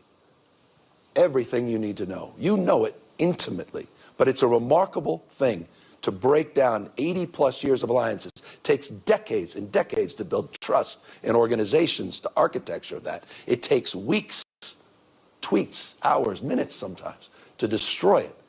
Destruction is not strength. The Trump administration is weakness masquerading as strength. And people need to understand that. That's reflected in the tweets. That's reflected in canceling people. That's reflected in sending masked men into the American cities.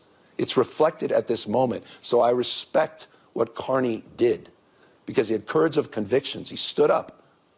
And I think we need to stand up in America and call this out with clarity. We can lose our republic as we know it. Our country can become unrecognizable in a matter of months, just not years. It is code red, blinking red in the United States of America. So forgive me, I feel this with passion, some indignancy. As someone See, I guess one of the things I take from this little thing about the Carney speech, I didn't see all the fucking Carney. I didn't watch the whole speech, but I did hear like there was some fatalism there of him essentially being like, America's done, like we're moving on without America, you know? And so the thing is like, I don't really hold that against anybody, right? You know, if everybody in Europe feeling like, man, like we're going to have to earn Europe's trust back, and it may not be one presidential administration to do it. Like, I think that should be like forgivable and understandable. You know what I'm saying? Like, I don't know. I feel like anybody who has turned their back on us now and feels like it's a permanent back turning, like, go ahead, right? We'll come back and win you back when the time is right. Like, you know what I'm saying? Like, I'm not necessarily holding that against them in the climate of now, because I feel like, you know, Trump has sort of made it where he is completely untrustworthy, and you can't play his game, right? It's like you gotta just go and make the world deals, and then America's gonna have to suffer for what Trump did. and we're going to have to figure out our own way out of that hole and not expect Canada to just rescue us or expect Europe to just rescue us simply because Trump is defeated, okay? Like, I am totally fine with that sentiment, you know, that we're going to have to, like, earn it. Someone, frankly, has taken it for granted all of these years, and it's why I came here to Davos to call it out. And I wish there were more of us doing the same, because there are more of us. And on that, forgive me, I want you to know Donald Trump is an historic president. That's absolutely correct. He's historically unpopular in the United States of America. In every category, he's underwater. He will be remembered in years, not decades. He's not going to run again. Time of life denies that. Not a state of mind, but time of life. But we need to manifest that, and we need to do the hard work. And that hard work includes the difficult work of coming to Davos and calling that out. This is not where I want to be spending, I love you all, my time. Anyway, it's an extension of the conviction I feel about this moment. Talking a lot of people, among other things, aren't American, maybe be concerned for America, but are making decisions about their own politics, their own countries. And what Carney's core point was, this is a rupture, this isn't an anomaly, and there's no going back. And do you think... Yeah, see, dude, so Newsom is Blink-182, Bashir's Ramones, let's win the next election, let's win the mother... bleep, and let's go political punk, let's go! Dude, thank you, Mark! Dude, I'm into it. But I guess, guys, I look at this shit of, like, you know, people are saying what they need to say to get by. You know, I mean, why shouldn't it be a rupture? You're going to have to fucking win that shit back. Do you think that a different American leader can bring... I think these relationships are in dormancy. They're not dead. I don't use those binary terms. Don't fall prey to that. That's a bit hyperbolic, and I'm prone to a little of that at times. Dormancy. We can look. He's an invasive species, Donald Trump. He's not. He is. He is. He took over the Republican Party. They're just. I mean, he's got, you know, a few of them. Lindsey Graham. I mean, speaking of the knee pads. Dude. I'm sorry. This is tough stuff. It's tough stuff. I don't recognize these people any longer. I used to respect Lindsey. I mean, Lindsey, you think what I'm saying about Trump's tough? How about what Lindsey Graham said about Trump? How about the Secretary of State, Marco Rubio? Do you think... I mean, these are the same people. And this is why... Yeah, I mean, it is. Isn't it kind of wild that the three of his top guys, Lindsey Graham, right? Four of them, Lindsey Graham, Ted Cruz, Marco Rubio, and J.D. Vance, all four of them were like, Trump is a kook, he's dangerous, he's a liar, he's a scumbag, he's corrupt, he's a complete and total, he's America's Hitler. This guy will fucking destroy the country. He's incapable, he's like, has all the wrong, like, emotional stature, like everything about him is going to do nothing but destroy. And all of them became the biggest taint lickers of the bunch. Like, that, the level of corruption for what? For some power?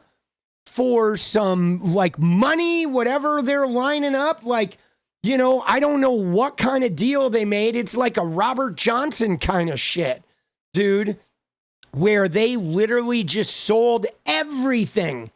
And I don't even know what they're getting out of it. Like, what are they benefiting from this? You know, unless, you know, some of them are in the Epstein files. I know J.D. Vance isn't, but, like, dude, it's fucking crazy. Like, I've never seen, like, people just become, it's like Anakin Skywalker kind of shit. You know what I'm saying? It really is. This is like Anakin Skywalker movie shit, okay? You know, it fucking is. J.D. Vance isn't in the Epstein files. Like, I don't think he was involved in that shit. He was, like, totally separate from that world, you know? And I don't think Marco Rubio's in there either. You know, Lindsey Graham, Trump could have, you know, I don't know, his Grindr password or some shit. But, like, dude. We For things to change, we need to change. Do you think and that's why I'm changing my approach. And again, grateful you all took the time. I mean, I suppose, do you think post-Trump there's a path back? Because you see this everywhere, the kind of insult politics that you're doing here, which you said you don't really enjoy it. You kind of seem to. Well, I just putting a mirror up. No, you got to. I was doing my 10-point plans before, and I don't think any of you would have been here this morning had I done that. Oh, they would have been here. No, because it wasn't working. No, everyone's trying to figure this guy out. How do you, a Mark Carney crowd? Yeah, no, but it's how do you communicate? How do you respond to this moment? And for me, it's about iteration. It's an entrepreneurial spirit. I mean, I see what what he's reflecting. I mean, do you notice what the speaker is reflecting? The speaker is saying, well, you're kind of fighting dirty like Trump, and you seem to enjoy fighting dirty like Trump. So how do we know you're not going to take power and just become a different version of Trump, right? Like, you see what's going on? This is kind of hitting the Carney thing for me in a bigger lens, where at least the moderator guy, I don't know about the people in the room, but the moderator guy is expressing a very real sort of thing of like saying, hey, we think American politics has just degenerated to such a level that maybe we don't even want to be associated with you guys at all anymore, right? That like, oh yeah, you're fighting dirty to fight him, but we don't like the fact that you're doing that to fight him. And like, I don't know. It kind of makes me wonder if Europe doesn't understand the problem because they don't have masked marauders kidnapping them off their streets yet. Like, you know, you don't understand that. Like, we literally have towns, we have cities that are being fucking attacked by the federal government, and they're fucking filming this shit and making memes out of it. And like, so the idea of like ignoring it, we can't ignore it and make it go away anymore here, you know? But I think they're concerned about all of America. Dude, Lady Lindsay, let's go, Mark. I think they're concerned about just America in general, that like America is now all fucking, I don't know. It's interesting though. It's interesting. It's a problem on the international stage that like I had not sort of anticipated, but I'm like, that could have some unusual fucking, like, we could find ourselves in some unusual, you know, circumstances as a result of that. Very California mindset. You got to keep increasing the number of tries. And I was trying everything, wasn't working, wasn't breaking through. Democratic Party, writ large, wasn't breaking through. And we decided the only way to address Trump is quite literally to fight fire with fire. I did an initiative, Prop 50 in California. It was to reflect the fact that Donald Trump called an American politician and said in the middle of the decade to the governor of the state of Texas, I am entitled, Greg Abbott, to 5 seats, and I need you to redraw district lines, mid-year redistricting, to rig the 2026 election before one vote is cast. What the Trump administration expected we were going to do, as good Democrats do, we might write an op-ed. And we may, you know, all go out and just say, this is just so wrong, and all of us would be applauding and say, yes, yes. And, you know, as he's consolidating power. Instead, we went out and we redraw our maps. And we also drew a line in the sand.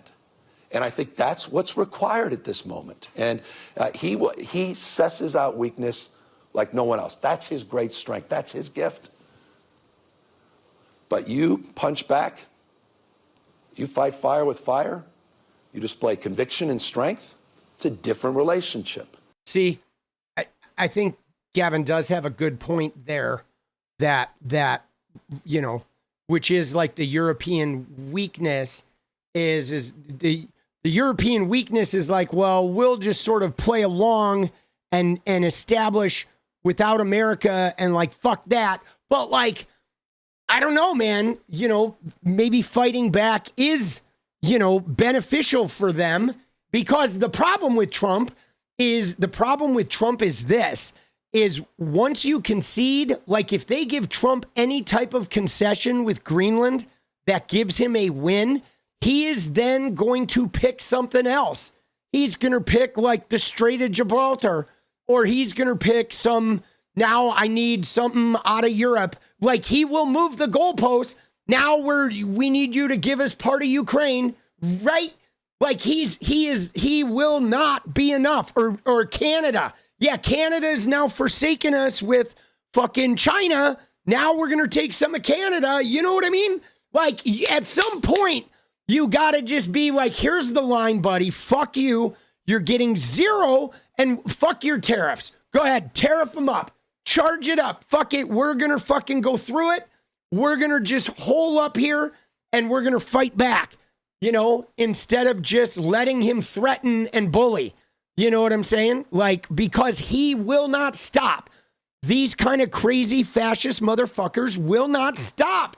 You know, my dad was the same way. He was like an authoritarian guy, and he had these crazy things, like he wanted you to not cry when he hit you. And if you cried, right, he would hit you harder. But like, I would take the harder hits. I would cry. And I did it twofold, because one, I wasn't going to turn into somebody who just stops crying. So I turn into somebody who just eats the pain. No, I'm not going to become that person for you, you fucking freaky psycho motherfucker. That's one.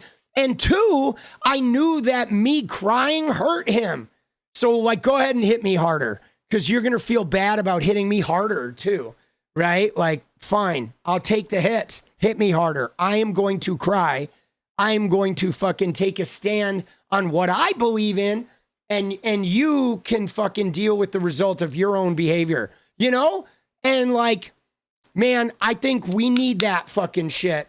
Like, we need some of that gumption, like from all hands on deck. And so my relationship to this moment is reflected in that. I'm not naive. These guys are going to try to take me down, not just my state. I'm not naive about what I've said this morning and how that will be reflected in the official White House account. I'm not naive about the fact that he threatened to prosecute the Fed chief in the United States of America that has subpoena against another sitting governor, Tim Walz, who's literally going after his enemies with the FBI and the DOJ and these power ministries. I'm not naive about any of this. I'm not naive about the corruption and the graft at a scale we've never seen in American history. I'm not naive about folks writing billion-dollar checks to Witkoff, to Jared Kushner, for this new peace deal they're announcing today. I'm not naive about the fact that the President of the United States made $1.5 billion+ in the last 12 months, personally. Dude, that's a problem. $1.5 billion. Dude, let's go. Mark said, I like Gavin, but I like Bashir better. He won in West Virginia. What's required is resilience. And he won in Kentucky, right? But yes, he did win in a fucking red area. I'll give Gavin this. He is making himself a target. He is indeed, Tony. I mean, you're not going to get through these elections anymore without being a target. You know what I'm saying? Like, dude, but Trump though, like, guys, think about what they did just in crypto.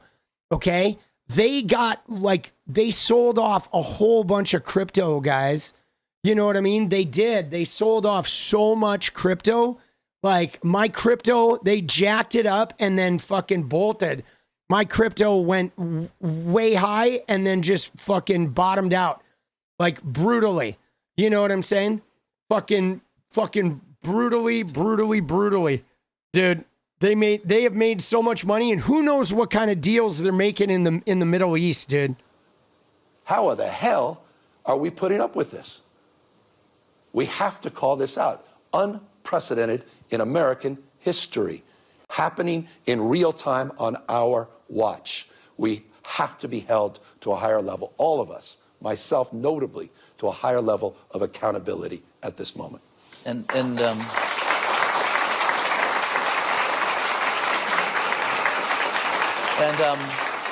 know, I think one of the main reasons that, you know, that he has been successful is because the Democratic Party is so discredited in the eyes of so many voters. Yeah. I have a couple of questions about that. One is big picture about California. People, you know, you are in the midst of a, you know, enormous economic boom right now, and yet the state is, on one hand, running deficits, and on the other, not always delivering services that it's, from education to healthcare that your citizens are delighted with. And I guess I wonder how are voters looking at California, looking at New York, looking at Chicago, supposed to say, yeah, this is the model we want? Well, I'm proud of my state. We have more Fortune 500 companies than any other state in America, more scientists, engineers, more Nobel laureates in my state than any state in America, the finest system of higher public education in the world.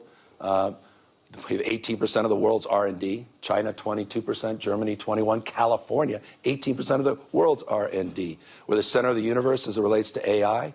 California is wonderful, but what about the governance? Well, the governance, we're one of the lowest uninsured rates in America. You mentioned healthcare.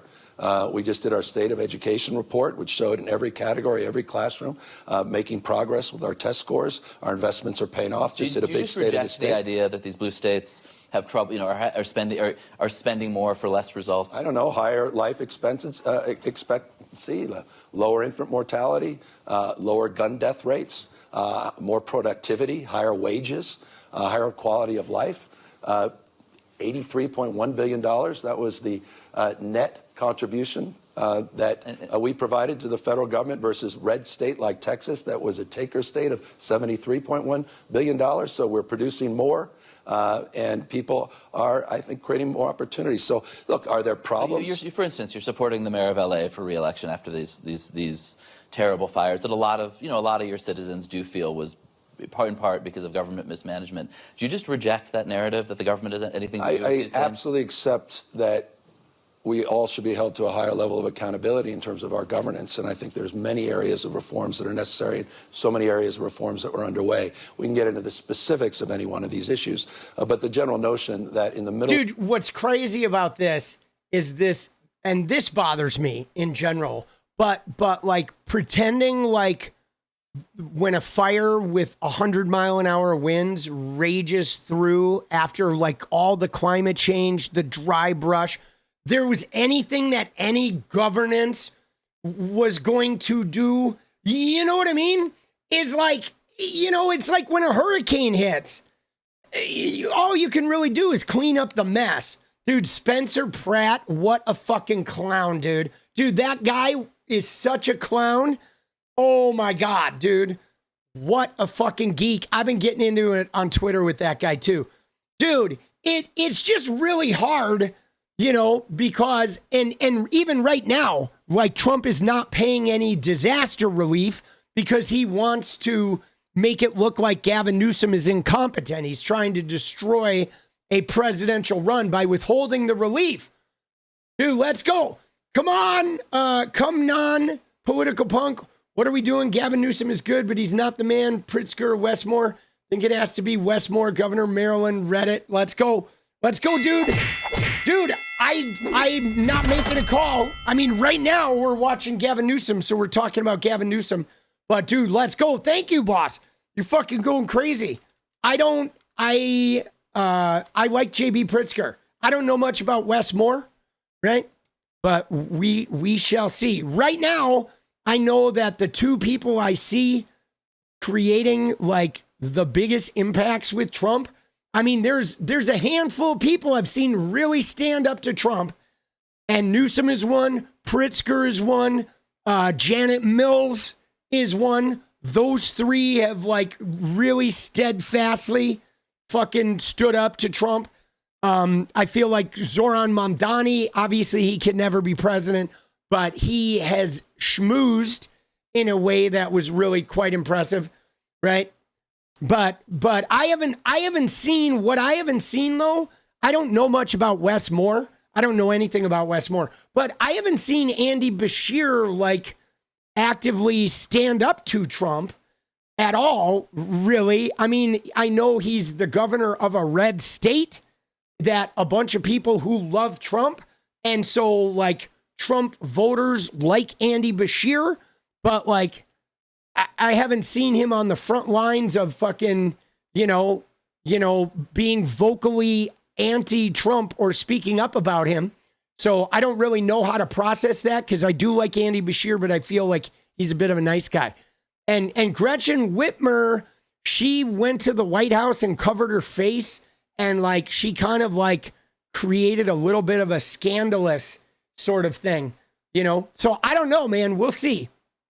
We'll see what happens. I'm like, dude, 𝗏𝗟 is laying low because of that scandal, right? Where she took a meeting with Trump and covered her face. Remember? Right? Remember? That was fucking weird, you know? Other thing, Gavin was preventing hedge funds and BlackRock from going in and buying people's property. Oh, interesting. Yeah, no, I mean, I don't know the ins and outs of all the Gavin stuff either, right? Dude, Bernie put his time in. Bernie, I'm watching very carefully, guys. Okay, I'm watching Bernie very carefully because I'm wondering how Bernie's going to pass the torch. Okay, because Bernie has absolutely like fired up. And he's got this anti-oligarchy thing going on. And Bernie has done wondrous things of like keeping that sort of class warfare thing hot and speaking to middle America. But the question becomes, what's he going to do with it? What's he going to do with that torch? Is he going to use it to elevate or is he going to use it to sink? Right? And I mean, this is the Hassanabi thing that I have. Are you going to use your power to win or are you going to use your power to sink because you don't get what you want in a candidate? And same with Bernie. Okay, Bernie has the power to add to whomever is there. Bernie's too old to do it himself. But now is Bernie going to partner up with somebody who maybe isn't as far left as he wants? Or is he going to sink somebody because he doesn't get the candidate he wants? Watching. Hoping, because Bernie has a lot of power, man. Bernie can't individually lose it, but he can do a lot of fucking damage. Okay. And so like, I think we got to use that power responsibly. Like you notice in 2020, when Bernie wasn't against a woman, when Bernie was against Biden, Bernie was different in 2020 because he knew it was important. We got to win this. And the Bernie guys got mad that Bernie sort of backed out and shit. But like Bernie didn't do that when he was running against a woman. And I don't know. Why not? Why didn't he do that? What's he going to do this time around? Right? Like in 2020, Bernie was very responsible with his power. In 2016, I felt like Bernie was a little less responsible with it. Okay. He let the whole, we got robbed, the Democrats are corrupt thing. He let that sort of spiral because his people were upset about the convention and all that. And I didn't like the way he handled it in 2016. I thought he let it get out of control. And it started, and not only that, but Trump was watching Bernie, and Trump started doing Bernie's message in the Midwest and pretending like he was like Bernie. And I was like, fuck, dude. Then I was emailing Hillary's campaign, but Hillary's campaign, they were problematic too, because they weren't listening to anybody. They thought they had it locked and they weren't paying attention to the little fires that were starting. And so like, it was just a perfect storm of shit, dude. But what's Bernie going to do now? I'm watching. And Bernie, if you hear this, buddy, we need you to be responsible, boss. We need you, boss. We need all of us. With 100-mile-an-hour winds that were attached to a fire that somehow, by the way, there were 16 major fires in Southern California over a 2-week period that somehow that had to do with fire hydrants is rather preposterous. And it was shapeshift because of the complete bullshit that came from Donald Trump and Elon Musk. Now, I do want to say something because, guys, here's what I want to say. What Bingewood said is and I want to illustrate a point, and I'm not harshing on Bingewood because Bingewood is right when he says she was and is hated. Hillary was and is hated. Kamala was and is hated to a degree, right? But Hillary really was and is hated. Some of that was obviously Bill Clinton and some of it was her. But guys, what I want to point out though is the role of misogyny in American politics. And Jasmine Crockett is another example. The point being is a woman candidate can be hated and then she bears the responsibility for being hated, but men can be hated and their hated becomes a power source. And that's misogyny, okay? Hillary is hated, but that's a bad thing to be hated. But if a guy candidate is hated, that just means they're doing it right because everyone hates them. And that's a problem in politics that we, the voters, we let that shit go on. And they do that shit with Jasmine Crockett. If a woman is hated, it means she's doing something wrong. And if a guy is hated, it means they're doing it right. And I don't like that. I don't like that misogyny because I think women should be able to be hated, and that means they're doing it right too. And we don't pay attention to that, guys. That's a thing that is really shitty in American politics, okay? That women get held to a different standard, okay? And Barack Obama got some of that when he was president. He got a different standard because he was black, okay? And like, man, I wish we fucking acknowledged that a little better, you know? Saying somehow the sprinklers didn't work and the fire hydrants didn't work because we didn't turn on a valve in Northern California. These are literal words from the Trump administration. So I do reject that. Do I reject this notion of being self-critical about governance and management across the spectrum? No, that's fair game. And probably the biggest governance issue, policy issue, fueling right-wing parties in the United States around the country is immigration. And you know, I think liberal parties, again, in the U.S. and around the world, had a posture of welcoming immigrants that it just turned out a lot of Americans, a lot of Californians, but more Americans are unhappy with. Illegal immigration, the out-of-control border, but also it's the last. Here, I do want to pause because somebody obviously came in here with this asinine comment that said men are the dominant sex. That's why we have seeds and they have eggs. Well, no, let me just tell you, just for the record, women are the dominant sex because they have the incubator, okay? Men are just raw material. Women are also raw material, but women have the actual they have the equipment that incubates, right? That's why they are the dominant fucking sex, guys, because they're the incubator. They're the actual machinery, okay? Men are just raw material, guys, okay? And when you look at it too, if you even look at it evolutionarily, when like, you know, the male animal spreading multiple seeds, they're literally just dropping off like genetic raw material for all of the dominant beings to take and create the output of the human beings, okay? The men are raw material generators, and we generate lots of it. And women they're not just incubators, but women have an incubator in them, okay? They possess an incubator. They are not incubators. Women are way more than that, but they possess the actual biological machinery to incubate and create that kid. That is power. That's divine power, okay? That's divine power, that uterus, guys. And like, that's the dominant sex, just for the record, okay? The sex, right? Whatever, the sex with the divine equipment is the dominant one. Let's be honest here, okay? You know what I'm saying? Dude, let's be honest. You know, that's it. If you have that divine creative output, you are the dominant one, right?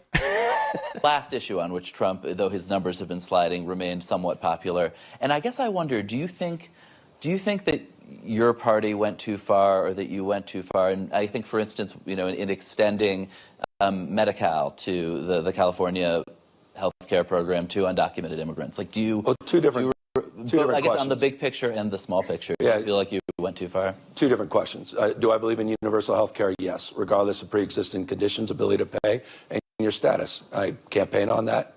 Dude, you hear that? Do you hear what Gavin said? I believe in universal health care. I believe regardless of whether you can pay, and it doesn't matter what your status is, for everybody in a fucking country. You hear that? That's something you like to hear, right? Openly stating it, not fucking hedging, not fucking, right? And I like the regardless of status too, because if you're working here, if you're working in America and you're paying taxes, you should be getting health care. Everybody whose feet are on this ground should have access to that health care. I don't care if you're documented or undocumented. If you're working a job here and you're contributing to the economy, man. You're contributing, you're spending money out there, right? You fucking, right? You are like, you know, you deserve it, right? Delivered on that.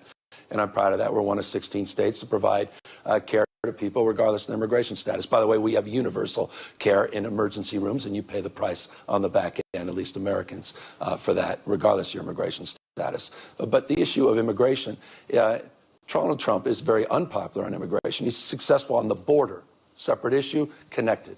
And yes, the Democratic Party failed in the last few years on the border. Dude, Trump is going live. Dude, Trump is responding to this shit, bro. Fuck Trump. And yes, I was critical of that. And yes, I put our own National Guard on the border the day I got elected into office in 2019, sent 394 National Guard down to the border. And we were very, very pointed with the Biden administration that we were failing to deliver border security for a number of years. On the larger immigration issue, I happen to share the same old office of Ronald Reagan, governor of California, who decided in his last day in office at the White House, and he gave a love letter to immigrants from around the world. It was a love letter to America and what distinguishes America from the rest of the globe. He talked about Lady Torch, Lady Liberty's torch. And he talked about the vibrancy of newcomers, people coming all over the globe for riches and new beginnings, becoming Americans. And what See, guys, I have some mixed shit on this immigration stuff, okay? Because first off, let me say, is Gavin low-key trolling RFK Jr. with the voice? No, dude, he's always got a scruffy voice, but I'm sure, like, flying and all that shit has fucked him up. But, like, dude, I feel like the immigration is complicated because every time Democrats try to do something on immigration, they get accused of being, like, too right-wing. And then the right wing say they're not doing anything on immigration. And the right wingers have prevented anybody from doing any sort of laws. But like when you look at Biden did not have open borders. Biden did not, was not just, let's bring in millions of immigrants. Biden had to deal with the pandemic. And the pandemic was that everybody in South and Central America got fucking wrecked. Okay, during the pandemic, they were wrecked. Inflation to where like you couldn't even afford to buy a loaf of bread. Like those countries were gutted and everything froze at the border. Everything got shut down. And so like there was this like buildup of desperate fucking people like clamoring and trying to survive. That then when the border sort of got reopened, like there was no way that was going to work out well. You know what I'm saying? There was no way that was going to work out well. It was just like an overload. You know what I'm saying? Like, I don't think Biden could have, you know, with the wreckage of people fleeing South America, like, what do? You just let them die? You just leave them in Mexico and let them fucking, you know, you almost gotta let them in and fucking figure it out.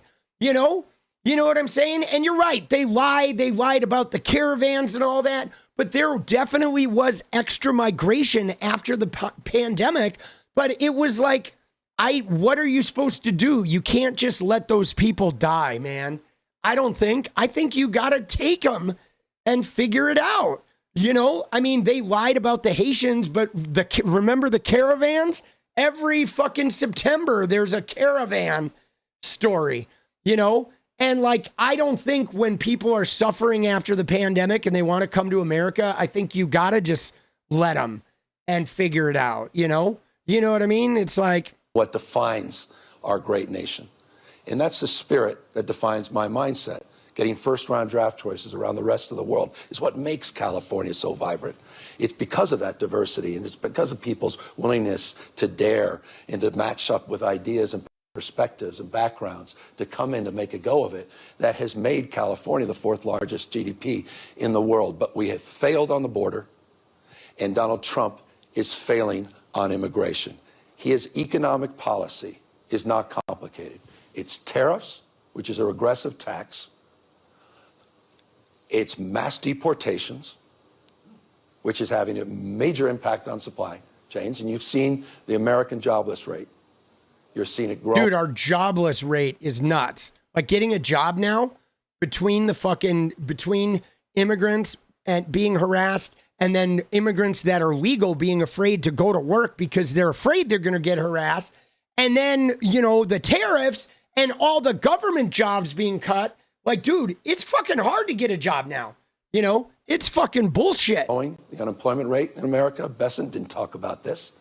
They had the worst jobs numbers in the first year of the Trump administration outside a recession since 2003. 49,000 jobs a month. The Biden administration last year was averaging 168,000 jobs a month. Inflation is not lowering. It's still at 2.7%. Ask folks what a pound of beef costs in the United States of America. Dude, I pay like $25 to $28 for a ribeye once a week. Brand new car. Everything you heard yesterday was BS. And it's impacted by these policies of tariffs that are impacting ranchers and farmers and small business folks. A major tax that they celebrate, collecting, which is ironic from the Republican Party.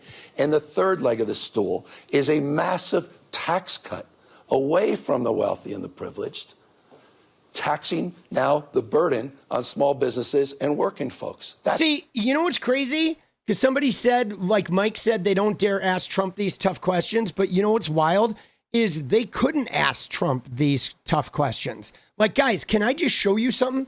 Hold on. I do have to get moving and fucking, I'm going to have to go make some videos. Unfortunately, I can't stay here all night.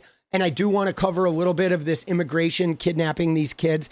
But like, the thing about it is, though, is I want to show you something, guys. Okay? I want to show you something today. I want to read a Trump response, okay?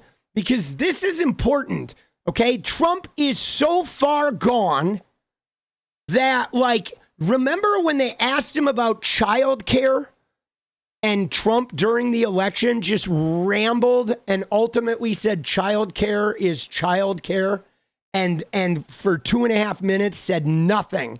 And then you went in the New York Times the next day and they had somehow divined a point. Oh, Trump said this about childcare. And it's like, no, he didn't. He said, like, what the fuck, bro? Like, the problem is nobody will ask Trump those questions because Trump can't answer them.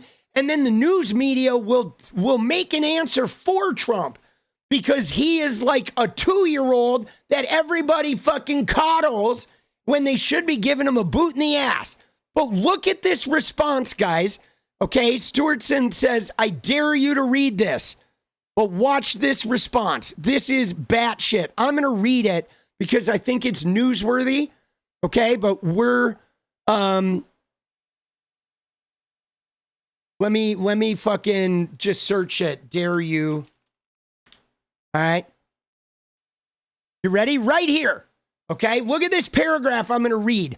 Okay, this is Trump. He says, I dare you to read this 25th Amendment now. Okay, and now we could watch Trump talk and just do his like whatever, I'm low energy talking. But I'm going to read the words so you can see Trump's speech here, where he says, but equally importantly, we're cracking down on more than $19 billion in fraud that was stolen by Somalian bandits. Can you believe that Somalian? They turned out to be higher IQ than we thought. We say these are low IQ people. How did they go into Minnesota and steal all that money? We have, you know, they're pirates. They're good pirates, but we shoot them out of the water just like we shoot the drug boats out. They're not pirating too many boats lately. Did you notice? When you go out into those boats, they want to take over $1.5 billion tanker loaded up with oil, and they say, we're going to blow up your boat. They have powerful weapons. You hit the side of the boat, you blow the whole thing up. The insurance companies are petrified. So they say, just give them the boat. We'll give them money instead. And I don't do that. We blow them right the hell out of the water. We see them going out. We blow them out of the water. We don't have any pirates so much anymore. We do. They won't be there long. We've cut down with the hitting of the boats that are loaded up with drugs, including submarines. Can you believe they actually buy some? They call mini subs very fast. They're meant for drugs. We've knocked out to them the Democrats. They were fishing. You have ruined somebody's fishing. We can't. I would say a submarine is not a fishing boat. You don't fish. but we've knocked down drugs by water, the oceans, the sea by 97.2%. Think of that. And I actually say, who the hell are the 3%? Because I would not want to be piled in one of those boats. We knocked them down, and now we're going to start on land. We're going to knock it all out. The land is the easy part. What we did on sea is incredible, and that's our great military. Dude, what the fudge knobs, bro? Like, really? What did I just read, boss? I faithfully read it, but I have no idea what I just said, except something about just blowing up boats and pirates and the Somalis and something about an oil tanker and the Democrats and then going on land. Dude, the crazy word salad that is essentially just saying he loves murder, right? And now we've been murdering on the water. And now, like, you know, we're going to maybe murder some Democrats and murder on land, too. And with a bunch of racism and singling out Somalian people and lying about fraud. But, like, dude, what the fuck is that, bro? And, like if you listen to the end of this, like... Submarines, can you believe they actually buy small, they call mini... You ready? Watch this. We see them going out, we blow them out of the water. We don't have any pirates so much anymore. If we do, they won't be there long. We've cut down with the hitting of the boats that are loaded up with drugs, including submarines. Can you believe they actually buy small, they call mini subs, very fast. They're meant for drugs. We've knocked out 2 of them. The Democrats say they were fishing. You have ruined somebody's fishing weekend, I would say. A submarine is not a fishing boat. You don't fish. But we've knocked down drugs by water, the oceans, the sea, by 97.2%. Think of that. And I actually say, who the hell are the 3%? Because I would not want to be piloting one of those boats. We knocked them down, and now we're going to start on land. We're going to knock it all out. The land is the easy part. What we did on sea is incredible, and that's our great military. Dude, like, drugged out. Like, how much Adderall did this guy hork down before he fucking just no pauses, no complete sentences, like a torture video? Dude, it's true. It is like somebody has him hooked up to a battery and they're just fucking making him, like spit it out. Dude, this guy, and people are like acting like this guy is smart. Dude, this guy is just brain addled. He is just high on drugs and mentally incompetent and just scattered, inability to focus. Dude, Frank Reynolds? Who's Frank Reynolds? Let's go, dude. Let's go, Tony. Dude, just gutted, boss. Okay? And now let's look at the ice with kids, dude. All right, we got to finish on this. All right? Then we got to go. But this image right here, dude. Right? 5-year-old kid. Okay?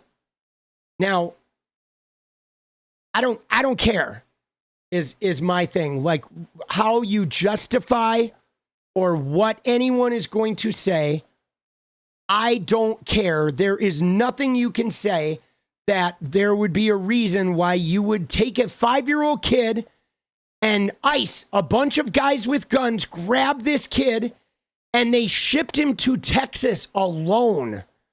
And his parents didn't even know where he was for 24 hours. They literally just kidnapped him. They took him alone, 5 years old. He's going to be traumatized as shit. He's not even going to remember this shit. This kid is going to have like EMDR level, like psychological haunting from this, of being kidnapped by dudes with guns and shipped to Texas. No idea what's happening. Probably doesn't have great facility with the language. It is like unfucking conscionable. Okay. And when we look at it, okay, let's get into the fucking thing. I like to go to right. I like to look at Aaron. Okay. Aaron Melnick. I don't know if you guys know this guy, but this guy is a, right? He's a senior fellow of the American Immigration Council. He does a lot of the immigration stuff. All right. He is a lawyer. He is very knowledgeable about this shit. But he, okay, is talking about a number of things because there are a number of things going on here. Okay. Let me find the fucking Ramos is the boy's name. I'm sure Aaron is talking about it. Okay. Right here. Did he mention him? ICE does not talk about community safety ever. No, they do not. Wait, maybe.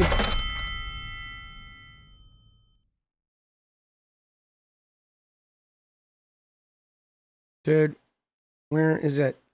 Does he cover this? Hold on, let's find this guy's name. I got to get this. I want to see if he covered it. That there's a couple of things. If we can kill two birds with one stone.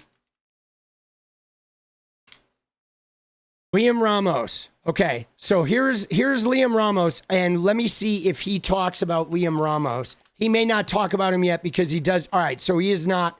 He's probably waiting before he talks. But there are multiple things going on here. Okay, dude, let's go.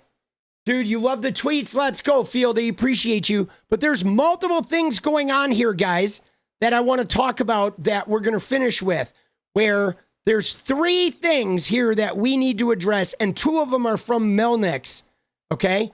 Two of them are from Melnick's situation. So one thing we're going to talk about is this kid, okay, who is an immigrant kid that is getting harassed playing soccer because all of this immigrant rhetoric online and Benny Johnson selling this shit to kids and these influencers like Tate and Aiden Ross and all these assholes that are spouting this fucking pro-ICE rhetoric. So now immigrant kids are going to school, playing soccer, showing up at school, and they're getting harassed by little fucking Trump stans because of these mother effers that are engaging in this ICE-loving behavior.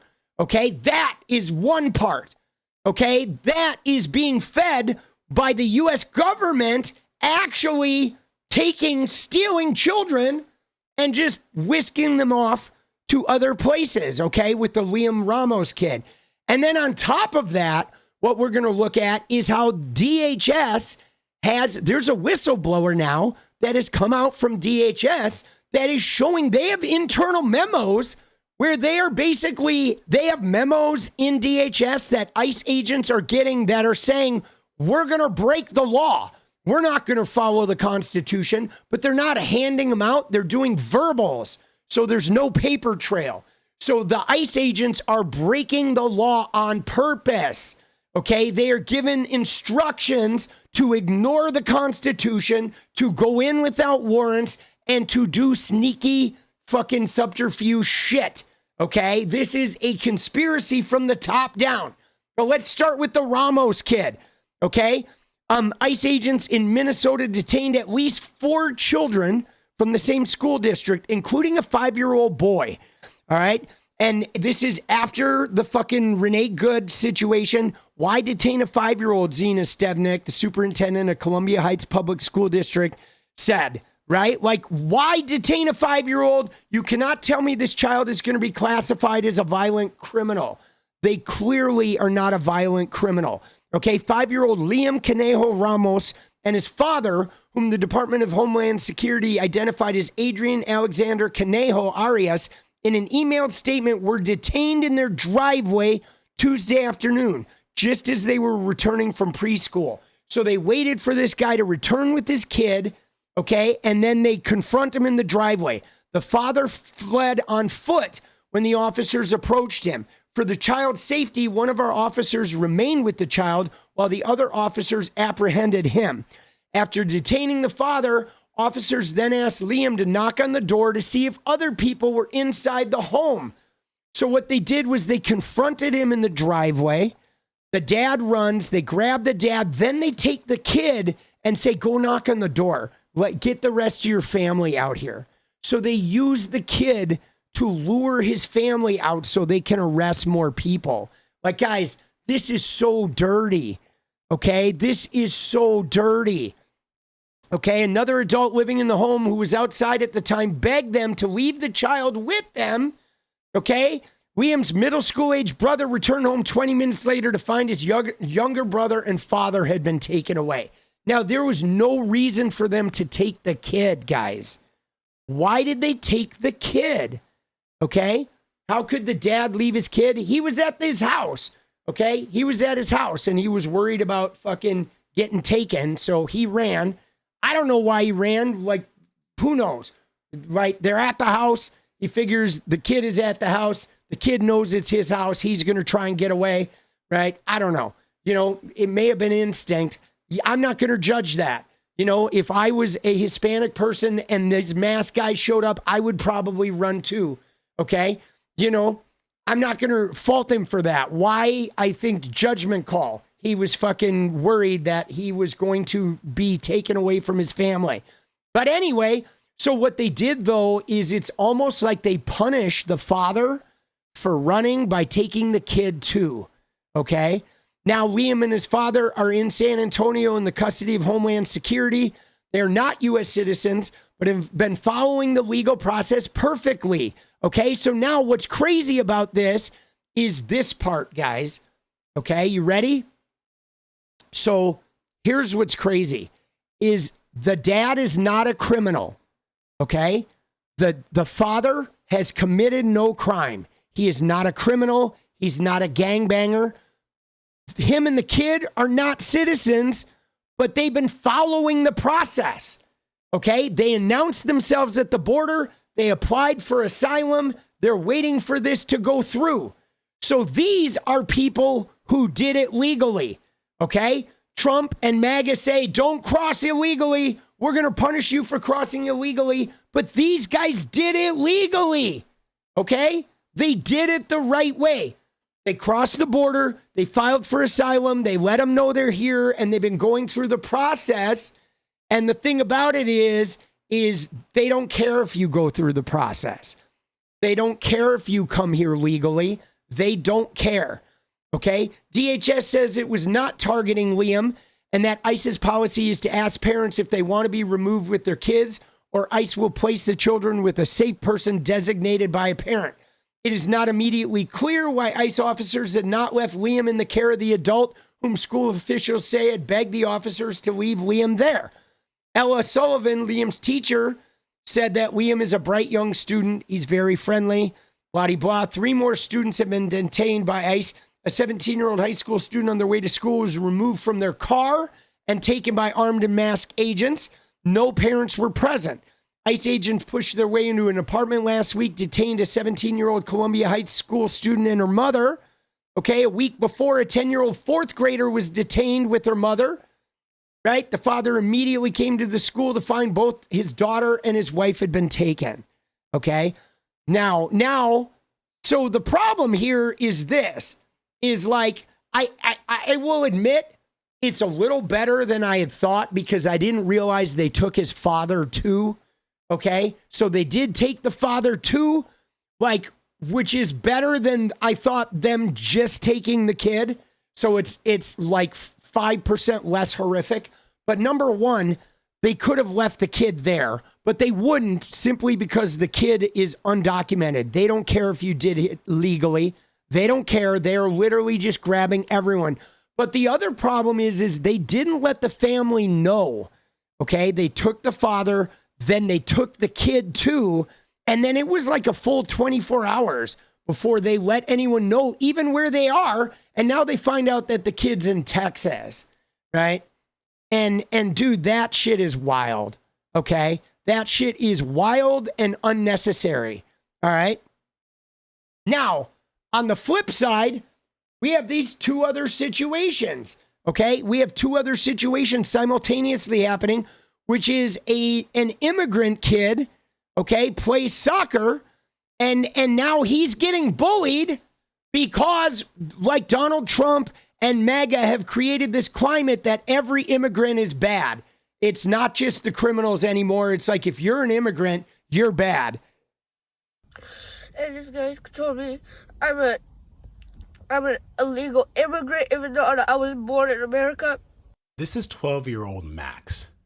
Max and his soccer team had just completed and won a 2-month-long soccer tournament. But Dude, they won the tournament. They won the tournament. Dude, he's born in America, dude. instead of celebrating that momentous accomplishment, Max was reduced to tears while describing to his mother the terrible and hateful words he says another child used to bully and harass him. He said Trump is gonna get me and send me back to where I used to live, and I was born in America. I don't live anywhere else. As a child of immigrants who was born here in the United States, as a kid who was bullied for looking and being different, and also as a new dad, watching Max tearfully try to make sense of what had just happened to him broke my heart in a million pieces. I mean, dude, the parents taught that behavior, but Donald Trump is teaching that behavior.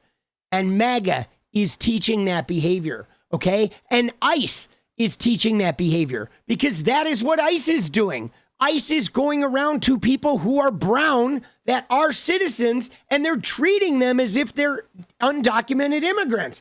They're assuming they're illegal, and now you need to prove that you're not illegal, right? You need to prove me. First off, they're not illegal. Being undocumented in America is not illegal. You are breaking no law. Just even calling someone illegal fucking pisses me off, bro. But it is this layered thing where we have created a climate where it is okay to racially profile people on the streets. It is okay for masked marauders to use guns and threats and even shoot someone in the face in the course of harassing brown people of all ages and taking 5-year-olds and taking 80-year-olds and taking people who've lived here for 40 years and have never even don't even speak Spanish and wanting to deport them to a Spanish-speaking country that they don't even speak the language. Okay?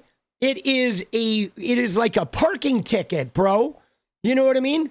And now we've created this climate where, much like the anti-trans hysteria, where every transgender person gets harassed, and even not trans, even cisgendered women who might have a hairy lip or present in a little bit of a masculine way are now going to be assumed that they're trans, and their people are going to want to fucking check their genitals and shit or harass them out of the bathroom because this hysteria and this profiling has created a climate of hate, a climate of targeting, and everybody suffers. Okay, cisgendered women with a little hair on their lip are suffering as just like the transgender people are because they're being assumed shit and being hounded. And now, brown-skinned American citizens are suffering this shit too. What was especially gut-wrenching is listening to Max trying to apply some type of adult logic and understanding to what was being said to him. I just don't get why kids like to say those stuff. It makes me really sad that how they just control their power like that. They think they have power, and it's just not nice. Sorry, Max. We spoke to Max's mom after she posted. And it's just not nice. Dude, I do like the kids, how they sum it up with something like that. And it's just not nice. And you know what's funny is what's crazy about it is like the one thing that they all have in common, okay, is that they like to wield power, okay? Like if you look at MAGA and if you look at Trumpism, and especially if you look at the ICE agents, what it is they like to wield their power. I have the power to arrest you, to silence you, to take you away. I have the power to control you, and I'm going to do it. And I'm going to fucking, oh man, I'm looking forward to it. They like it. It's like a bloodlust of sorts that whereas a lot of the leftist people want like to take people that don't have a lot of power, and we want to try and give them some of our power and try to empower them to fucking do shit. And it's really, really, it's a big difference there. like wielding power versus sharing it and delivering with it. And what's really hard is somehow the American right has gotten so fucked up that the people that are wielding power like that and intimidating and threatening and cajoling and fucking, you know what I'm saying? They're just bullying and pushing you around and shit. They're also invoking the name of Jesus and God and shit like that simultaneously. So we have them using the power of their religion and the power of the state. And like, wow, dude, that's weird, right? Like, why are Jesus people, like, they should be the ones standing between the ICE agents and the immigrants saying, over my dead body, right? That's what Jesus would be doing. He would be like, no, I'm not going to let you touch them. Like, fuck you, take me. And like, you know, like, bro, it is like a cult of like fucking duncery, boss. It is really bad. This video on Facebook, and she told us that she did not do this to create controversy, but to remind people, quote, how deeply our words and actions can affect one another, especially our children. Yeah, see, this guys, this is the downstream shit that we're seeing. And I mean, because guys, I think about it in personal terms, okay? About how I am a grown man, 56 years old, okay? I was a famous gaming content creator. Now I'm a political content creator. I own a house. I'm very well established, right? I'm a straight man, and I get called the F slur, like in DMs, online, in my replies, I don't know, 50 times a day by some nameless, faceless people. I'm fine. That shit does not bother me. But how many kids are getting shoved into lockers? How many effeminate kids, whether they're gay or not gay, or a kid with long hair in a fucking MAGA district, how many innocent kids that have done nothing but simply show up and be identified as being gay or being feminine or being whatever, just somebody these MAGA shitters don't like? How many of those kids are getting beaten up, getting called the F slur, harassed, ostracized, shunned, you know, fucking made fun of, getting pantsed or whatever other degrading shit these kids throw on top of that? How much of that shit is happening in schools every fucking day to like defenseless kids? I mean, dude, that shit is just not okay, man. We're like that's what our society is returning to. And like the dudes that do that shit, that use the F slur, they're getting like millions of dollars. Or a mother calls a child the N-word and she gets $1 million.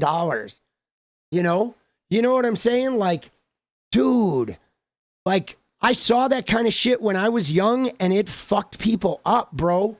Like, why are we doing that shit? That, you know, that's just not okay, man. We're setting ourselves up to have a fucking generation of truly wounded young men, you know? You know what I mean?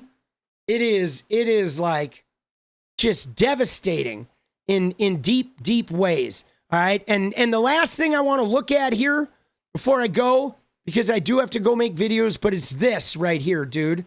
Okay. Right. This right here is that, you know, we're going to just fucking go launch through this thing. It says an ICE whistleblower just revealed a secret memo authorizing ICE officers to break into homes without a judicial warrant, which DHS's own legal training materials say is unconstitutional. ICE hid the memo from the public, and then they've been passing it along word of mouth, no paper trail, guys. And I don't have enough time. This is a rather lengthy thread, so we're going to have to look at this tomorrow. But the reason why I'm bringing this up now, and it's going to be our next stage of introspection, because this is tied to Renee Good, guys, because everyone's like, oh, wait, well, Renee Good, that guy stepped in front of the vehicle, which is against DHS policy, and he shot at a moving car, which is against DHS policy. And now we're finding out that there are some policies that are being given to ICE agents off the books, where DHS's policy is written down, but these guys are like, no, here's how we're really going to do it. Shh, don't tell anyone, hush, hush. And some people have even resigned from ICE because they refuse to teach this shit. They are like they have a hidden Gestapo-like agenda, guys. Okay? This is another Gestapo. What's Gestapo? Where they're not following their own rules. They have secret rules that are being passed by mouth. Okay? You know what I'm saying?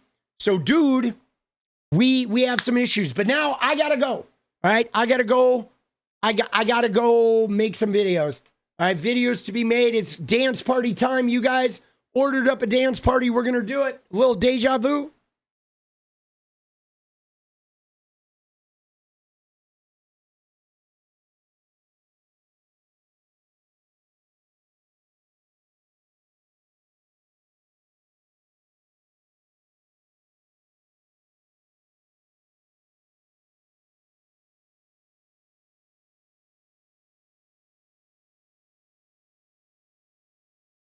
And I don't really have time to give that full. I know what you're talking about, Allie, that she was like alive for like 8 minutes and they essentially let Renee Good die. And we will cover that tomorrow as well. But I think that requires more than just a 2-minute blip. But I mean, guys, we know that they murdered her. I know they're trying to deny it and they're trying to cover it. But we know that their policies are specifically designed to harm. They're cuffing people and point blank spraying pepper spray in people's faces. They are specifically harming people, okay, in order to send a message, right? They want to send a message of like get out of the way, disappear, you know? It's fucked up. But all right, you ready? Dude, it is getting bad, guys. Dude, they shot her and then they let her bleed out. Yes, they let her bleed to death, guys. They let her die. They absolutely did. And I think there's going to be a it's the fatal one. Interesting. Yeah, crazy. The one to the temple. So it was the final shots on the side that were fatal. But yeah, we'll talk about that. I don't have all the information though right now, so but they definitely did let her fucking bleed out, dude. Oh shit.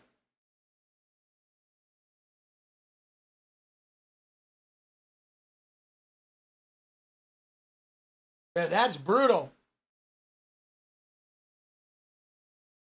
Yeah, it's brutal. Dude, it's fucked up. All right. But again, we're not going to let it get us down. We got to keep going. Dude, I hate to say this, but I don't think she's going to be the last person to die, guys.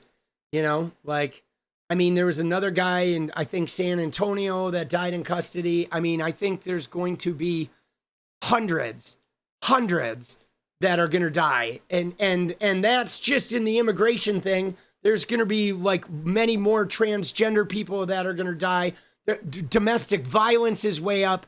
Like more women are going to be killed by their boyfriends and husbands because of this empowered like Trumpism and misogyny. Like everything about it is just like bad, you know, it's bad, dude. Yeah. But right now we're going to fucking dance, boss. All right. Oh shit. All right. For 3 minutes, we're going to forget about this.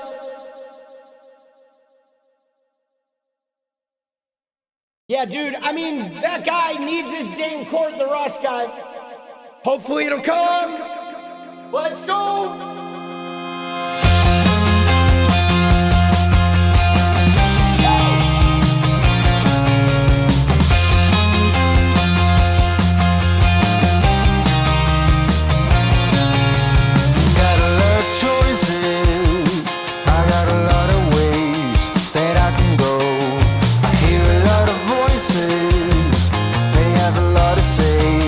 But I've known, been here before.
was actually kind of hard to dance tonight because of like, I don't know, all that ice negativity was like, I felt like it was weighing on me during that one, you know?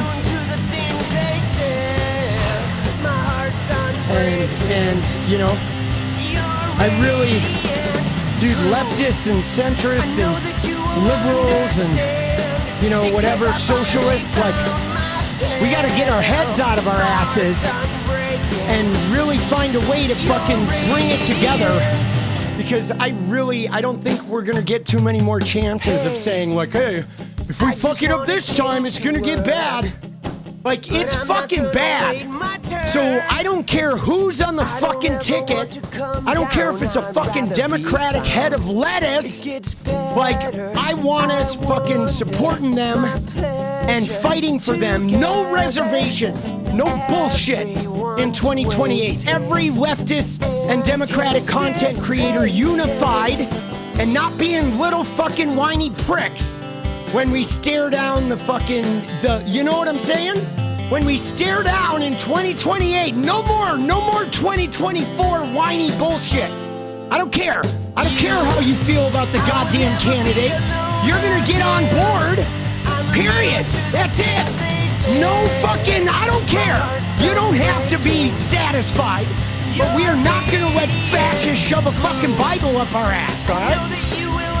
That's my fucking word, okay? You know? My heart's unbreaking. You're radiant. You're radiant. Let's go. Radiate, yeah. It's my world. Whoa. Radiate, yeah. Oh, no, no, no, no, no, no, no, no.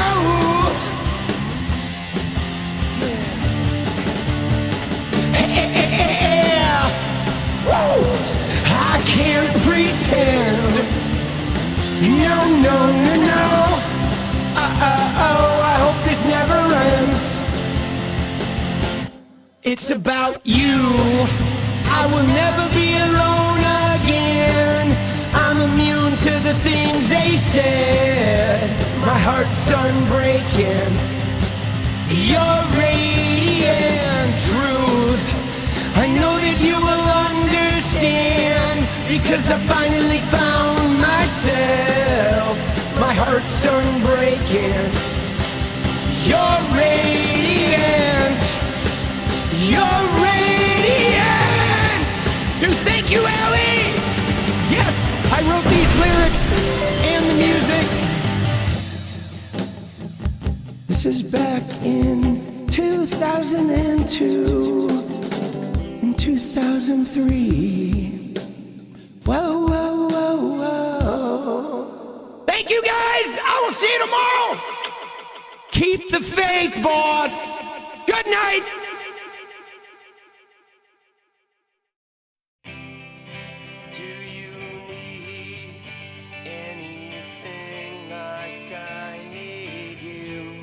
It's over.